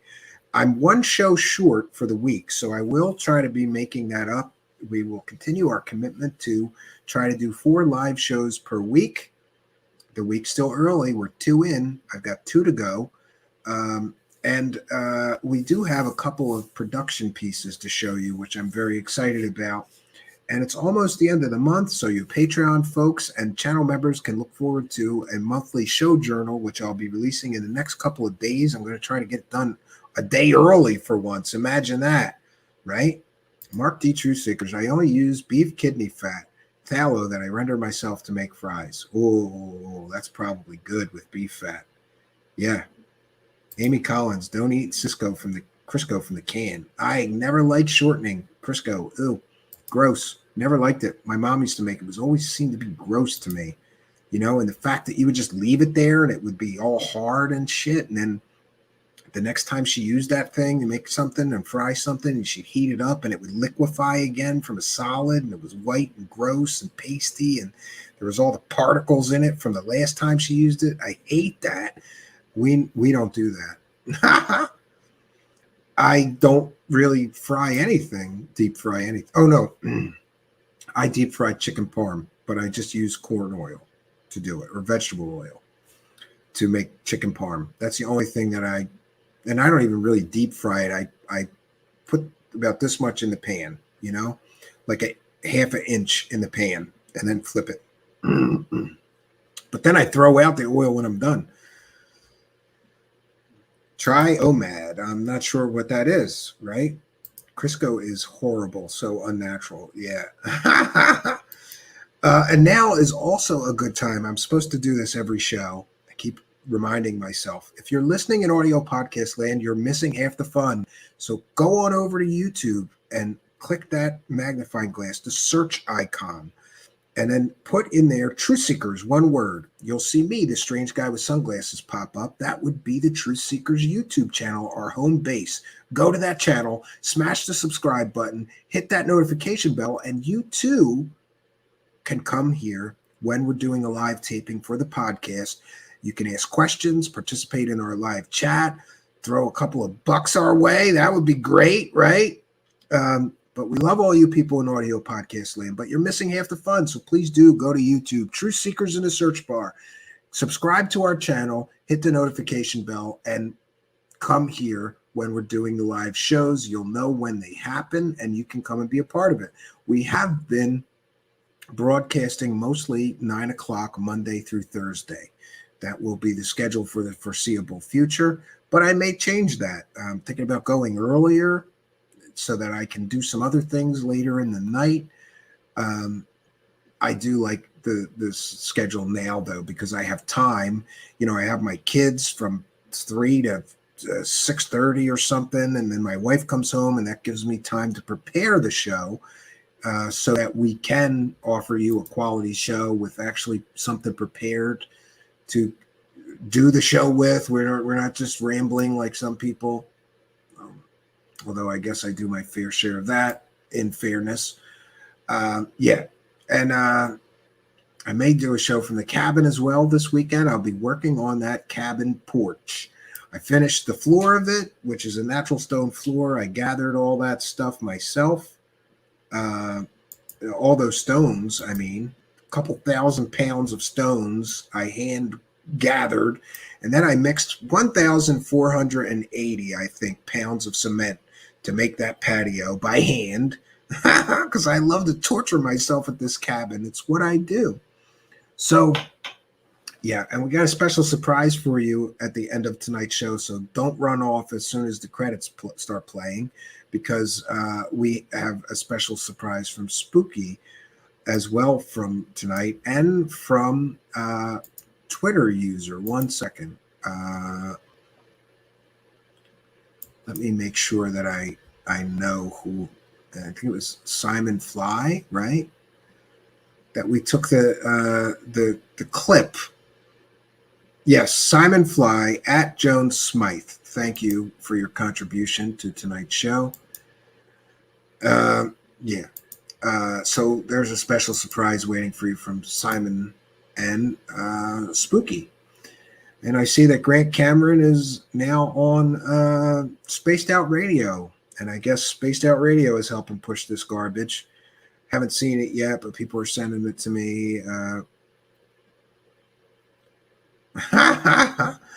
Oh, wait, we're going to share this. We're going to share this. Yeah, this is something great to share. And I want to thank Steve Long for clipping this. Let me put my fair use. See, just when you thought it was over, we got more for you. This is great. This will tell you everything you need to know about these documents.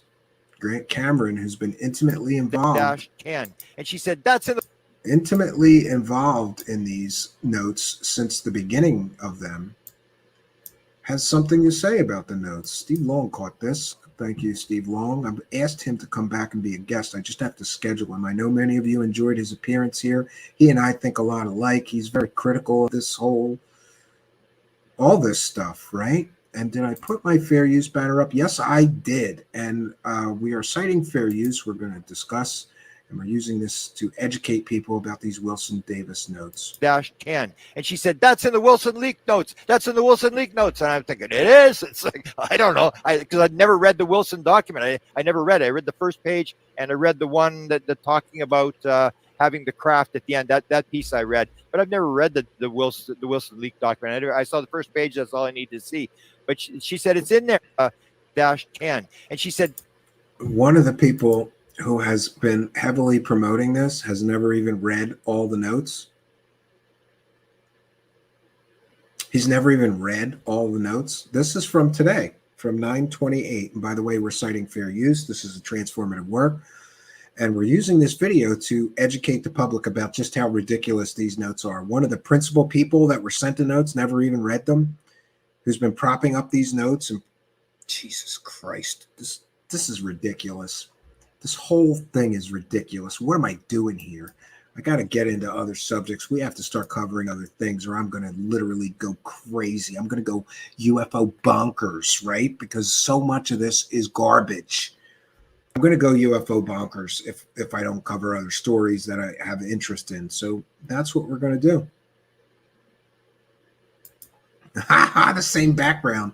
Yeah, that is that's a StreamYard background. That's what that is. It's one of the free, that's what comes with StreamYard. It's like no thought whatsoever. Just use the generic. But I did use that leaves black background pattern myself before I got better stuff to use. So I guess I can't.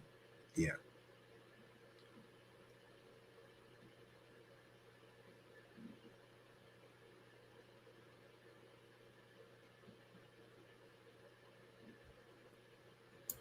Thank you, Arlene Atkins. The actor in the Dahmer Netflix documentary is John Neville.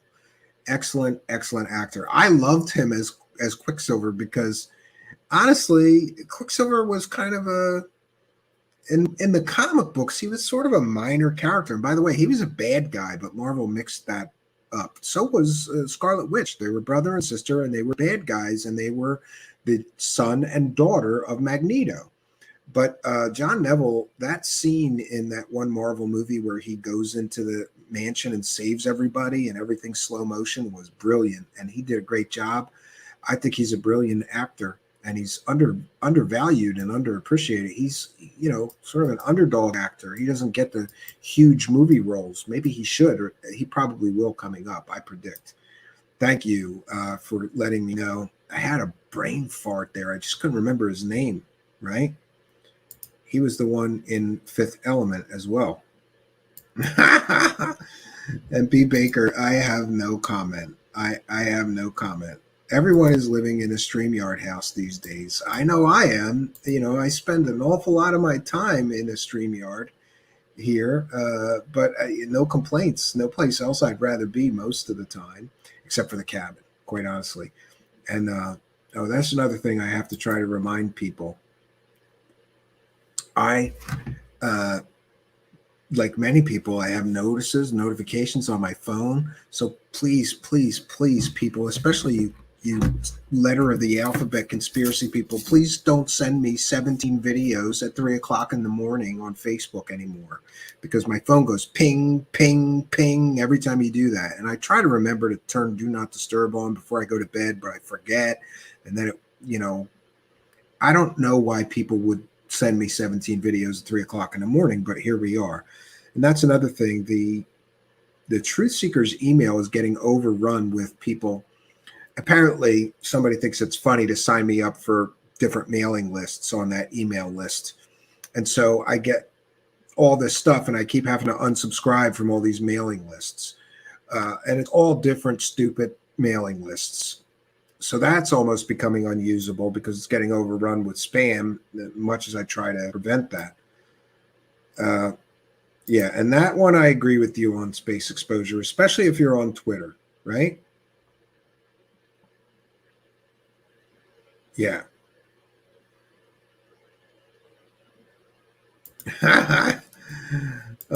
Yeah, and by the way, I want everybody to pray for those people in Florida, because I'm no weather expert. That would be Spooky. But Spooky actually works in that industry, by the way, for those unaware. But I meant to talk to Spooky and say, like, this is going to be a bad storm, isn't it? Based on the fact that the whole bay got sucked out to sea. That's got to mean there's going to be like a tsunami or something, right? Or like all the water will rush back across the shore when the storm hits, or there's going to be a storm surge or something. That storm may be bad. Please keep all those people in Florida in the path of the storm in your thoughts and prayers, hoping that the storm will be not so bad and people will, be safe through the storm. And yeah, I wish all those people the best. Unfortunately, when you live in Florida, people get desensitized to all the people warning you that the storm's really going to be bad, because they lived through 20 false alarms where the storms weren't that bad, and they left their homes, boarded up their homes, done all this stuff, evacuated, and then it's not that bad. So many people get desensitized, and then, they don't heed the warnings to evacuate when the authorities say the storm will be bad. But you can't blame them, because people get the storm warnings wrong so many times there, right?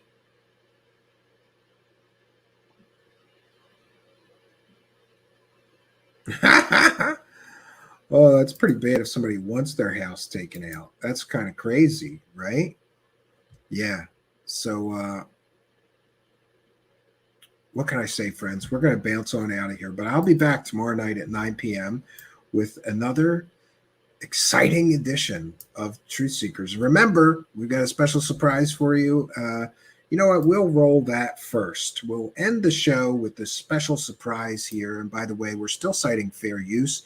This is a comedic parody and is therefore covered under fair use and is allowable, in case anybody has any ideas to falsely copyright strike me again for fair use of a clip from their show. Yeah, I'm going to bounce on out of here. But if I could leave you with anything, it would be to remind you that people's ethics and morality matter. And if somebody is telling you a story is true, you have to examine their history of what else did they tell you was true. In this case, we have Ross Coulthart, who told us it was true that he had definitive proof of alien technology, all confirmed by this man, Katamichio Kaku. That turned out to be garbage and totally a lie.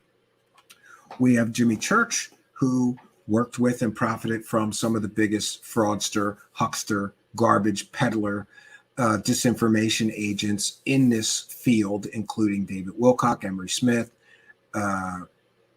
Corey Good, the fake Dr. Jonathan Reed, and all of these other people. Jimmy Church is a disinformation huckster.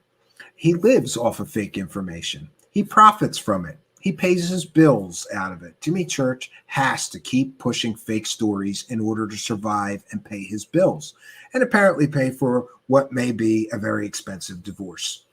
And same for Richard Dolan. Last I heard, he's getting a divorce. And so is David Wilcock. Isn't that funny?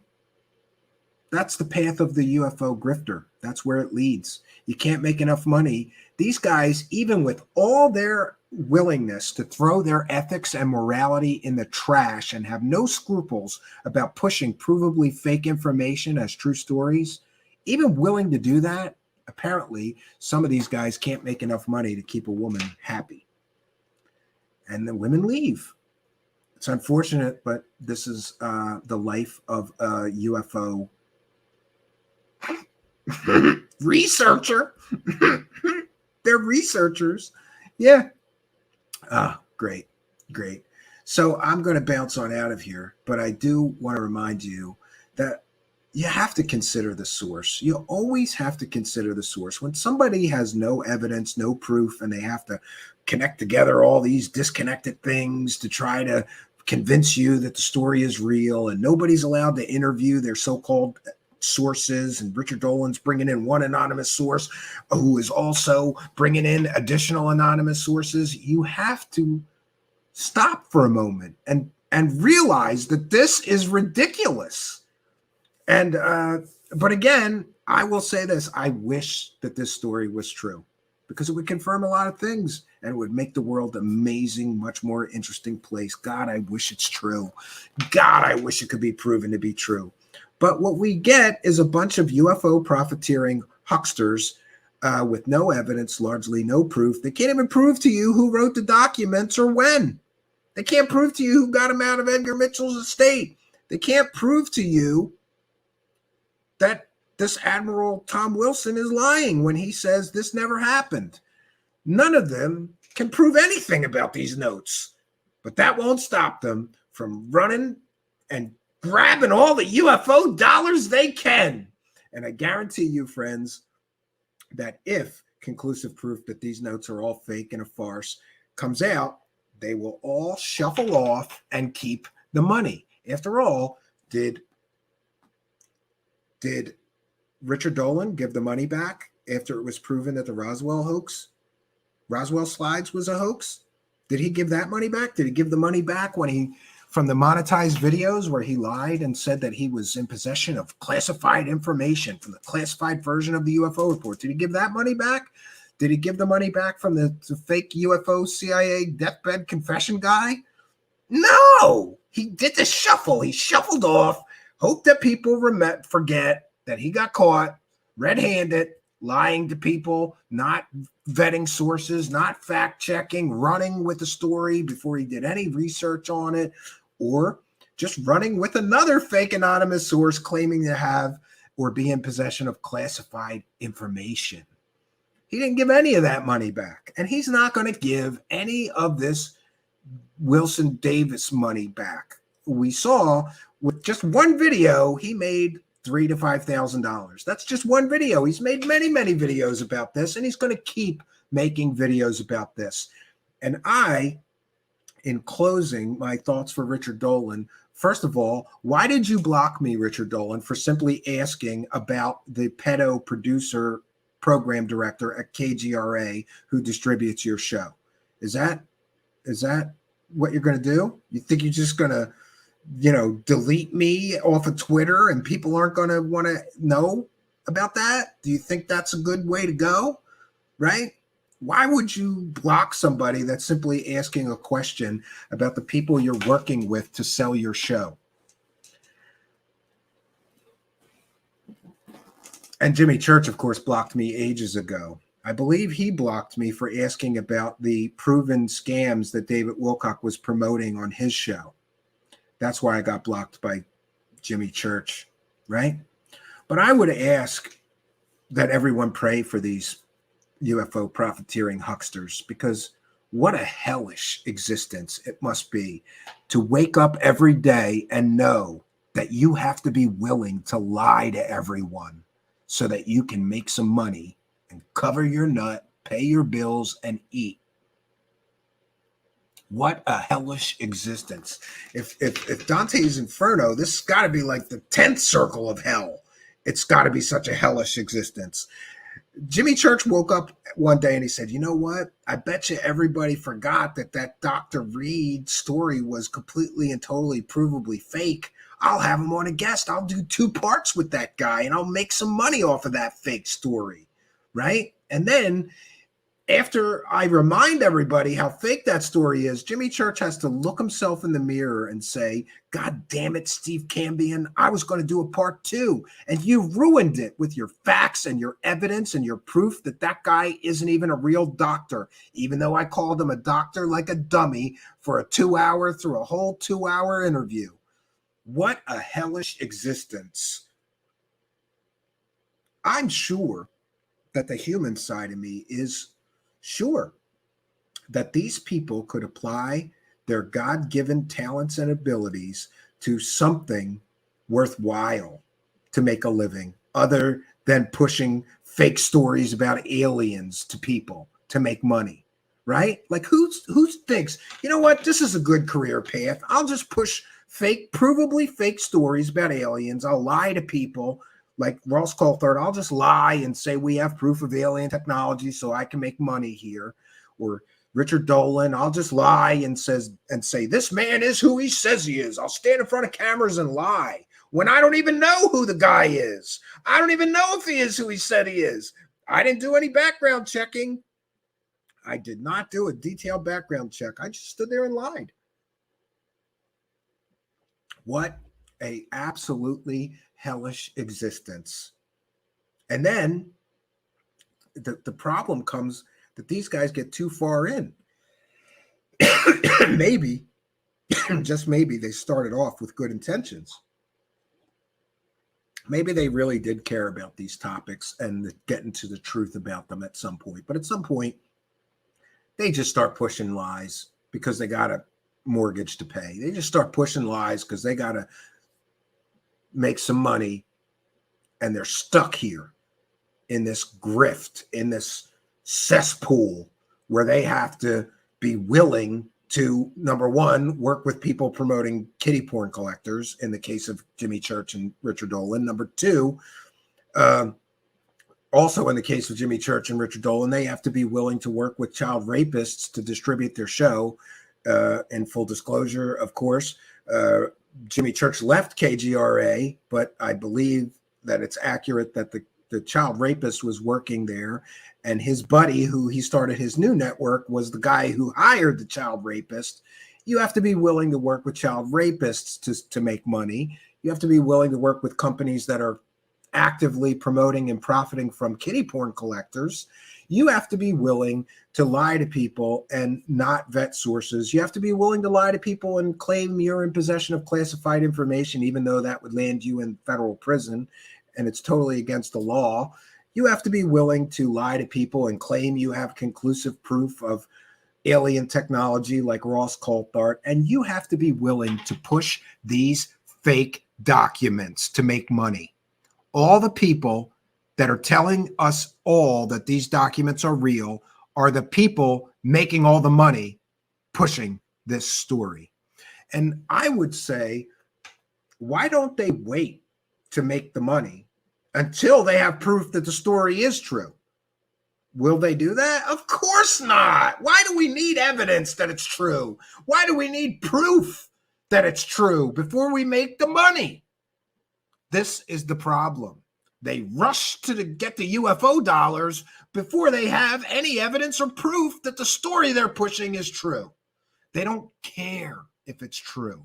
They don't care if any of this really happens. All they care about is this is a sensational story. It's got aliens and crash retrievals and an admiral, and we can push this and manipulate people into clicking on our videos, getting behind our paywalls, buying our books, buying our documentaries, whatever garbage we're hawking, coffee, fake crystal skulls. Well, maybe they're real crystal skulls. I don't know. Garbage crystal skulls, crappy coffee, right? Shit yourself tea. My favorite is the crap yourself tea, right? People are getting paid for hawking tea that makes you crap yourself. Awesome. Awesome. Well, maybe not crap yourself. I don't know. Colon cleanse tea. You have to be willing to do all of this to make a living pushing this garbage. That, my friends, is a hellish existence. And I, for one, will pray that all of these people get right with God, get right with their own conscience, get right with ethics and morality, and learn to make a living without lying to people or working with less than scrupulous companies promoting kiddie porn collectors, or working with companies employing child rapists, or lying to people in promos, working for companies that you then blame for why there was literal deception and lies in the promos for your work, right? Or in the case of Grant Cameron, hey, I didn't even read the notes. I didn't even read them all. I didn't need to. I just read the one page. Awesome. I don't know what else to say except my prayer is for a road of redemption for these profiteering hucksters. I think they've all made enough money with lies, half-truths, anonymous sources, unproven allegations against a decorated admiral, and more. How much money does Richard Dolan need to make from this story? How much money is enough, Richard Dolan? And are you going to give the money back if we can verifiably prove that you're wrong on these notes? Or are you going to double down like you always do and refuse to apologize when you get caught red-handed pushing a fake story? How much money is enough for Richard Doe Scam? How much money is enough for Jimmy Needs Church? Or Ross the Dummy Coulthart? Or Project Unity, who's willing to do anything and believes anyone, or Grant Cameron, who apparently believes anyone and doesn't even need to read the notes? How much money do they all need to make before they show us the proof that these are real? Haven't they all made enough money without any proof of this story being true? Or disconnected dots of nonsense claiming the story must be true without actually providing any factual, verifiable evidence that it is true? The truth is the truth, and it can withstand scrutiny. And apparently, none of these people pushing the story like scrutiny, because I think they've all blocked me by now, right? Maybe not the Project Unity guy yet, but I'm not sure about Ross Coulthart. I don't think he's blocked me, but Jimmy Church has, and Richard Dolan has, not Grant Cameron. I think I'm still on relatively okay terms with him. I don't know. But they don't like scrutiny. And they don't like people pointing out that they've all made thousands and thousands and thousands of dollars telling us the story is true with zero verifiable evidence or proof that the story is true. Shouldn't you have the proof or the evidence that the story is true before you make all the money telling people the story is true? I think so. And my prayer for all of these UFO grifters is a road to redemption, that they can walk the right path for once in their life, that they can see what damage did they do with this garbage and this disinformation and this gobbled together bunch of nonsense that they claim is a true story with no evidence and no proof. They've made enough money. Richard Dolan, go do something meaningful with your life, something worthwhile. Despite all of my criticism of Richard Dolan being and everything negative I have said about him, I believe that Richard Dolan has a powerful, creative, analytical mind He is very, very intelligent. And wouldn't it be a better use of his obvious God-given skills and abilities? God gave him that brain. God gave him the ability to do good things with that gift that he was given. And instead, he chooses to use that gift to manipulate people into giving him money for garbage stories. These stories are just as meaningful and realistic as stories in The Sun or the National Enquirer. You know, Bill Clinton, I had Bill Clinton's alien baby. Bill Clinton met aliens. You know, Hillary Clinton had an alien baby, right? Werewolf, real life werewolf, you know, the guy with the hair on his face, right? That guy, the circus guy, that's an actual medical condition. Anyway, Richard Dolan could have been a serious author, a serious researcher like he now pretends to be. He's not a serious researcher. He's a garbage peddler, just like the Sun newspaper, or, you know, he just keeps getting more and more fantastical and sensational to survive. And he has the ability to do good work, but instead he gives people this garbage. And oh man, I don't know what am I going to say positive about Jimmy Church? He has a good radio voice. I'll give him that. Guy's got a good radio, that deep radio. This is Fade to Black. He's also got God-given talents and abilities. And instead of using those talents and abilities for the betterment of himself, his family, and humanity in general, he chooses to hawk coffee, tea that makes you, crap for days on end, crystal skulls, have advertisers like Billy Carson selling questionable medical devices. Oh, that's another thing. Both Jimmy Church and Billy Carson are willing to work. Both Jimmy Church and Richard Dolan are willing to work with Billy Carson, who's less than credible and was once arrested for fraud. He ran a charity collecting all kinds of money. I'm not sure where the money went because he never filed his 990 forms. They're willing to work with that guy, a man who was arrested for and pled guilty to a fraud-related charge. The ethics and morality of these people telling us that this story is true is absolutely ridiculous. How anybody can believe these people is beyond me, but this is where we're at, and this is where we find ourselves. But I will pray. Oh, let's go through it too. Grant Cameron is a very, very intelligent guy, and there's something about him where I think he has an almost photographic memory, and people have accused him of taking 2 hours to explain a 5-minute story, but he recalls with 100% detail, clarity, and accuracy everything he hears and takes in and digests, and people tell him. He's got an amazing mind, and he too could do something worthwhile with his God-given abilities. And Ross Coulthart, I'm still trying. What can I say about that guy? He's a good bluffer. Maybe he should use his God-given bluffing talents instead of lying and bluffing that he has conclusive proof of alien technology. He should use his bluffing ability to be a good gambler or something and give some money to charity. You know, give 10% of the take. I don't know. He's a great bluffer. I'm reaching here, but I'm sure that each of these people who are unfairly and I believe immorally and unethically profiting from this story have God-given talents and abilities. And they should use those God-given talents and abilities to do something meaningful and worthwhile, something that benefits people instead of just victimizes people. Because let's be very clear, you're not a Jimmy Church listener, you're a victim. You're not a Richard Dolan listener or viewer, you're a victim. They are victimizing you by pushing provably fake stories at you and pretending they are real. They think you're stupid.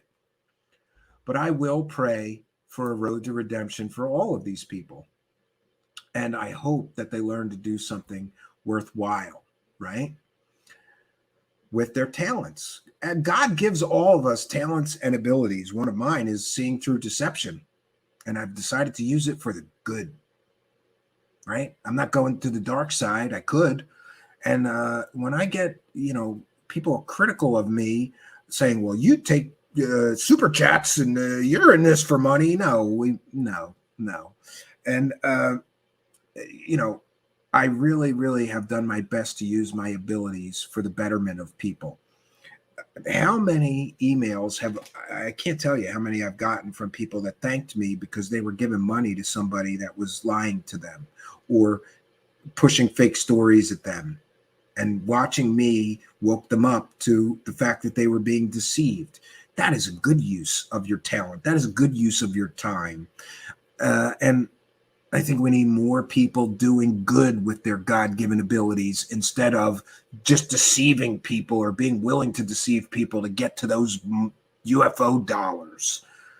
And let's be clear. I had an experience myself. I'm not a skeptic. I am a skeptical believer. But I will not accept fake stories. And I would submit to you that neither should you.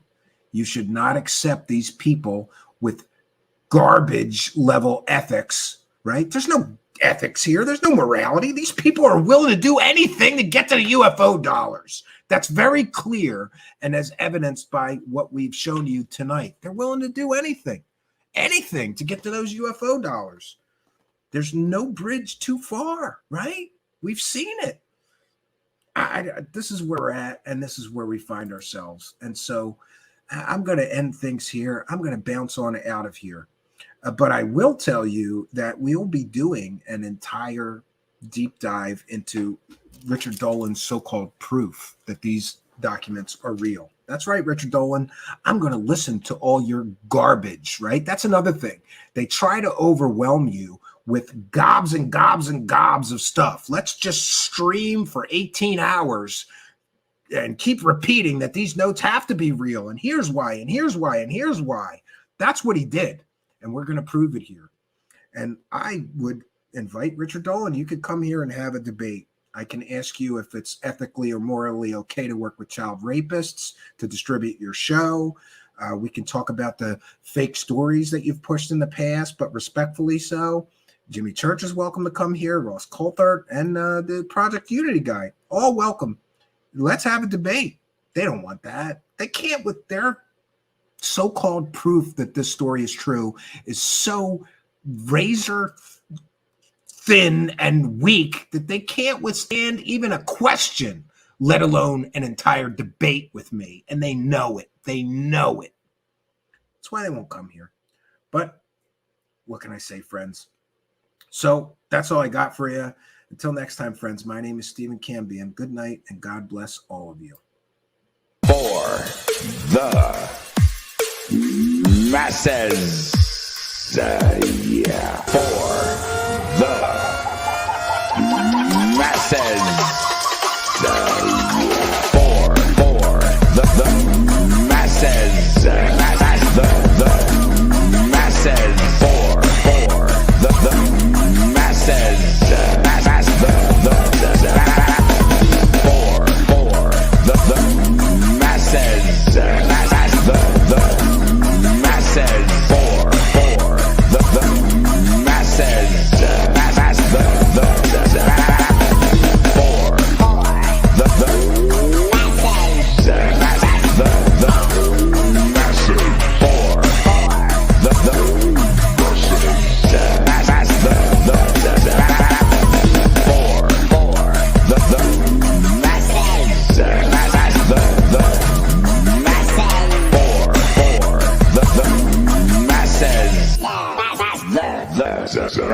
The